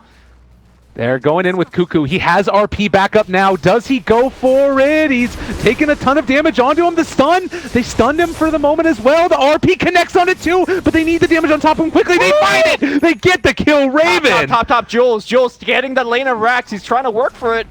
And he is gonna get it. Time to get the hell out, boys. Okay. 2 buyback is available on the Mineski guys that are dead. Jay, again, out of buyback for a while. All right, let's take stock of this game. Again, you've got all 5 heroes for TNC up. They are going to probably try and force some type of a buyback here. For sure. Roche is not up yet. Yeah, still a ways away before it could even respawn. So TNC know that. They're going to try and pressure this out and at least force buybacks. But they need to be careful because if they do happen to get caught out, there's no buyback for Magnus. Yes. Yeah, he's going back for the Basher as well. You're talking about Juggernaut? Yeah. Yeah, okay. I think he's got the whole thing. He's got the whole Abyssal. Yeah, he just needed to send it to the side shop, or secret shop, excuse me, to pick up that Vid booster. All right, buyback number 1 from our Earth Spirit. They want to hold on to the other one. You've got down here the Ember Spirit continuing the push, so the creeps are passively going to go in, but TNC are going to the top lane, and they want to get this. They'll get it so quickly. Spin forward, crush onto Jules. Okay, in trouble. He's going to drop R as well. They buy back twice. They need more buybacks here, though. Everybody buys back. But TNC, you need to run away. And it looks like that's what they're going to do. Maybe even worth committing the Stampede. They've already used it. They want to fake back that. I don't know about this play. All of their lanes are pushing in. I think that they need to go back right now. If they lose a fight here, Likewise, if they win, yeah, TNC, you just need to get out. I mean, look at the bottom Raxus. It's Yeah, gonna they just go need down to get the out creep. of here. Somebody TP the J. In fact, it's going to be one of TP the J. We'll just take a lane of Rax. I think that range creep, yep, that's range Rax down. J not going to get the melee Rax, and it's going to regen over time. Top is They took it. done. All right, I think, you know what, Mineski sits in their fountain, or not fountain, sits in their base for the I like that idea. next 5 minutes. They need their buybacks back. Yeah, they definitely do. I completely agree with you. They can't try and push out. Likewise, though, if you give up Roshan because it's now going to be up, it's a long respawn time. But that to me feels like the only thing that you can really go and contest. You can't try and get other stuff done there, really. It's just too risky. Oh my god. I mean, again, who's ahead right now? Is it TNC that's ahead because they're I think because of buybacks, TNC is in the lead right now. There's 4 buybacks used. No, all of them. All of the buybacks have been used. So there is this 5-minute window where if they find like anybody, a kill, and singular kill, they're going to win the game basically. But I mean, you could make an argument that it's Mineski advantage in the fact that there's 2 lanes pushing in from the side, and now Jay going for the melee racks. He's gonna get it. Yeah, this is. Wait, are they pinging out the throne? They want to go for it. TNC question mark? Okay. I mean, they have buybacks of their own, and they can try and go into this, but this feels really risky to me. Movement now forward. They're going to be able to stun them into up. the fountain! Juggernaut's there! They got him. They pulled him all the way back in, but Raven going for the spin TP. He's still bashed up for the moment, but they're going for those tier 4s for the moment. Over here on the bottom side of the fight, they've been able to catch out Jay. There's the RPUs. They're controlling it for the moment, but still managed to get it. The time lapse. Great play. A second RP isn't going to be enough, though. They're bringing them low. The Enrage, keeping that Ursa alive. They lose the Ember Spirit for 2 minutes. He's out of there. Magnetized onto all of these heroes as well, but I think that potentially TNC could have done it. There's still so many creeps inside their base. Raven's fighting. He's fighting the bug, trying to get Jules. Jules is able to run away. Triple kill for Miracle. They're stunning up Raven. Raven's getting chain stun. He's not going to be able to do it. Raven's Ultra kill for Miracle. Sam 8's going to fall as well. I think that they might have done it. They give it away. And now the base on the other side of the map is fully breached. They have POTs up the wazoo. Just go, go, go, go, go. Mineski might have been able to force it to a game 3. They have no buybacks on these 3 heroes. They didn't need to do this. They did not need to pressure this hard. All right. Checks Roche. No Roche there. Does Jules want to keep going? Like, everybody's HP value is actually pretty low. I'm not sure if Mineski get there. They are... Centaur is 400 gold from buyback. Rubik is 500 gold from buyback. 30 seconds, and now Magnus is back. You got to keep in mind, Magnus is a damage source. Oh, Raven. Gonna be there. All right, TNC, they need to go, like, honestly, I think TNC just need to almost give up this tier 3 tower instead of barracks. Like, they need to almost fight from mega creeps because they can't afford, unless everybody gets up in time. Because if Mineski just run down mid right now, and you start to lose heroes... Mineski doesn't have time to run down mid anymore. By the time they get there, everyone's going to be respawned. I think the Roshan is like... the Roshan is like the safe choice. But also, you know... I don't know. It's so hard to say what is the right move right now. Nobody knows what the right move is. I just can't believe they didn't have buyback. How did Mineski defend that, losing only 1? That is the super impressive thing. Yeah, it's time-lapse Weaver's pretty good. That's one of the things, certainly. And the RPs maybe a little bit off the mark as well from what they wanted of them. Oh, yeah, Jules. bots level 2 going for him. Tim's chased down. They dropped the sentry ward. He's on the other way. RP, he's dead. They've got him. They're on top of Jules. They're going to end up being able to take him down. The Lincoln Sphere. Wait, cheese. Oh my god. All right, Jules trying to stay alive and doing his best, but eventually is going to fall. They still time lapse. That's 2 minutes. He does not buyback. But Jay, look at Jay. He's pushing into waves. What is this game? All right, they are gonna. I mean, the tier 4s have regeneration now, so they'll be able to keep it there. But okay, so here's the thing, right? For the last, I don't know, 25 minutes, Mineski was in this situation where they kill people and they can't do anything about it. Right. TNC just killed a Weaver. Can they do something about it? I mean, they're trying to run down mid, but Jay is. Oh no, he's gonna get caught. They've got the lift. Do they have any extra forms of control? The double edge. Oh, all right, yeah, he's gone. All right, that was. All right. Oh, Aura has a Hex. Cool. Jay just goes right back in again. He knows what he has to do. This is his life now. I mean, Jay is the absolute hero. Actually, that's not true. Ninja Boogie is also. TNC, I think they're going to move down mid. They've got a DD rune on Jug. If there's a time, it is now. And Cuckoo going to lead the charge. He does have RP in 25 seconds, so can have 2 of them for this next fight if they wait for it. I mean, look at Jay. He's just like softening up the whole creep wave. They're in power. They're onto him. Looking for the lift. Not going to be there. TNC, I think, I mean, they're going for the tier 4s again. They jump forward. Sam H stun on the Miracle. Continuing the chase, though, they're going to hit this tier 4 tower, and now they pull back onto Jay. Not able to kill him off, though. Raven. On the other side of the fight, Raven is being controlled. They have another RP, which they can use for Miracle here if they want to use it, but Sam H holding on to it for the moment. The triple remnant forward, and, well, now it's some trouble. Ami Slash as well. He ends up canceling it. What? Cuckoo ends up losing the second RP. They're all going to die. Tims is falling as well. They're killing them all off. 2 minutes with no Jug. Why are they going in like that again? The creeps are in the base. That's it. They did it. Mineski, game number 3. We're going to be seeing it, ladies and gents. GG's called. Oh my god. Has been killed. I don't know what to say after that game. Somebody make a top 10 compilation of Jay's Sleight of Fist RP dodges. I think there's enough clips in this game. He dodged so many RPs. Just, I don't know. I think EE Shanghai.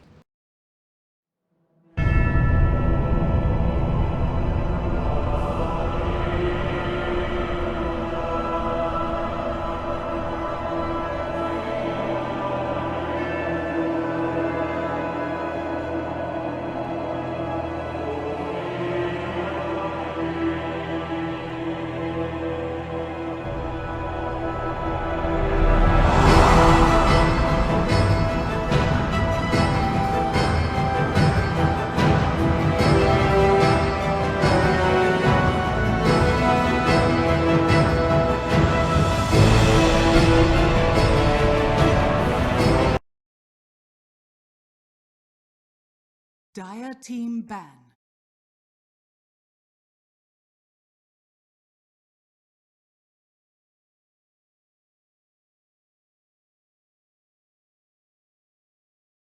TNC's turn to ban.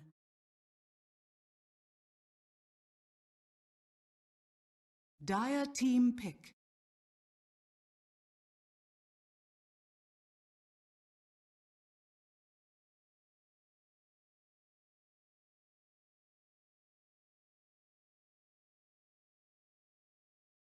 Ten seconds remaining. 5 seconds remaining. Reserve time.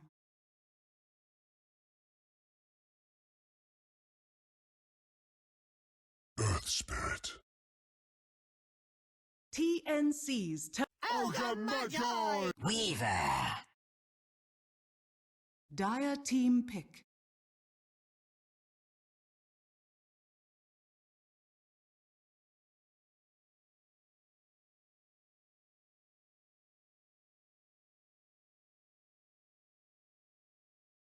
Ten seconds remaining. Needs assassin. TNC's turn to ban.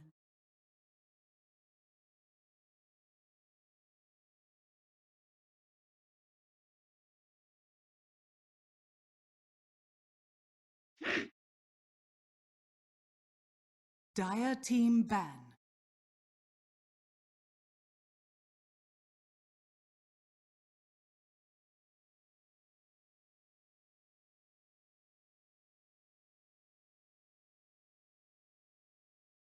Ten seconds remaining. 5 seconds remaining. Reserve time.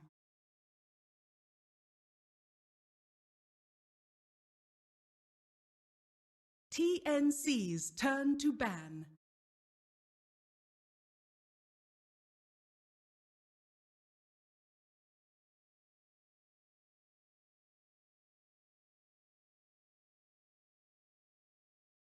Ten seconds remaining.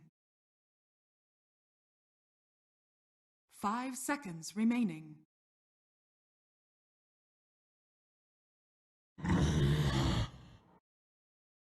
Dire team ban.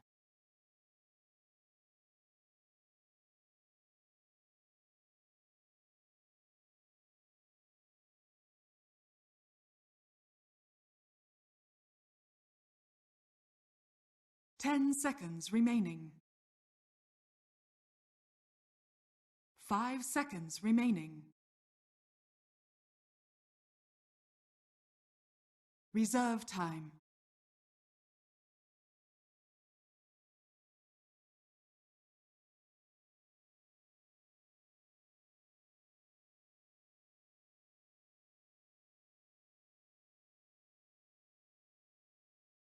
TNC's turn to pick. At game number 3, we've gone the distance, we've made the strides. Mineski and TNC Pro Team are going to be facing off one game to decide who's going to the Kiev Major. I'm Lyrical, going to be joined as well by Lumi. Lumi, 10 seconds. tell me right now, we're seeing the draft start to play out. What are you looking for out of these two teams in the game number 3? What do you mean in terms of hero picks or playstyle or? Most likely play style. Like, you can play heroes in a lot of different ways, but play style is, I feel like, what's going to define this game. I think TNC does not want to play a game where they are not dictating the pace. I think they're able to play those type of game, but I think they're at their best when they're 10 kind of seconds making you remaining. react to their aggression, their tower pushing. So I think that's what TNC is going to remaining. aim for. So picking, and not exactly kind of all-in tower pushing strategy, but heroes that could move Reserve around the time. map, that could take objective with ease. And, hopefully force Mineski to react and make mistakes. All right. Well, we'll see if that's going to be able to happen in this one. I think that Mineski, likewise, probably going to be trying to do a bit of the split pushing style. I think in general that suits them well, and we saw it come out to the tune of them winning last game. Just really impressive Ember Spirit play. You were talking about at the end of the draft how much you felt like he did in that game, dodging the RP at the end to secure the win and being able to just spew out all that magical damage. Is that something that you feel like they might think about going back for here? No, I think it really fit the scenario because we were kind of towards the end of the last draft. We were saying, what should we pick here for Mineski, and Ember was really only the logical choice. Yeah. So I think it was more of a good pick that Crystal fit that Maiden. game rather than a pick that you just kind of force into. TNC's I think the turn other to kind of pick. thing we cannot forget is that Nyx Assassin was literally casting Ravages every single fight. Mhm. So RR, I'm happy to see him getting that hero again, and of course we see what Ninja Boogie was able to do. But I think we might see a little switch around, right? Because generally 10 seconds Ninja Boogie plays a remaining. CM and Jules plays the Earth Spirit instead. I think so, actually. Yeah, you're right. So that is a different look. Oh, man. God. You know what they're doing now. Sam H Omni Knight. Oh, it's done. You know, It's done. Dude. how is the matchup of Omni versus Slark? Because if he is able to get out of the laning stage, okay, I feel like Slark is so good in this match. I don't think 10 you could beat seconds Omni remaining. with a Slark. Because Crystal Maiden adds like nothing to the lane against an Omni, right? 5 Okay. seconds Omni just remaining. walks up to your CM and just smacks her around. So you need a core that actually, Reserve you know, time. makes Omni Knight a little bit scared. Okay. We'll have to figure out what that is. I mean, they could go for like... Troll's already been banned out. I mean, could they go Naga? It's banned. So no, is what you're telling No, me. it's not. Ugh, So I don't think the Ursa is either a good pick here. yeah. Simply because it's very good against the Omni Knight in the laning stage, but apart from that, there's so many ways to actually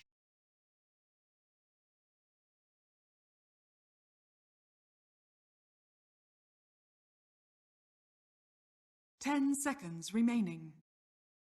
Mirana. TNC's turn So to bat. another, I believe, Miracle Classic. This is another one that I've seen him play quite often right. and just completely destroy on. And a Diffusal Carrier as well for being able to pump out the damage through the Guardian Angel. I'm pretty certain that the two 10 times that seconds he's ran the Mirana, it's next to an Alchemist. 5 Because when seconds you're running a remaining. Mirana in the safe lane, you need kind of a pretty heavy physical damage dealer from the mid Reserve lane, right? time. I think Shadow Fiend fills a similar-ish role, and that's maybe something that Mineski will kind of lean back towards to instead. But the Alchemist is already taken out, in fact, by themselves. Yeah, not wanting to give that away to TNC, obviously, who had already built into the Weaver and Ogre. They could have like gone for an Alch draft with a support Weaver, and then you're suddenly in a position where you're time-lapsing an Alchemist, which just sounds terrible. But yeah, Ban's now there. They're still, I'm assuming, looking for that safe lane hero. Possibly, I mean, the Jug is still in the pool if they wanted to go that route themselves. They ban the Ember. Dire team banned. I'm not even sure whether Mineski. Oh, actually, maybe Mirana and Ember was paired together once by Mineski. I recall seeing something like that. But for now, I mean, the thing to keep in mind is that with Earth Spirit and Crystal Maiden, Earth Spirit's going to be able to have a better time in the laning phase than he might have otherwise, where you have that mana regeneration that's constantly there. They just need to make sure that they're not taking a hero that's too weak in lane against that Omni Knight. And Right. Dire team pick. Well, this is their lane, right? Mirana, CM, Earth Spirit. That's their safe lane. you think so? Yeah, they always run safe lane Mirana. They never do mid Mirana. Okay. So I think that's actually decent against Omni Knight. Omni Knight does have repel to actually kind of break through this. 10 seconds remaining. 5 seconds remaining. Reserve time. 5 seconds remaining. Shadow Fiend. TNC's turn to pick.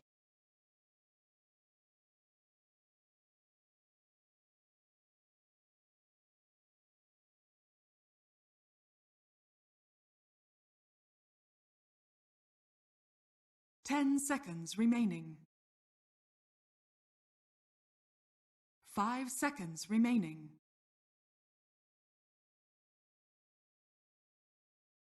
Reserve time.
Juggernaut.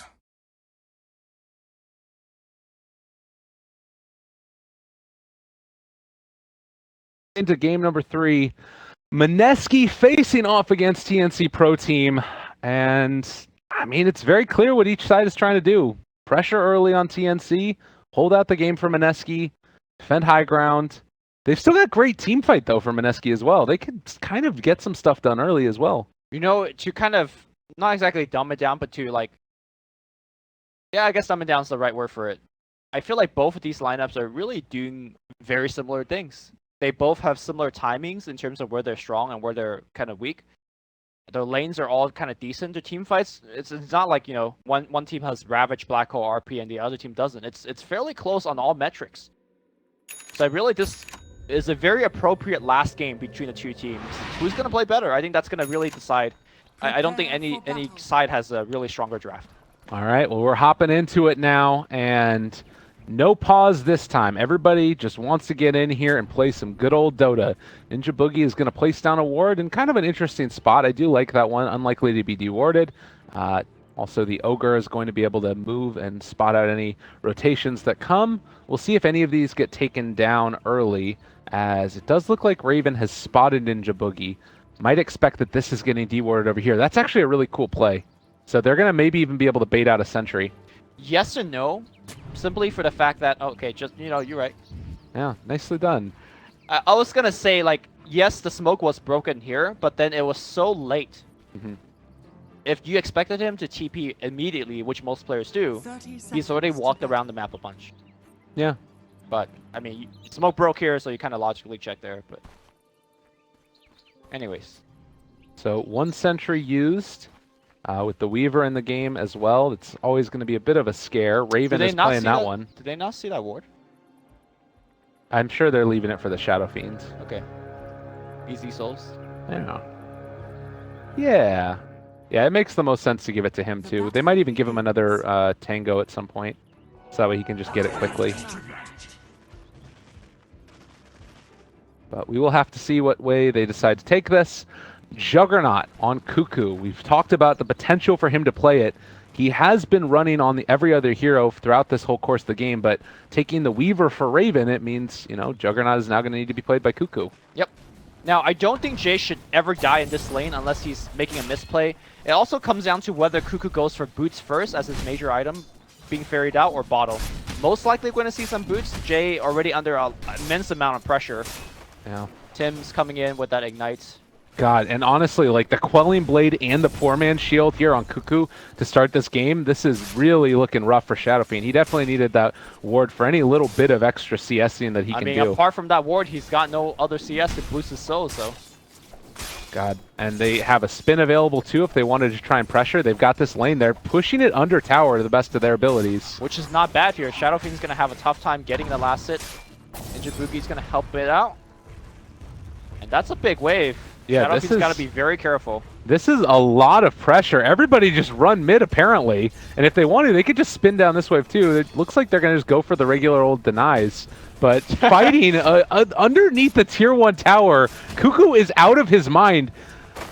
And, well, he's taking a lot of harassment for this. What is going on already? They're just pressuring the tower. The next wave is here, so they could actually back out safely. The stun's going to come through. Tim's doesn't have the tower aggro. One raise is going to soften them up a little bit. I mean, on one end, it feels like they have taken a lot of damage. On the other, as Raven gets a first blood on the aura on the bottom lane. On the other, this Shadow Fiend doesn't have that much CS. Yeah. So, you know, it's kind of worth a guess. It's a very interesting start to this one. Of course, TNC losing out and picking up that first kill on RR. I think that's fairly well, you know, good for the side of TNC here. And we're going to have to see if this Shadow Fiend can really do anything. Like Ninja Boogie, going to kick Tim's back under. He's an ogre, though. He really doesn't care. Now the stun, they're going to be able to run him down. Shadow Fiend is going to end up probably falling here. And Ninja Boogie might over as well. Cuckoo, very low. It's just dying to the tower. They find another kill. Everybody run mid is definitely the way this game is going. And Tim's trying to run away, taking a ton of these right clicks. And looks like he is going to be able to regen through it. What a hero. RR missing that impale, man. That would have been a very clean kill. But very good rotation from both the Venge and the Nyx Assassin coming in to secure some kills. Man, that fight went on forever. Yeah, the big downside, of course, is going to be the Shadow Fiend dying first. And it's a TNC 1,500 gold lead at 2 minutes in almost. It's pretty absurd how well this early game has started for him. Yeah, and that's going to be the second death of RR as well. As much as, you know, how well RR played last game, a lot of those plays came from the mid and late game. I think his laning stage also struggled rather immensely in that game. Man, and look at Cuckoo here, just going to dive back in again. Almost ends up getting caught out there by Ninja Boogie. They are going to stun, looking for a raise. Gets one, gets two, very low. Is he going to drop? No. Ninja Boogie can't catch up. Yep. No, I do believe Shadow Fiend will need to take that Shrine trip relatively soon. But that Juggernaut already used his, so he has to walk all the way back home now. Yeah, this hurts. Cuckoo maybe getting a bit too aggressive here, and this is going to give Shadow Fiend time to catch up. All right, checking out the top lane here. Omni Knight already able to pick up a ton of CS. The one thing that is crazy about the Sam Mage somehow finds a way to get a ton of farm on this hero. And this hero is actually amazing if you make it past the laning stage. And Sam Mage has time and time again taken it past the laning stage without fail. Now, he's not getting a solo kill or anything, but you know, he's doing just fine. Yeah.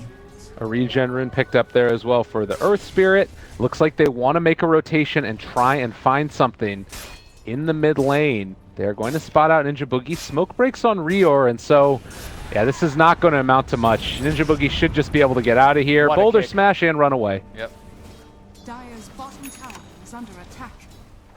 3-1.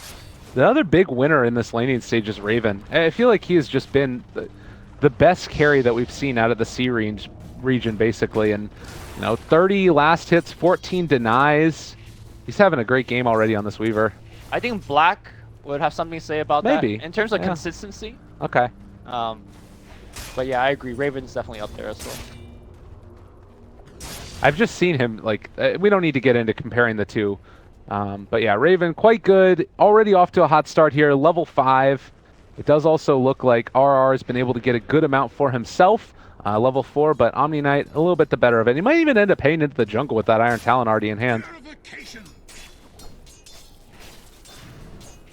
See, I'm trying to set up a play here against Sam H. I really don't think it's possible. They need to get him in with the mini stun of the Frostbite with the arrow landing at the same time.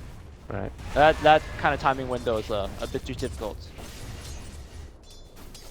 Yeah, that's a tough one. I mean, we really haven't seen much out of Miracle yet. Granted, it's just farming away on this Mirana until he gets more levels up and they make a rotation. But look at this movement into the jungle now. Oh. Trying to find the Shadow Fiend and not quite going to be able to as he backs out.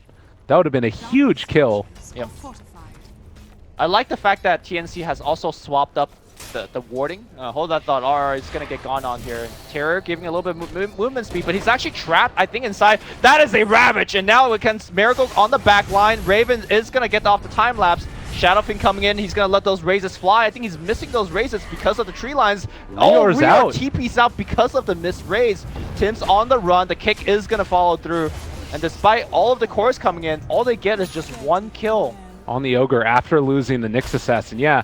And again, more space in the mid lane for Cuckoo, more space up top for the Omni Knight, while Raven ended up using time-lapse, but it's not a very long cooldown, so I think they're pretty okay with that.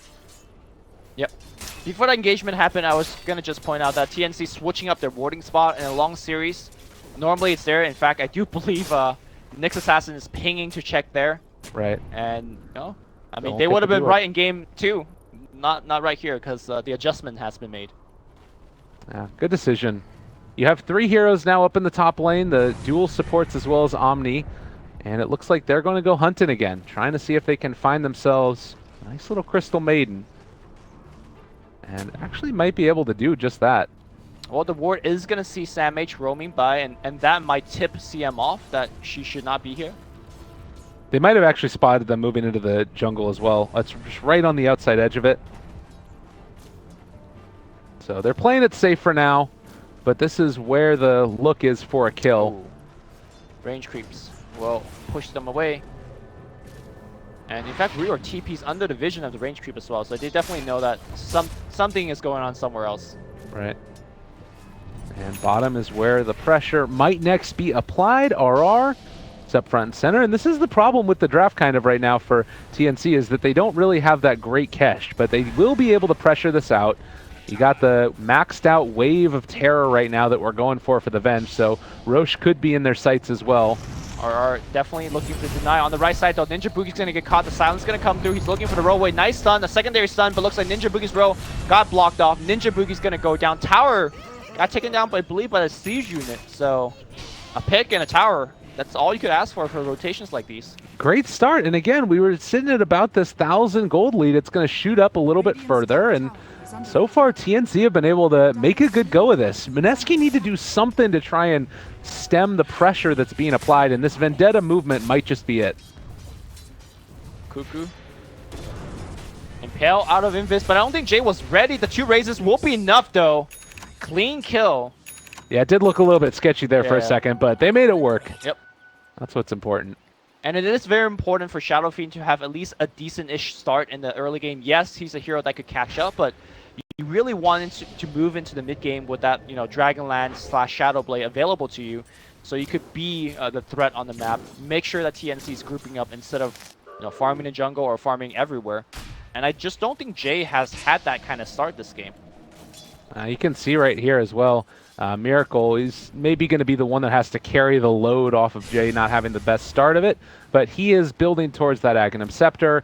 Does have a little bit of worry now that we do have the movement up from the Weaver into his lane, but obviously able to scout out that the Ogre was over there, And Raven gonna try and pressure the next tower. Just go around like clockwork. I mean, I think Miracle has even less CS than the Shadow Fiend, but Well, yeah. But he does also come online, I think, a little bit earlier as far as like being a huge presence in the fight if he can finish off that Ags. They're back, set up, ready to go. Mid lane, Cuckoo gonna get caught, has the Blade Fury, gonna try and spin. No body blocks are there, so he does escape while Venge continues to get a lane to herself down here bottom, and maybe a battle brewing up top. Mineski just trying their best to hold this push. I mean, I don't think they will be able to stop this push altogether, but if you could waste TNC's time here, that's pretty much all you could ask for. As I say that though, Mineski is rotating the Nyx. Oh, Rior, they use the Magnetize down bottom, and he's out of mana. Potentially just gonna drop in. Oh, reapplies it as well. That might be enough for the kill.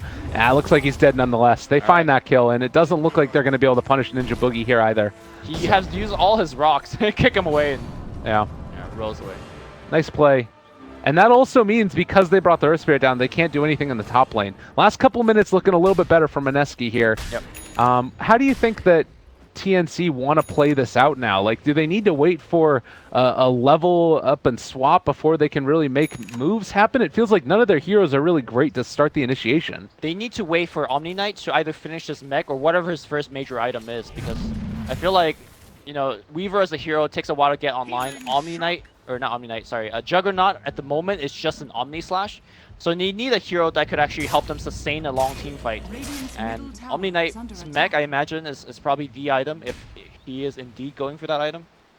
And that means, until he gets to that point, that's a lot of time for Mineski to do whatever the hell they want to be doing. Which, for the moment being, is just farming toward that Axe, farming towards the Shadow Blade on Shadow Fiend. Yeah, and Miracle has been able to stay alive despite multiple rotations into his lane. Still has the 2 points in leap in case things get a little bit too testy. Right now, Raven on top of him. He will still have vision, and maybe possibly ends up popping that wand charge as well. They're continuing the chase. Right click's coming through. Can they find a kill? Fire blast down. Ignite as well. Time lapse comes back. Raven to live, and Ninja Boogie possibly to fall as well. Can they find this chase? Can they get the kill? Mid lane, Cuckoo too far forward, but they can't get him. RR still looking, and it looks like instead they will be able to pull down Ninja Boogie here, using the courier to scout him out. He's got a roast him. He's dead. Yeah, with the ignite, that should be enough. Kill the courier! Nah, he can't kill the courier. All right, so tower down, 2 heroes dead, Miracle dead.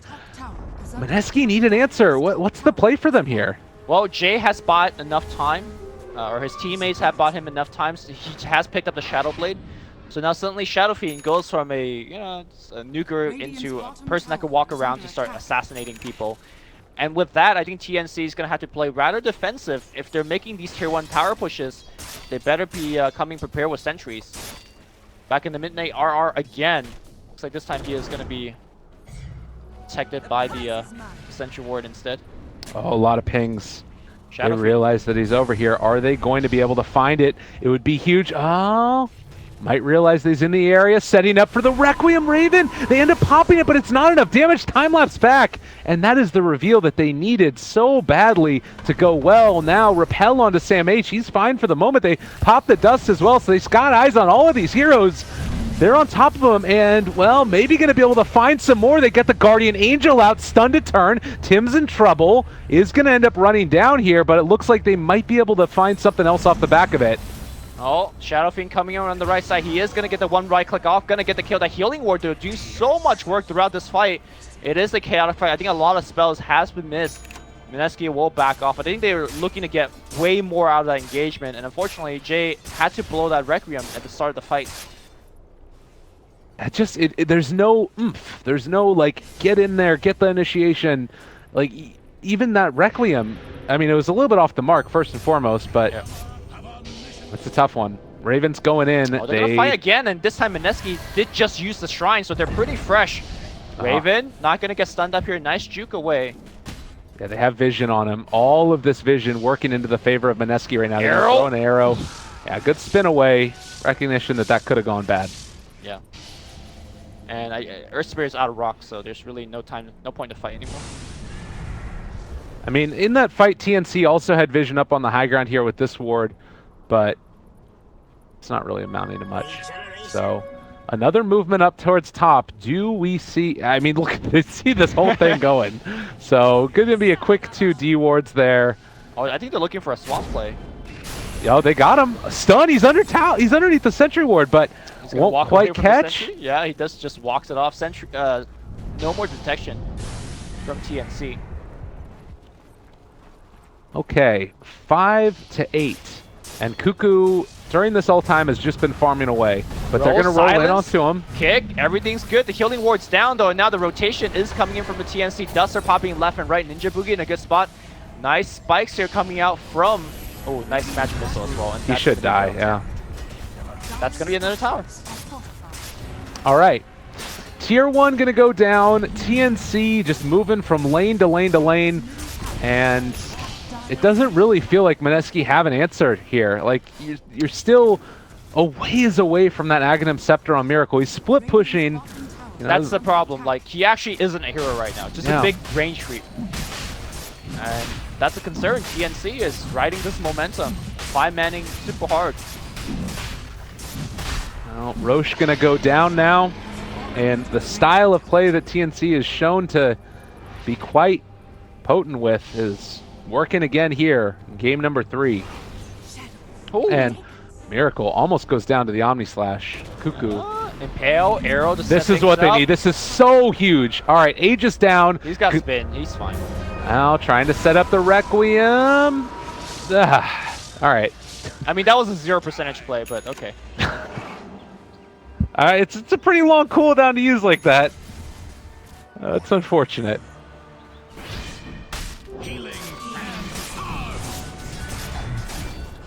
So, 9 to 5. You do have Rior that is scouting out Ninja Boogie with this Invis rune, and it looks like they're going to bring somebody mid. Could be a pretty quick snipe. Gonna be a pretty quick snipe. Here you go. Yep. Fire Blast to boot. There's going to be the Purification, and he goes down to Cuckoo. And now with the Aegis already used, it's a little bit harder for TNC to make these movements. Like, in spite of the messed up Requiem, it's still a situation where TNC lost the Aegis. And that's something that they needed to keep this snowball rolling. I mean, without Requiem, like, TNC is not really afraid of Mineski. Like, what the hell? What can they do against the push? Nothing. No. So. And Shadow Fiend showing in the bottom lane as well. Having to split push with the Shadow Fiend, it's not necessarily the greatest thing in the world. I think TNC needs to take care of their tier 3s a little bit more. Like, right now, all of these pot shots that Shadow Fiend's getting in is actually a big deal. Moving onwards, the mid game for Mineski is all about split push. Mirana at one point in the game will have Blink, Ags, and probably a Lincoln Sphere, so she's going to be pressuring side lanes non-stop. Same thing with the Shadow Fiend, Shadow Blade, so I mean, I know he just only got, what, 3-4 hits onto the tier 3, but those hits add up, and as soon as the tier 3 goes down, Shrine becomes an objective that Mineski can take as well. It seems like whenever these two teams play, the game goes fairly long, and those kind of objectives also will add up. Yeah, absolutely. I feel like also this Nyx Assassin has just been, throughout the whole series, a real problem for whoever it faces off against it. Setting up for kills. It's just been like the predominant hero of the series so far, and particularly whenever there's the split pushing going on. This is one of the poorest Nyx I've seen in the C region, though. I mean, normally Ice Ice Ice will have like Midas finish by now. Yeah. So this is not a great game for our... He still does a lot of the same function, though, if they can bring somebody in. But yeah, I'd agree. It's not been a great one for him.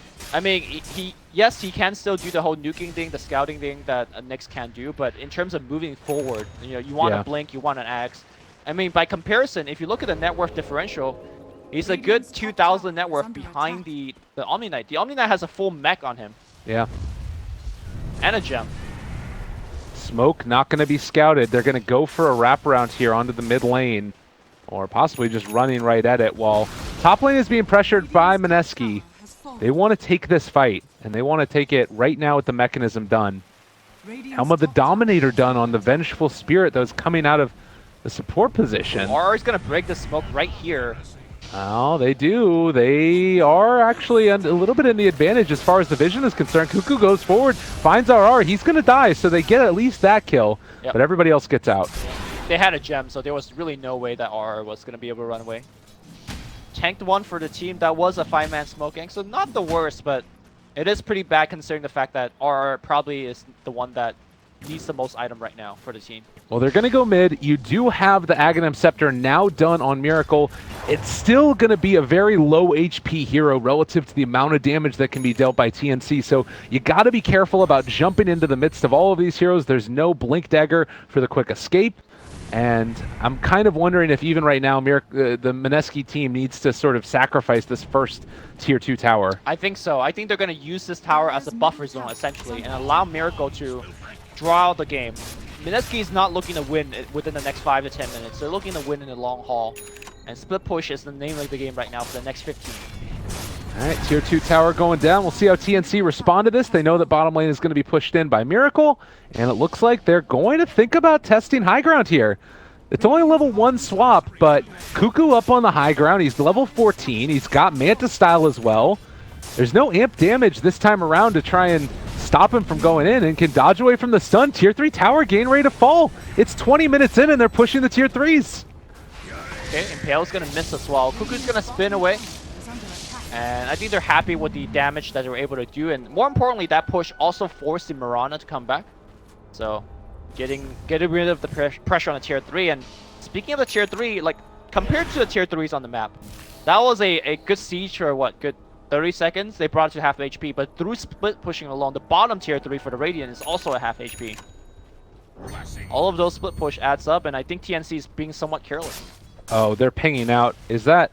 It looks like it is the dire pings, so Radiant might not realize that this is happening. Vision right now, they don't have it, but they could potentially run into him here. Mineski need to be careful. Mineski's actually backing. I think they realize this is probably not the spot they want to take a fight at. But there is a BKB, a fresh one, at Shadow Fiend, and only Swap will be able to cancel that ultimate, so... Okay. And it looks like they are going to fully back out of there. So TNC again, good decision to stick together as they all retreated. They very easily could have had a situation where somebody gets picked off on their way out, and suddenly that push up on high ground looks significantly worse. They do spot out Miracle heading off to the side here, and this might cue them to head over and check the trees, and he is still stuck over in this area. They're moving, they're looking. Miracle. Do they realize where he's at? Sam H is going to run into him here in the trees. He does have a leap, jumping away. Raven on top of him, but they aren't going to be able to catch up and kill him off, it looks like. He is still a little bit too quick. Yeah, if Miracle was paying attention to his status counters, he would have also noticed Deja and Aura being applied to him. Or at least his movement speed changing. It's a small thing to pick up, but I'm pretty sure Miracle is the type of player that pay attention to stuff like that. Oh, are they going to get the courier snipe here? They might just. No, it's being microed, and now they're going to go onto the high ground, trying to take down the Tier 3 mid. There is no response. The arrow is going to get spin dodged. Yeah, they actually do kill off the courier. The Deso on Weaver doing so much damage. It's a Tier 3 down, and there's no response. They're not even split pushing at this point. They can't. It's too hard, and now Shrine's going to be taken down. They're going to set themselves up for a good next Rosh if they want, and Mineski just do not have an answer. Mineski is really, I don't want to say they're crumbling, but they're making a ton of mistakes. That courier that was just flying through, yeah, that could have been easily avoided. Just small stuff like that, man. I don't know if Mineski feels fatigue from that very long last game, but they're under a lot of pressure again, and they need their A game to have a shot against TNC. It's definitely a ton of pressure for these teams. Again, this is elimination match. They've been able to, Mineski, pull it back from the jaws of defeat, the earlier game that we saw. But it's also their style of play, not willing to take a bad team fight, instead waiting for the one they know that they're at least going to have a chance at winning. Because if they try and jump into there, what's their answer? How do they take that fight? Like trying to jump the Omni most likely, but they can't get into him because there's a gem. So I think that this is by and large the right play. It's really hard to watch for them because feels as if they have no momentum. It's not about jumping into that fight, but rather how quickly they got surprised by it, right? Because you just saw the whole team of TNC pushing your bottom. The next logical play is to roam mid, and they kind of allowed that to happen, which I found that surprising. Right. Well, again, a dire scan spots them out, realizing they could be in the area. Might be able to get a courier snipe of their own, which would be pretty nice, although Doesn't look like it's actually going to happen. That's a Glimmer Cape done as well. Oh man, Rior is so farmed. Oh, Mirana, bottom lane. He's going to get Fire Blast by actually leaping in. Oh, now leap to the circle. What, can he actually complete the TP? Is the question. Oh my god. Ooh. All right, you need a little bit of luck every now and then. That would have been a huge pickup if they could have killed off Miracle right But there. space is created. Mid lane, Shadow Fiend with a double damage is going to force out Glyph. Yeah. Jules, question mark. Time to get out, man, guys. Maybe a bit too far. Yeah, he's going to end up force staffing and running away. That's a good decision to get out of there. Radiant's middle tower has been denied. Is that a force staff? What happened? Oh yeah, he has a Hurricane Pike. Duh. Yeah. It's like I don't see a force staff there. So, Omni Knight next building into a pipe most likely to deal with this high magical damage that's basically you've seen Mineski build into. In this game, do you like the idea of Miracle going back for more right-click oriented builds? Like maybe a Diffusal Blade to deal with the Omni Knight and just also be able to ramp up that damage? I think it's actually good to split your damage source. Like, you want your Mirana to deal the magic damage, and then your Shadow Fiend to pack the physical hits. I think it's a good split there because of the items, like, you know, Meg as well as Pipe and Guardian Angel. I think it's too dangerous to actually commit to all physical damage. Are checking for the Roche. Rior also, they realize that they are going into it, and Cuckoo's starting to hit away. We'll have to see if there's any type of reaction, the movement in, but there's already a Sentry Ward down. Might end up scouting out RR here as well. Shadow Fiend on top of it, BKB, they get a good impale, the Requiem as well, but it's not enough damage, and now the Raven is all over the Shadow Fiend. He's going to drop RR in trouble as well. Everybody is alive for TNC, and it looks like they are going to be able to secure Roshan, most likely. Very well played. I think in a heads-up teamfight, there's really no way TNC will lose it. With the Meg, with the Guardian Angel, with the Omni Knight. And he didn't even use Guardian Angel, what the heck? I mean, he didn't need it, right? Yeah. It was really just the Meg. I found it surprising that Shadow Fiend just went in there like that. And that was his 10-second BKB. Yeah. I think the only shot that Mineski has in this game, especially after that team fight, is to avoid fight. I mean, you see TNC grouping up like that, you just delay that push as best as you can, and you have Miracle to split push and force them back. I don't think Mineski, at least in the next 20 minutes, have a shot at taking 5v5s. Well, 14-5, certainly not what we were expecting coming into this game number 3, but based on the draft, based upon the play, everything else, they swap in Miracle. All right, a good impale. Is it going to be enough, though? He's still in trouble. That countdown for Starstorm, it doesn't even matter. Maybe he's going to get to the Shrine. No! Raven found him. They got the kill. Rio not going to die either here. They got the Glimmer Cape. They are going to be able to find another good impale. Sam H controlled, but that's going to be Sam H just out of there as well. Raven may be in trouble here. And the Raxus is going to go down already. Raven will time-lapse, and they are on the way out. I just don't think Mineski have the mobility to keep up here.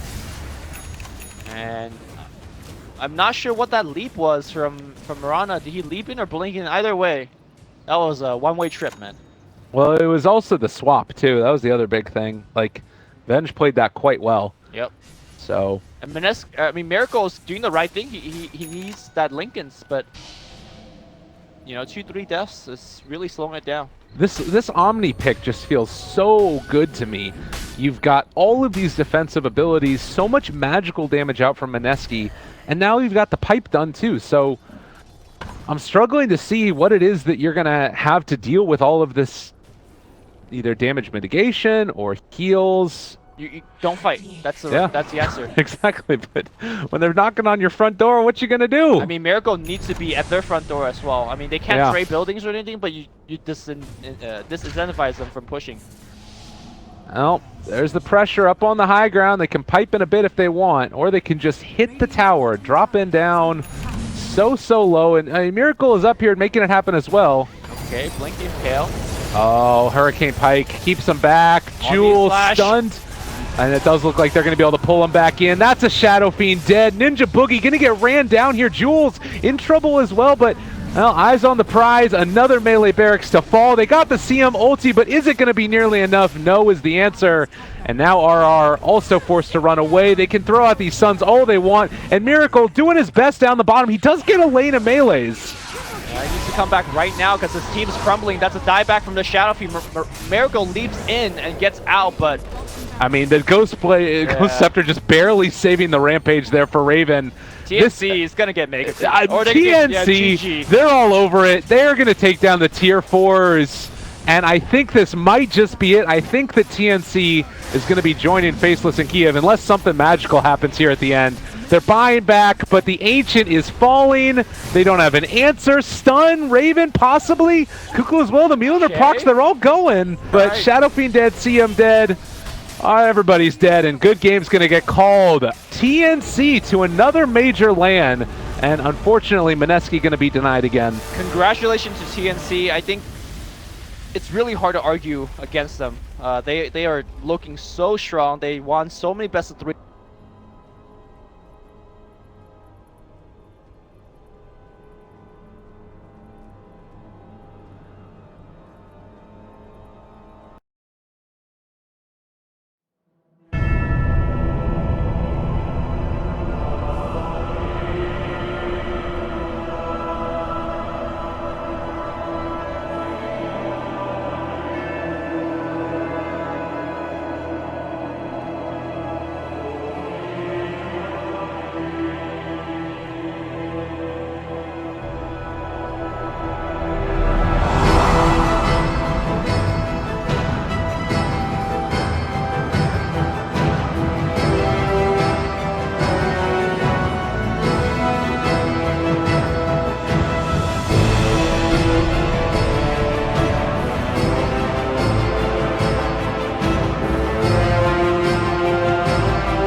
Alliances turn to ban.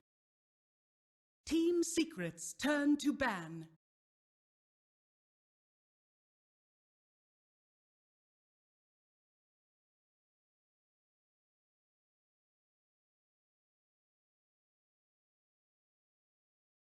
Ten seconds remaining. 5 seconds remaining. Reserve time.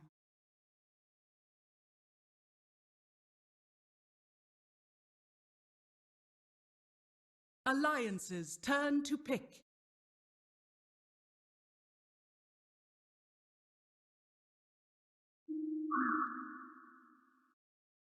Team secrets turn to pick. About shite and talk about the game. So Alliance versus Secret. Alliance, they managed to fight their way through, taking out Bears. I reckon we could say in a very secure way. I don't think they were really fully tested. There was definitely some troubles in game 1 against Bears. Reserve time. Lone true Slada. Alliances turn to pick.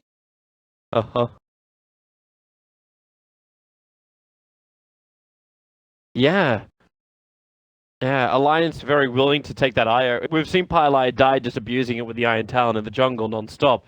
But to give over both the Lone Druid as well as the Slaughter, it feels confident. Team secrets turn to ban.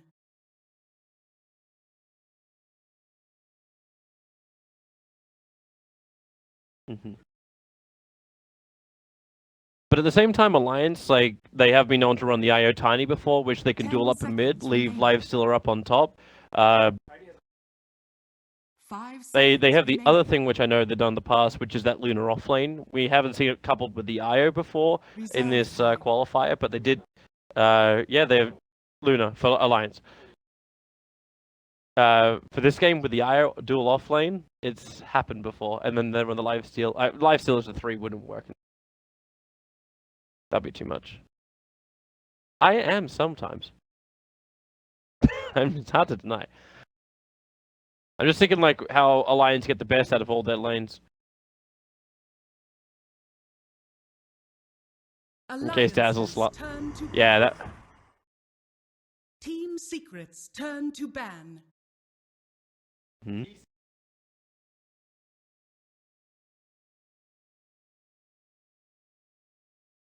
If you're Team Secret right now, like, where do you actually want to put these heroes? Like, obviously they can go anywhere, but 10 where are we seconds expecting remaining. Druid to go? 5 seconds remaining. Can you run both Bounty as well as Slaughter? Because that would Reserve force, like, time. Slaughter into 3-roll, right?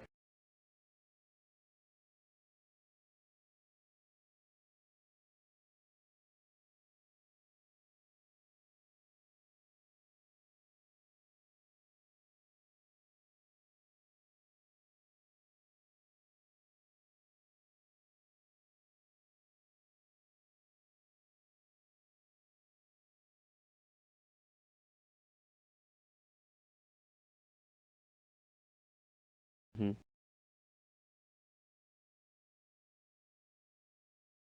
Well, surprised the puppy takes out the Magnus. Alliance can't have their 3 melee, Alchemist, Magnus, plus whatever. Yeah. Buff them up, cleave them down, and then also RP in 3 and then win the game.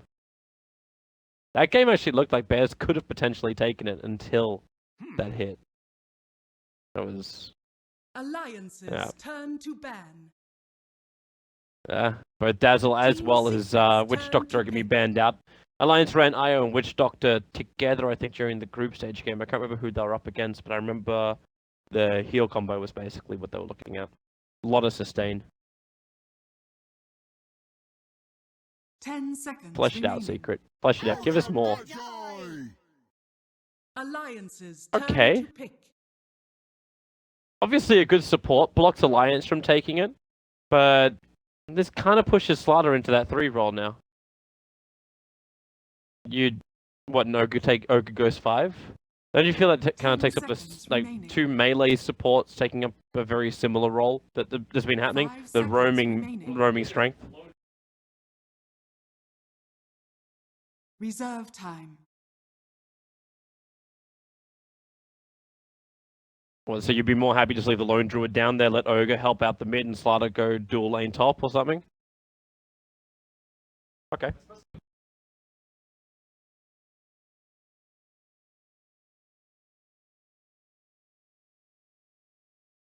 Clockwork! Team secrets turn to pick.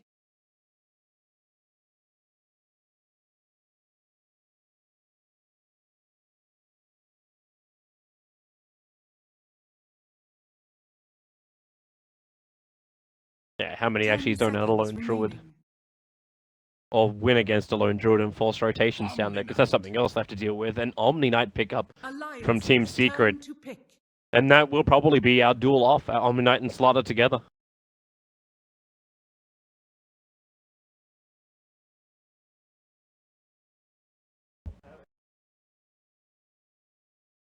Ten seconds remaining.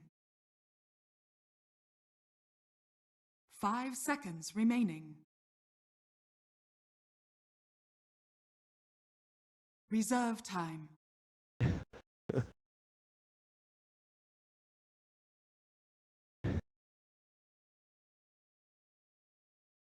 Well, what if they go for something more like the Silencer pickup? Like, they'll give you some of that control you're looking for.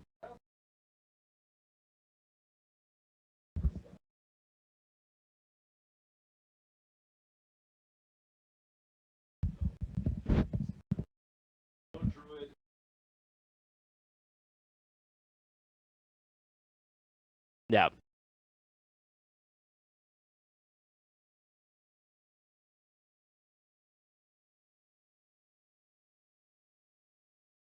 Well, their other turn 2 option has been things like Templar Assassin to be the carrier after she's got the Blink Dagger.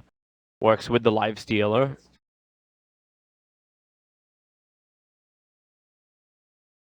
Mm.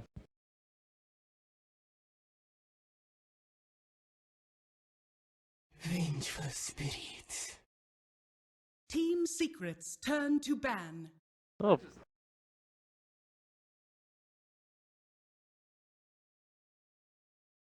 Maybe they can even play back a little bit with the negative armor game, but 10 seconds remaining. well, it's like. 5 seconds remaining. But if you're talking like Avenge 1, Secret's still thinking that's a Avenge 4 or Avenge 5. Yeah, Puppy was thinking the same kind of thing I was with the Templar Assassin ban out.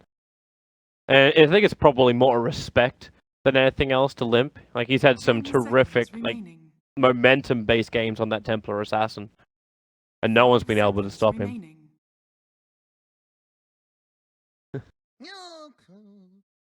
There goes that Timber you were mentioning. Alliances So each team's going to have to look for something new. Shadow Fiend's still in the pool, probably one of the other mids, which we've seen a fair chunk of during the quals. Considering everything else that was banned out, as you said, like mid 1 doesn't have his Ember or his Invoker. 10 seconds remaining. Yep. But then you're also going to pick an OD into Sniper, who's still in the pool.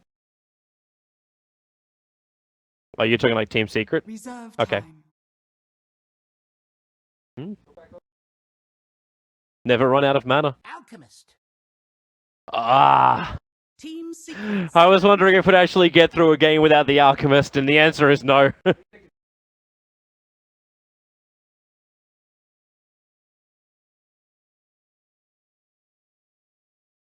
What about running someone like a Lone Druid? Does Lone Druid fare well up against an Alchemist? Remaining. Yeah. And you wouldn't put MP, like, you wouldn't feel confident enough switching MP in mid 1 in lanes? Okay. Reserve time. Yeah, he was.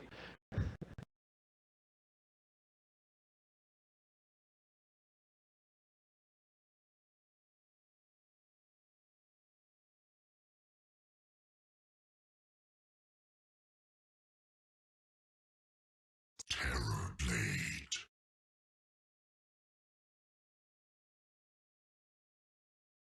Yeah.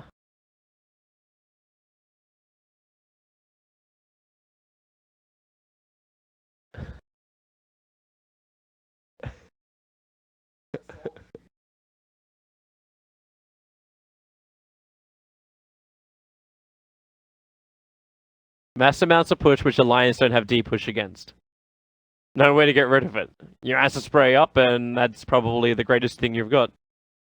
Wave of Terror to pull the wave off, but if it's a Lone Druid and Terrorblade together, like, what stops Team Secret from just pushing forward and taking towers?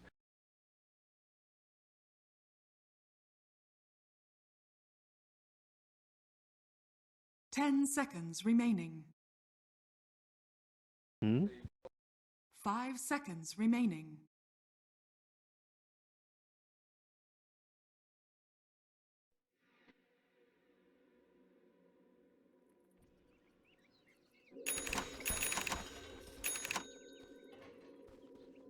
Prepare for battle. Yeah, and we know that by him having the PMS, and, okay, I'm just gonna switch this very, very quickly while we're watching here, and everyone on the main stream who may have just joined us can also watch us do this. For some reason, I think Owen has gone in and changed this. That is not allowed to be changed. Oh, that's so much better. So much better. Sorry, I don't have all my observer things in place.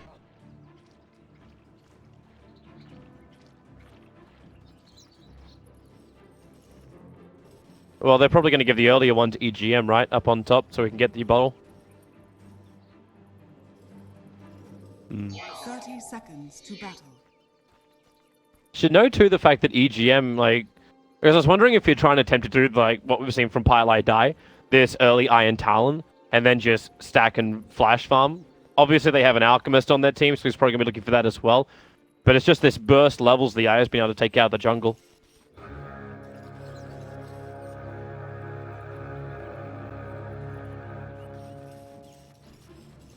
The battle begins. Looks to be the plan. So, let's get our laning phase underway. And see how they roll out. So, Unison Farm versus MP on the Lone Druid. Puppy will be down there in the bottom lane as well. And Puppy gets a freebie as well. He just was able to find the Observer Ward with a sentry. So, we'll even free up the camp before the 30-second mark. Nice little plus for him.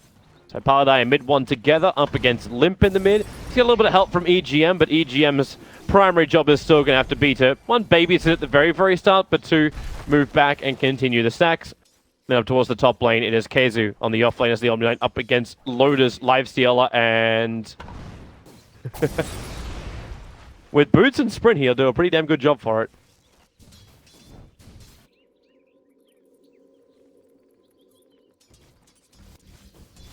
Dire's top tower is under attack.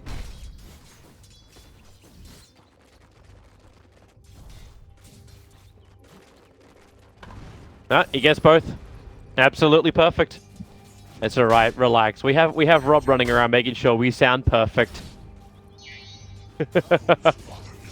Obviously not. Bit of a problem. Top lane, Keizu. He's actually dropping pretty damn low. Hanskin doesn't have another stun available, and Purification is also there. But Omni just wanting to burn the salve, and obviously not the last bit of mana that he has available. Might force some kind of movement up, because right now Omni Knight's, I suppose he's getting levels. So it's not that bad for him on this offlane.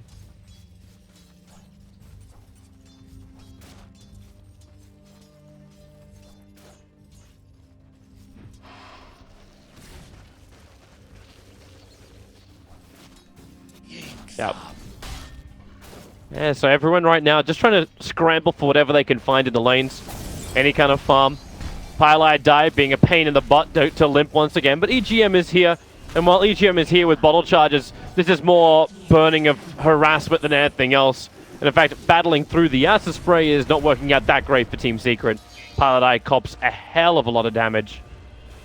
But mid one is staying on top of the CS against Limp.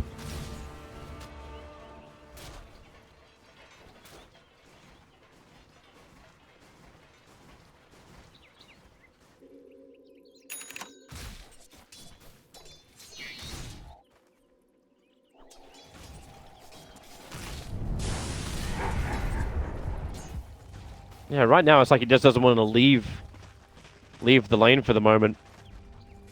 There's still a lot of farm. The creep wave's pushing in towards his tower, so it's completely understandable.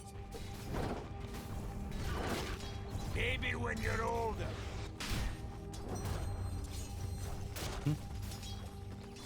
Alright, so what's the real timing we're looking for here? Like, everyone's taking their farm. What changes the laning phase? We've seen a little bit of rotations. Are we waiting for an item? Are we waiting for a level?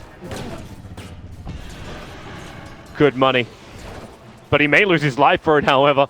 He really committed in for that. No battery assault available. Puppy right behind him, but his movement speed with the boots, and then the cogs pushing him back.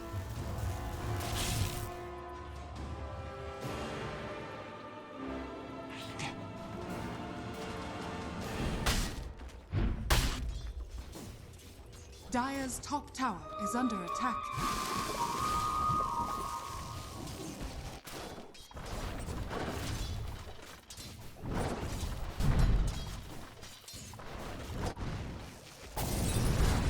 Wow. Damage into mid. That's going to be first blood. He ignited most of the work, but with that long range attack that comes out of Metamorphosis, it was enough to put the IO down. Invisibility. This will actually mean, with the bounty disappearing to do the farming as well as the bounty rune, mid one will get some good damage onto this mid tower. Won't be enough to bring it down, but at least it's enough that when he triggers Metamorphosis again, if they do find a kill, they'll have a chance to pick it off. Small thieves hang, great ones prosper. Got an Invis Puppy rotating down to bottom lane. He's not going to find what he's looking for because Unison Farm's moving over for what I assume is a hopeful attempt at a bounty rune. Unless he thinks he can find another gank elsewhere. But the Radiant Observer Ward discounted him moving. So mid one is very aware of what's happening and just moves to the northern side of the mid lane.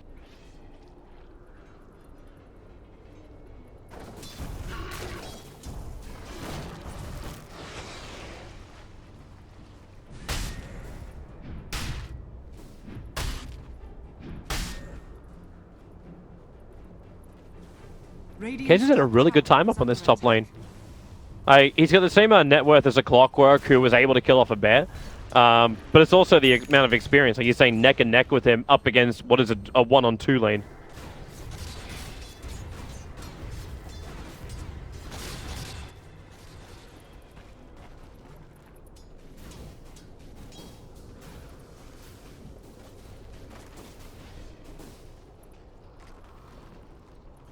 There's a lot of farm there. The observer just got de-watered. It was a bit of a search mission from Puppey as well as Pylite Eye, so they know exactly what's going on, and this has to be a point of contention. They can't let Alchemist take the huge amount of stacks that have been prepared by Alliance. We'll take that. Out. A level 3 Metamorphosis? Yeah, they're bringing almost everybody. The only one who's not coming is Lone Druid. He can probably take the tier 1 tower anyway. Mid 1, yep, he triggers that Metamorphosis. EGM is there, now Limp will come over, and the TPs are coming. They're going to contest the money if they can hold on to it. Keizu still has Guardian Angel. He'll trigger it up now. They're inside the Asprey in mid 1. What's he actually got? Has he got enough damage with a Reflect? Lotus not looking healthy with a hookshot forward from Unison Farm. Mid 1's dropping down quickly. He has no Sunder. He has no life. Unison Farm will take the kill. Mid 1 goes down. Everybody from Alliance rotated over. And even MP came in. He didn't finish up the bottom tower. He's now chipping into the mid. But Alchemist is forced to stay up here and finish up the stacks. Pylite Eye, Battery Assault.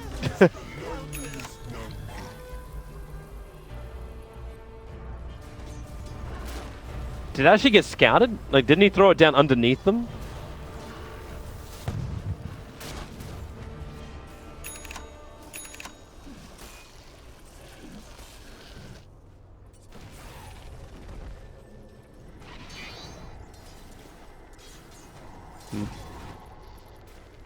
Did they actually take some of the camps?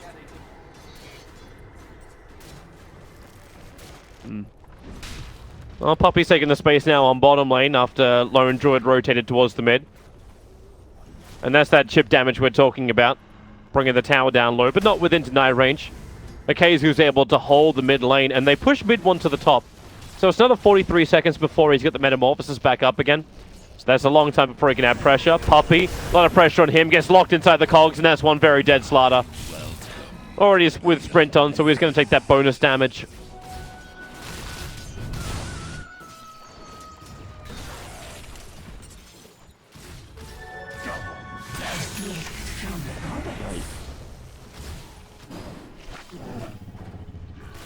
Dire's structures are fortified. Dire's middle tower is under attack.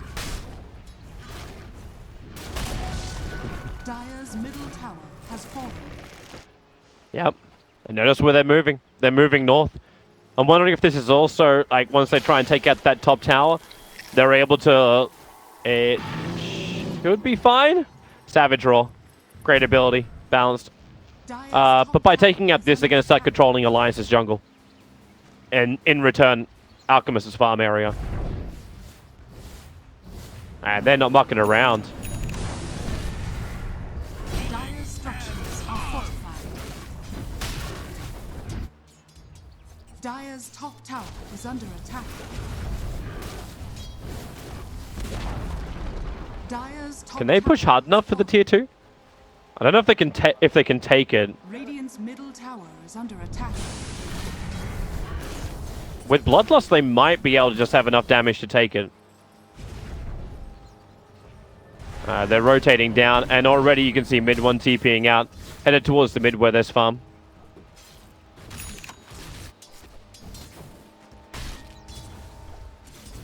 Yes, the farm's looking for another hook if he can get it.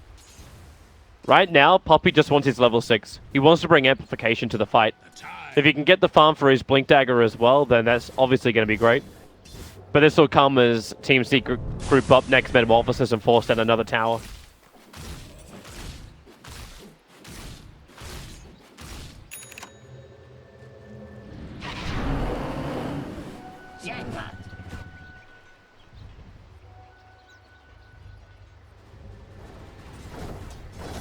Yep. MP, however, is not scared to venture out against EGM. The tether over, but it's not going to save his life. The bear didn't even get an entangle, but it doesn't matter. MP just hits like a truck. came in with Bloodlust on, the phase boost for the movement speed. No way for EGM to get out. And no one to tether to because Unison Farm just bailed to go and pick up the bounty runes.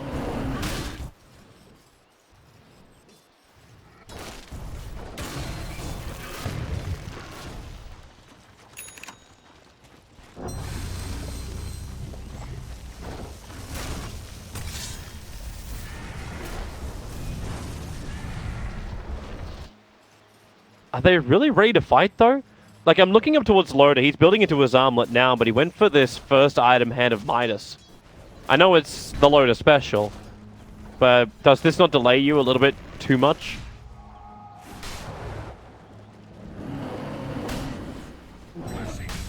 Radiant's top tower is under attack.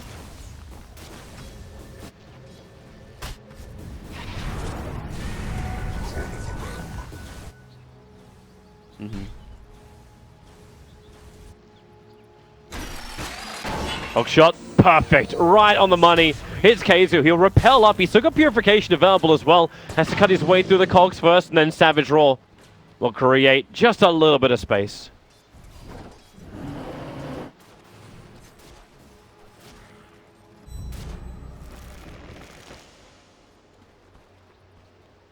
It's a low cooldown timer. Seems more like safety than anything else. And even if you felt like he was burning too much mana, like it's not that much. And yeah, the arcane boost from Omni Knight. We'll take that. There's your rotation from Hanskin, so VS is now going to be on the bottom lane with her swap. And Unison Farm's just there to keep the creep wave at bay. And then feed some cogs as well. And VS able to find the illusion rune. Metamorphosis, there is the fortification. Just making this a little bit more difficult for Secret to finish the job quickly. And if they really want to come in, Loda can be relocated in. But right now, there is no opportunity.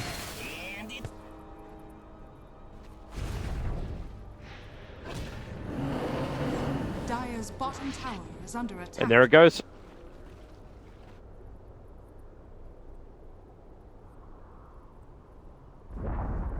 Dire's bottom tower has fallen.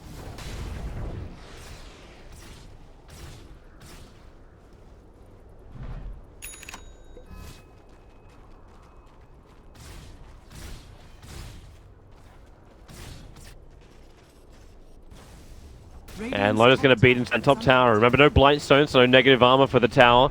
And each time Team Secret defend this tier 1 tower, they don't just let it go. They might have a little bit of trouble doing that because mid 1 is now isolated. The relocate is on the way. Loda and EGM will arrive, and it is Loda who gets the paw swipe in. At the same time, the tier 1 tower will be denied up on top, and no one else is really coming to help this out. In fact, it's Pylai Dai who's trapped in the tree line. Io went back up all by his little lonesome.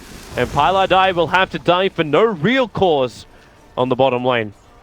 If they finish him. That's if they finish him. Concoction? Really? Okay, Limp's gonna stun himself because Loda just paw swiped it.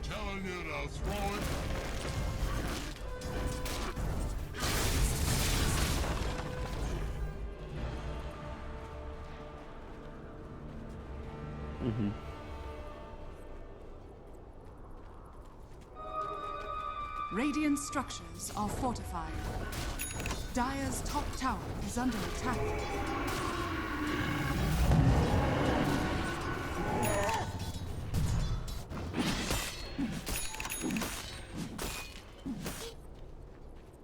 It's not too shabby. It's not as fast as we've seen some of the alchemists achieve it, even with the armlet. Yeah. They committed a four-man movement up to it, yeah. Yeah, well, yeah, Lone Druid came, but he was a little too late to the party. But the rotation did happen.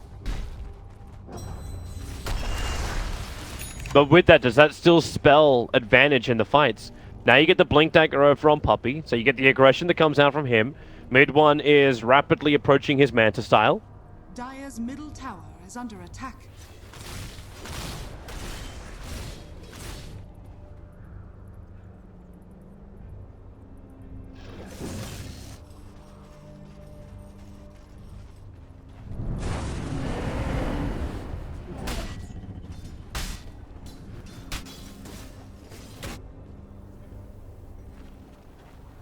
I'm wondering if they're even thinking about split pushing, if it's not just a race. How much damage can you do before Alliance have to fall back? Bottom tower is under attack. Dire structures are fortified.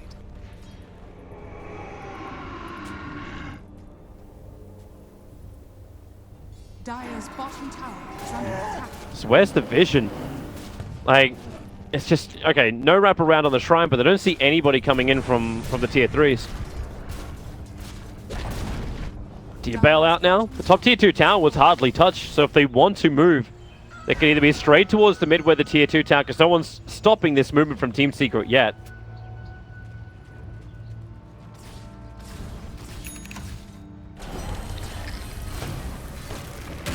And then you get the entangle, so Loda still has to stay exactly where he is.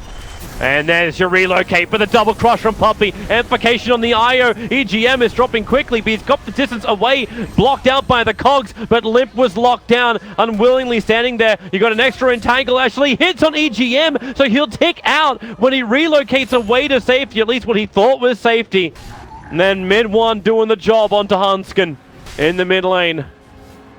Now they can push that tier 2 tower pretty unobstructed. Huge fight.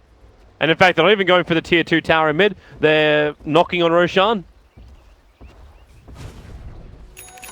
Dire's middle tower is under attack.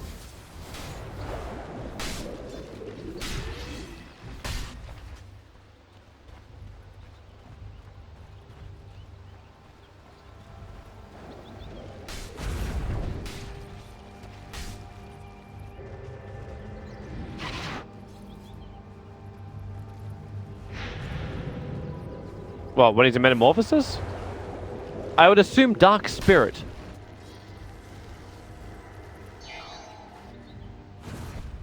Oh, okay, we'll have to wait 72 seconds for it. And when he commits.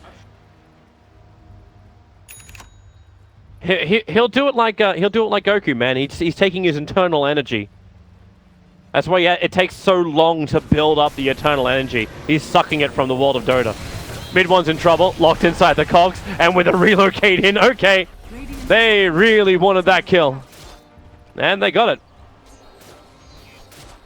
Dire's middle tower is under attack. He was on bottom. I was wondering exactly where Aya was coming back, and Team Secret knew. They're a 3-man group waiting for him. Seems to be. As Limp continues his farming spree.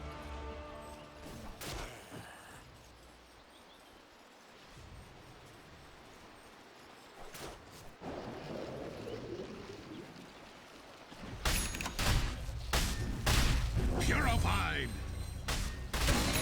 Players here. A soldier's fortune. Yeah, because it's still about the numbers, right? Like, it's having the overwhelming numbers that the Lions can't deal with.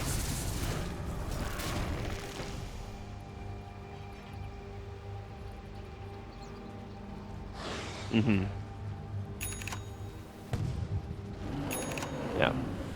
So Manda is more of a, I need to make sure my pushes work after I get this to then get the money, as opposed to surviving to get the money. All right, there's mid one. No one's attacking him, so we can have a look. We need him to attack a neutral camp.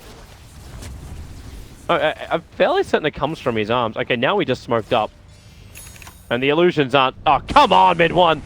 We're running experiments here during the middle of a grand final.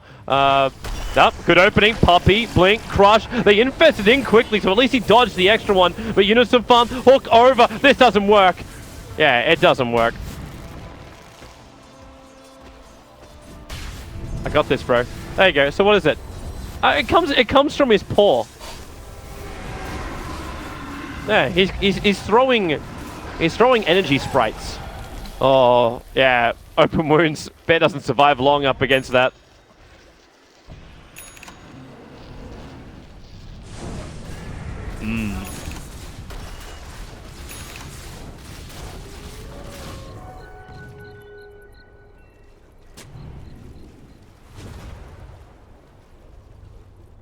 It's off.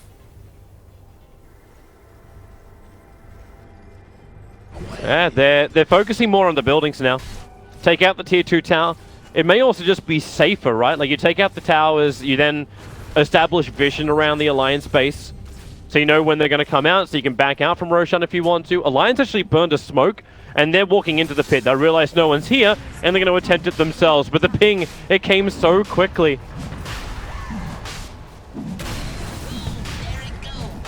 Yeah, it's so quick. They're coming in, but the culture of Unison Farm is the perfect block. And Alliance now just want to get out of here. You got the quick reflect, EGM, able to tether up to the hill, but it's not so happy for Hanskin. Limp still wants to be part of the fight, but he's amplified up. He doesn't have Chemical Rage for this fight, so it's all up to Loda to do the damage and to keep Team Secret away. But then Loda gets entangled. The hook shot is on the back lines, but the Sunder, the life is being split. Loda will fall inside the river as well. Unison Farm will join the list of the dead on the wall as Alliance lose 3. They may have taken Roshan. It is 4. Unstoppable double kill.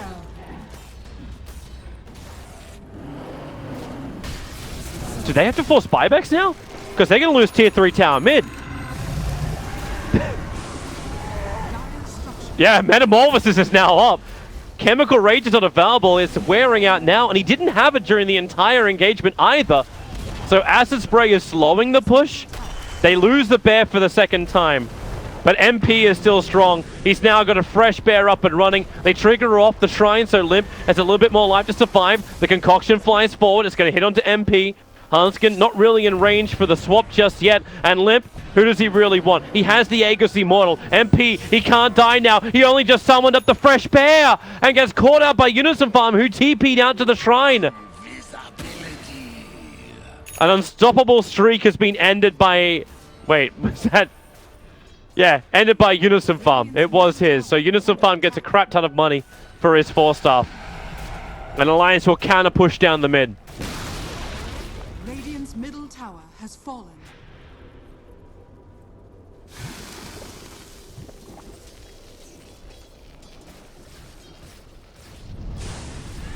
No sorceries Yep. avail. The Puppy can slow it with Crush. There's a relocate coming in. So EGM's going to join the front lines, give a little bit of extra regeneration. Fortification is going to make that difficult as Limp has to toggle himself slightly through the tower attacks, and they back out.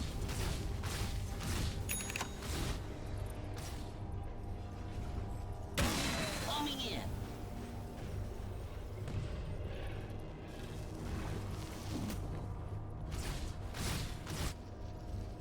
Should it really be the mid? Like, they've already taken melee racks. They can just go for shrines now.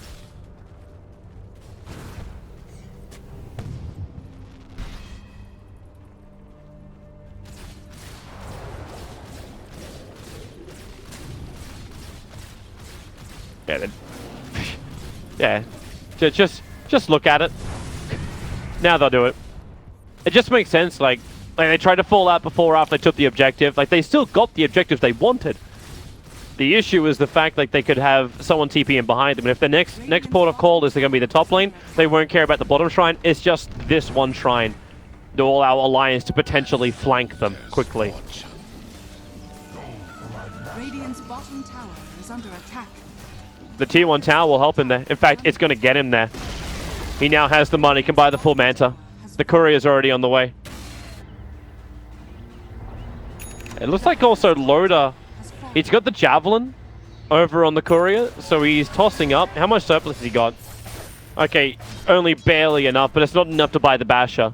But he'll have buyback if Team Secret wanted to force the issue. No? Oh, it's in his stash. I thought it was in, I was reading his quick buy. There we go. He has the Basher.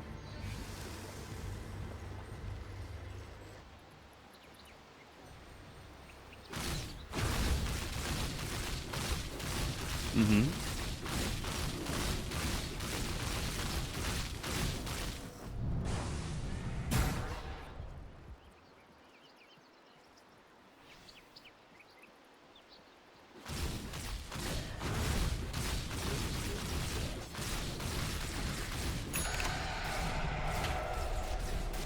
I was actually looking at mid one because I thought he'd build into something big like a Skadi, and okay, now he's actually switched himself over to the Skadi. Originally he was looking at Diffusal Blade, was in his quick buy.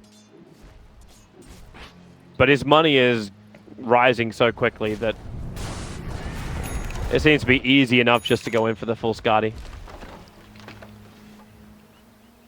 And MP's adding pressure on the bottom lane. He can do this solo if he wants to.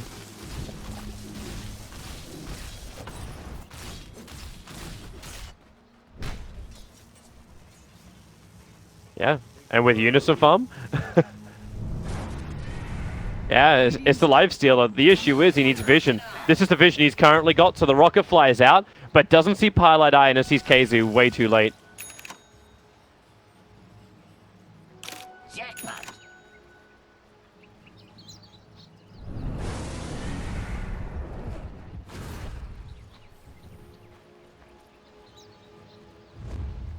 Yeah, the money just spills out. Like, their advantage is still only 3,000 gold advantage.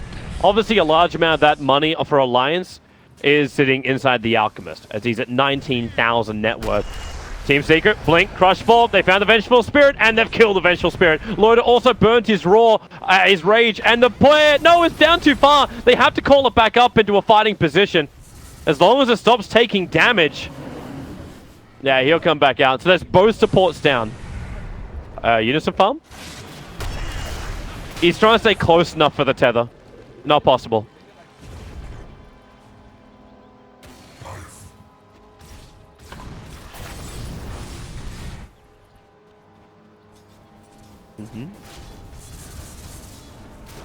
A swift current.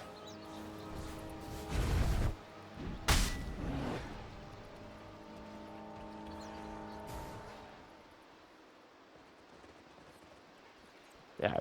If Unison Farm is being that aggressive, you have to assume the lifestealer's inside.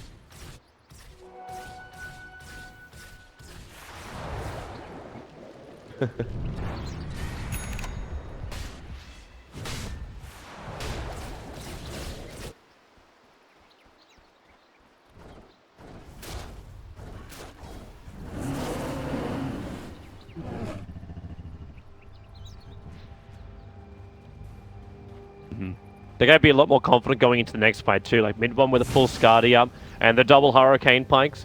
And even then you got the Mjolnir fully finished over on Lone Druid. It's not going to be terrific if he loses his bear right now on the sides, and that's exactly what Alliance is looking to do.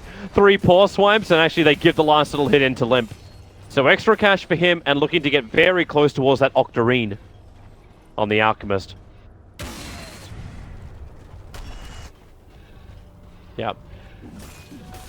It's the older build of the Alchemist, the one we've been more used to in the past. Here comes the push from Team Secret. Limp is here to defend it. Metamorphosis, 16 seconds away. So a little bit longer to wait. Thanks to their Observer Ward, they do know that Unison Farm was coming back, but it's not going to be an opportunity for a kill.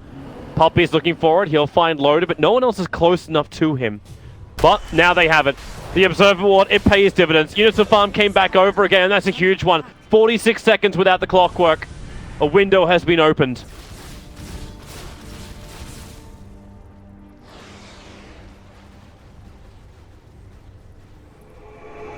Yep. This should be bottom racks unless Alliance can achieve something absolutely amazing. Puppy already jumps in, gets a stun on the Alchemist. He's losing life quickly. The stun is on Terrorblade. Remember, he's still got the Sunder available, plus the GA. Keizu keeping everyone alive. Mid one still dropping down low. Limp gotta be careful. There goes that Sunder. Manta, and then dodge out. Everyone wants to bail. The buyback was forced, I believe. Yes, it was by the clockwork. Tower is under attack. So Team Secret may just be happy with this.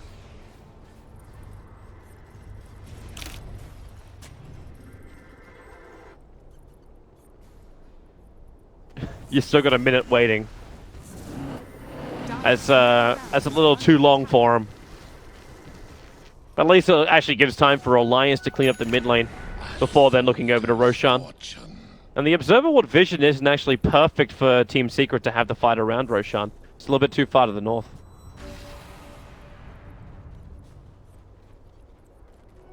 Coin of the realm.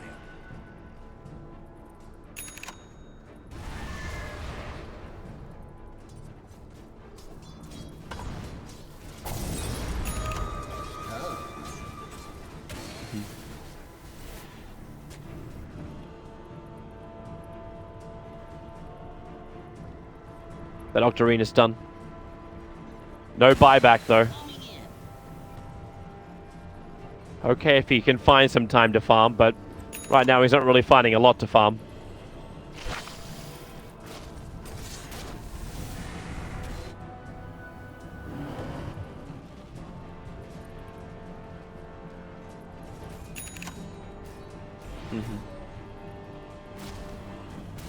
Yeah.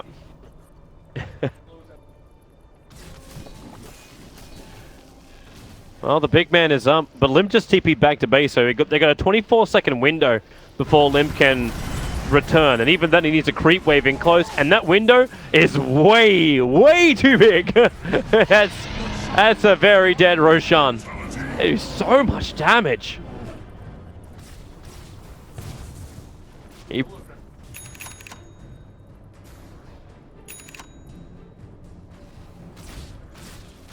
Yep. And you're noticing what the other items are coming up. Monkey King Bar over on the Terror Blade. The same's being built up by the Lone Druid. In fact, he's already got the Javelin on the Courier. Probably just waiting for that last little bit of money to finish the job. And in fact, he just got it.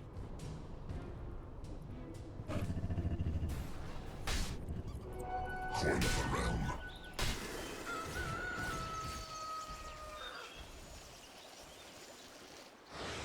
That's difficult to do. Like, the only way they're going to get that is if Team Secret are initiating on someone who's out of position.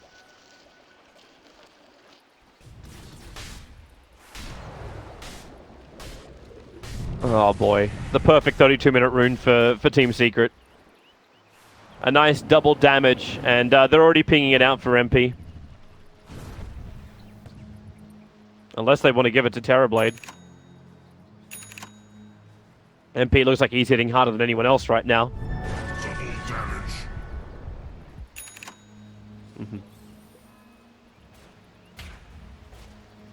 Here they come. Loader is the bait. Let's see if they take it, and yep, they do. Loader unable to get the rage off in time, and the hook shot forward. Innocent Farm couldn't do anything. The amount of damage he's taking is ridiculous. Mid-1, the attack never dissipated. Vengeful Spirit gets stunned up. He'll go down as well. They're waiting in a ceremonial position for EGM, and now he'll tether up. The Ghost Scepter buys a little bit of time, but there's Angry Bears on the front lines, and Loader is a triple kill and die back over on him. EGM will fall as well, and that's the game. There is no way Alliance can defend against that Team Secret. Game 1, it goes to the boys that everyone knows, Team Secret.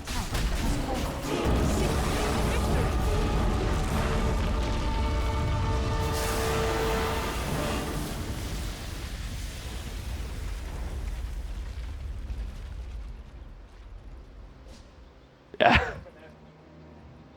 you're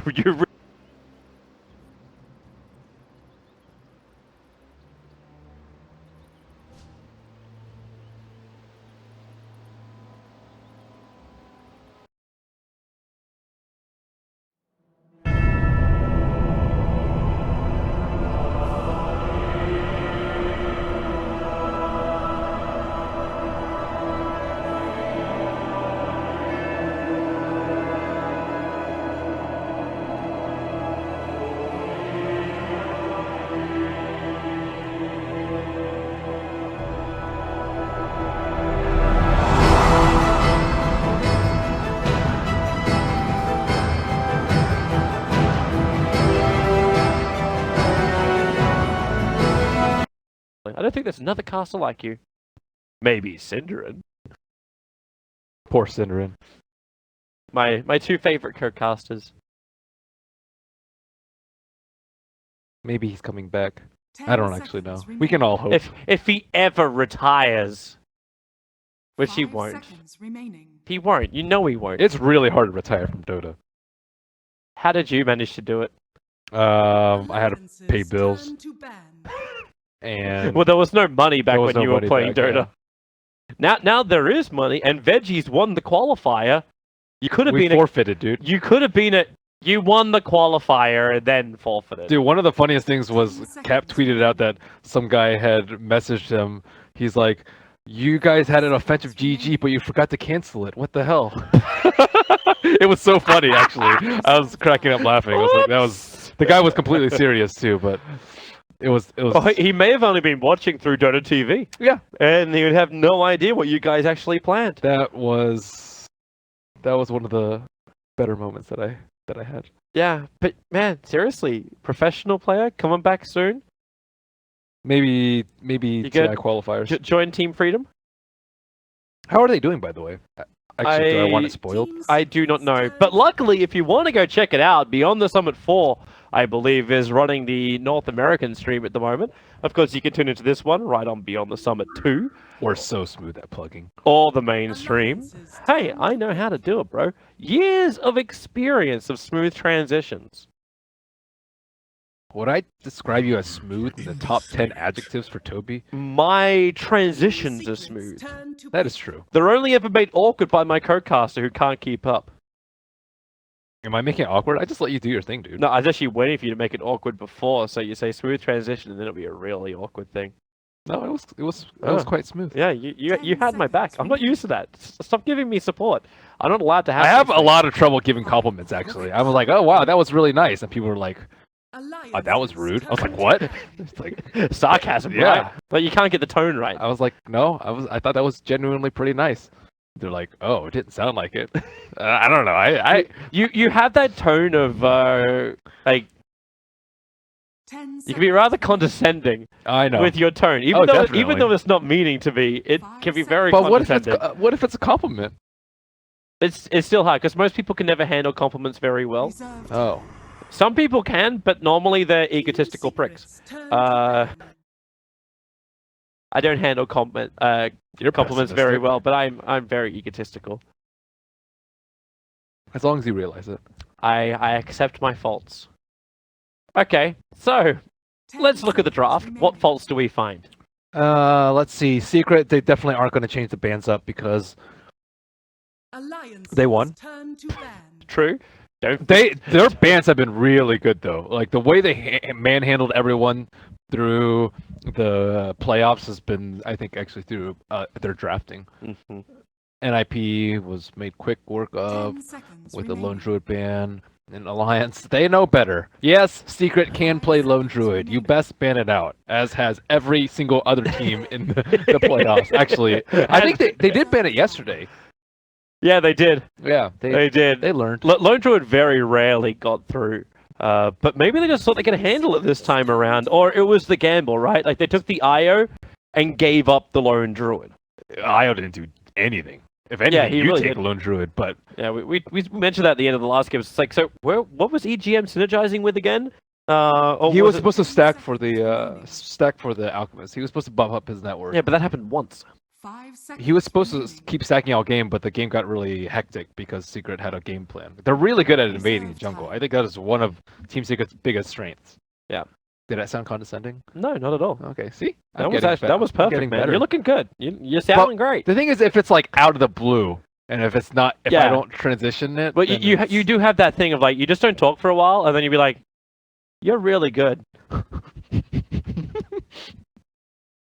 No, really. You're really good. That was really good. That's my Ben. That was a good Ben my Ben impression, impersonation. All right, so You've hung around me too often. yeah, said I'm going back to Europe. You can stay in America. Stop following me around to events.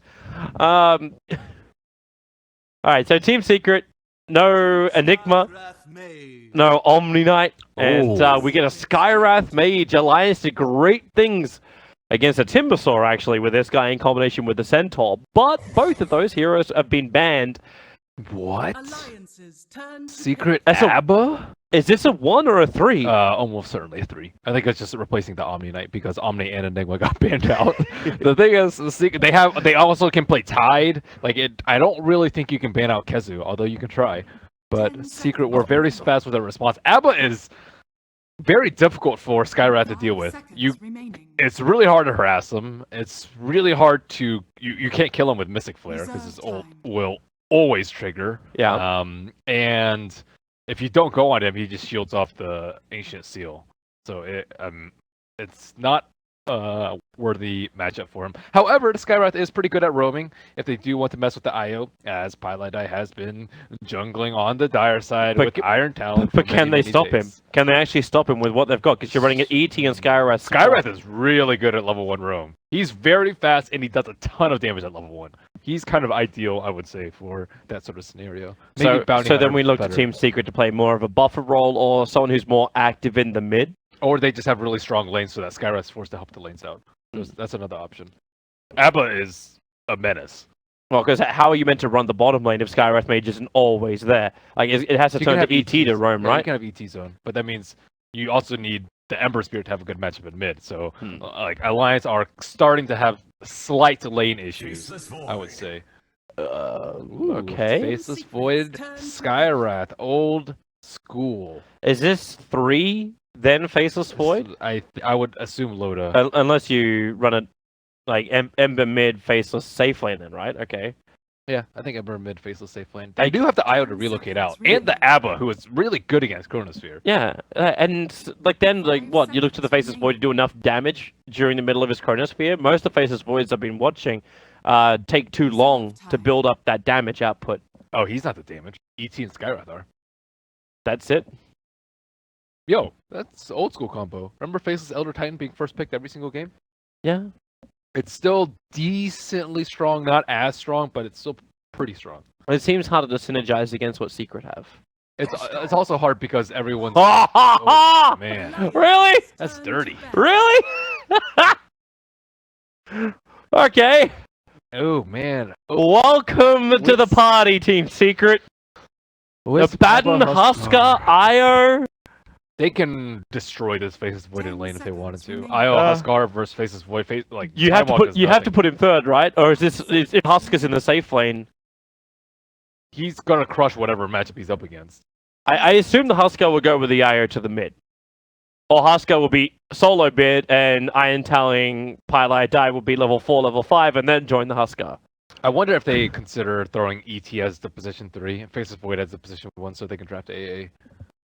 I think AA is like maybe the only way they can actually deal with Scar. Because Timbersaw has been banned out already by Team Secret.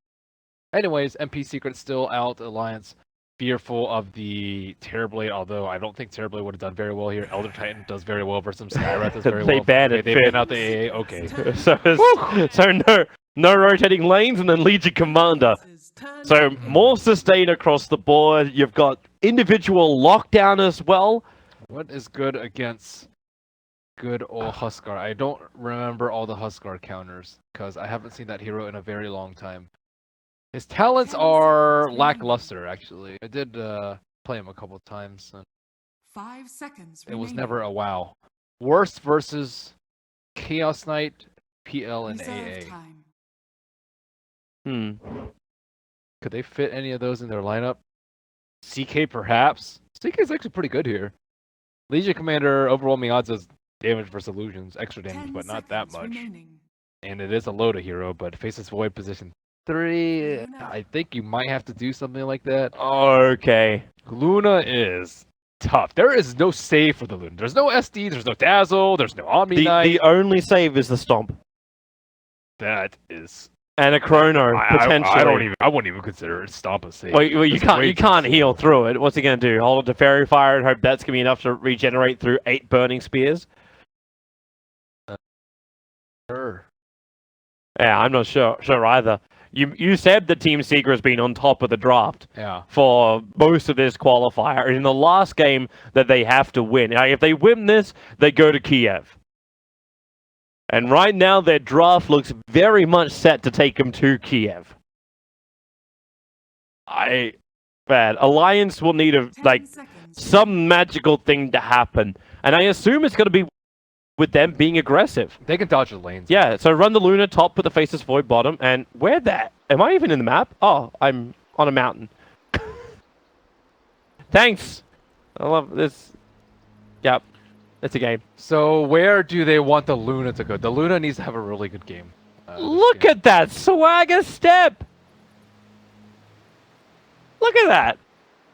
It's pretty sweet. He has the He needs like some kind of like that's a rap video move Does he right have there. the immortal helm? You check out his items. I will, but after his swagger step. Oh yeah, look at that Oh swagger. yeah, he does have the immortal. Okay. 7 godlike sprees on this one. That's a lot. Because Huskard's very hard to get godlike spree. He has to play like 7,000 games to get that many godlike sprees.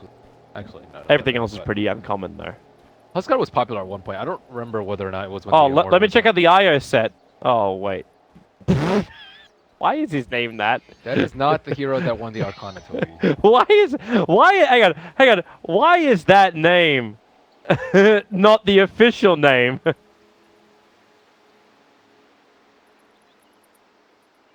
Is it their sponsor? 419 duel wins? I'm okay Oh, with he that. doesn't have the unlocked chaotic wing.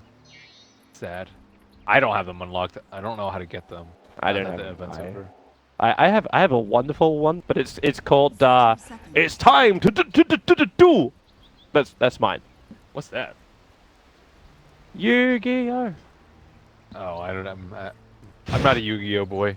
How do you just Sorry. Pop culture references and me don't mix, Toby. just how can you consider yourself a gamer? Because I don't play Yu-Gi-Oh? I'm a Dota fanatic, man. Begins. I'm happy to sit in my one little world. Alright, so we look at MPs, but gonna build a little bit of extra strength early on. Magic Wand, boots. It's going up against Limp, who will be in the mid lane as the Ember Spirit, probably the only person who could lane against him in the early phases. Flame Guard, protect me. No. No way. Dude, Burning Spears is ridiculous amounts of damage. 5 damage a second times 8 seconds. So 2 Burning Spears can take off level 1 Flame Shield. Okay, let's watch it. 1, 2, You know, I mean, he's not going to cast 3. Flame Guard. That's just a waste of mana, dude. 4. Okay, so they actually have Ra- swapped up the lanes, though. Rack him, stack him, pack him. Oh, wait, MP. Very aggressive. Pilot Eye doesn't have a lot of heal to work with, as he's going to munch in a tango. But as he does that, he loses the tether connection. Oh. Onskin coming in from behind. He needs to help out. But Pilot Eye has now got his bottle, so you can try and help out all you want. Every 2 minutes, Pilot Eye is going to have more and more mana coming your way. And even Hanskin, the wings are on fire. They have this is cool though that Secret have swapped up the lanes. Mid one in the safe lane and the MP in the mid. It's not something that I've seen before, but they're exerting a lot of flexibility in this draft. It's funny because we were talking about it during game 1 where they're Yeah, very, I very have set seen in that. their ways. I think EGM is looking for the perfect stomp as, okay, he's going to come in. Let it go over on Puppy. You don't have a... Okay, Lucent Beam is now up, and EGM is going to try and punch through him, but with no Spirit buff up, is more harassment than anything else against the Rubik. Not real kill potential. How's the bottom lane looking? Kazu versus Unison Farm. The Abaddon versus Faceless Void. That seems like a very sad place for a Faceless Void to be. It is. It is level 2 Curse of Avernus up already. And happy to right-click him non-stop, pretty much. I don't feel like I could take my eyes off the mid. Parlo's unlucky with the rune. It's going to be down on bottom and a double damage rune. Which, luckily for Limp, Huntskin is right on top of. But this top lane's looking so aggressive with the way EGM is moving. But on the bottom lane, you can't count out the Abaddon. Like, he's going for a 0-1-2 build, so his physical, like, fighting whenever Unison Farm approaches the creep wave is just so damn strong. And the damage is also very spread out. He can't actually time walk out of anything here except for life break. I think they were kind of set in the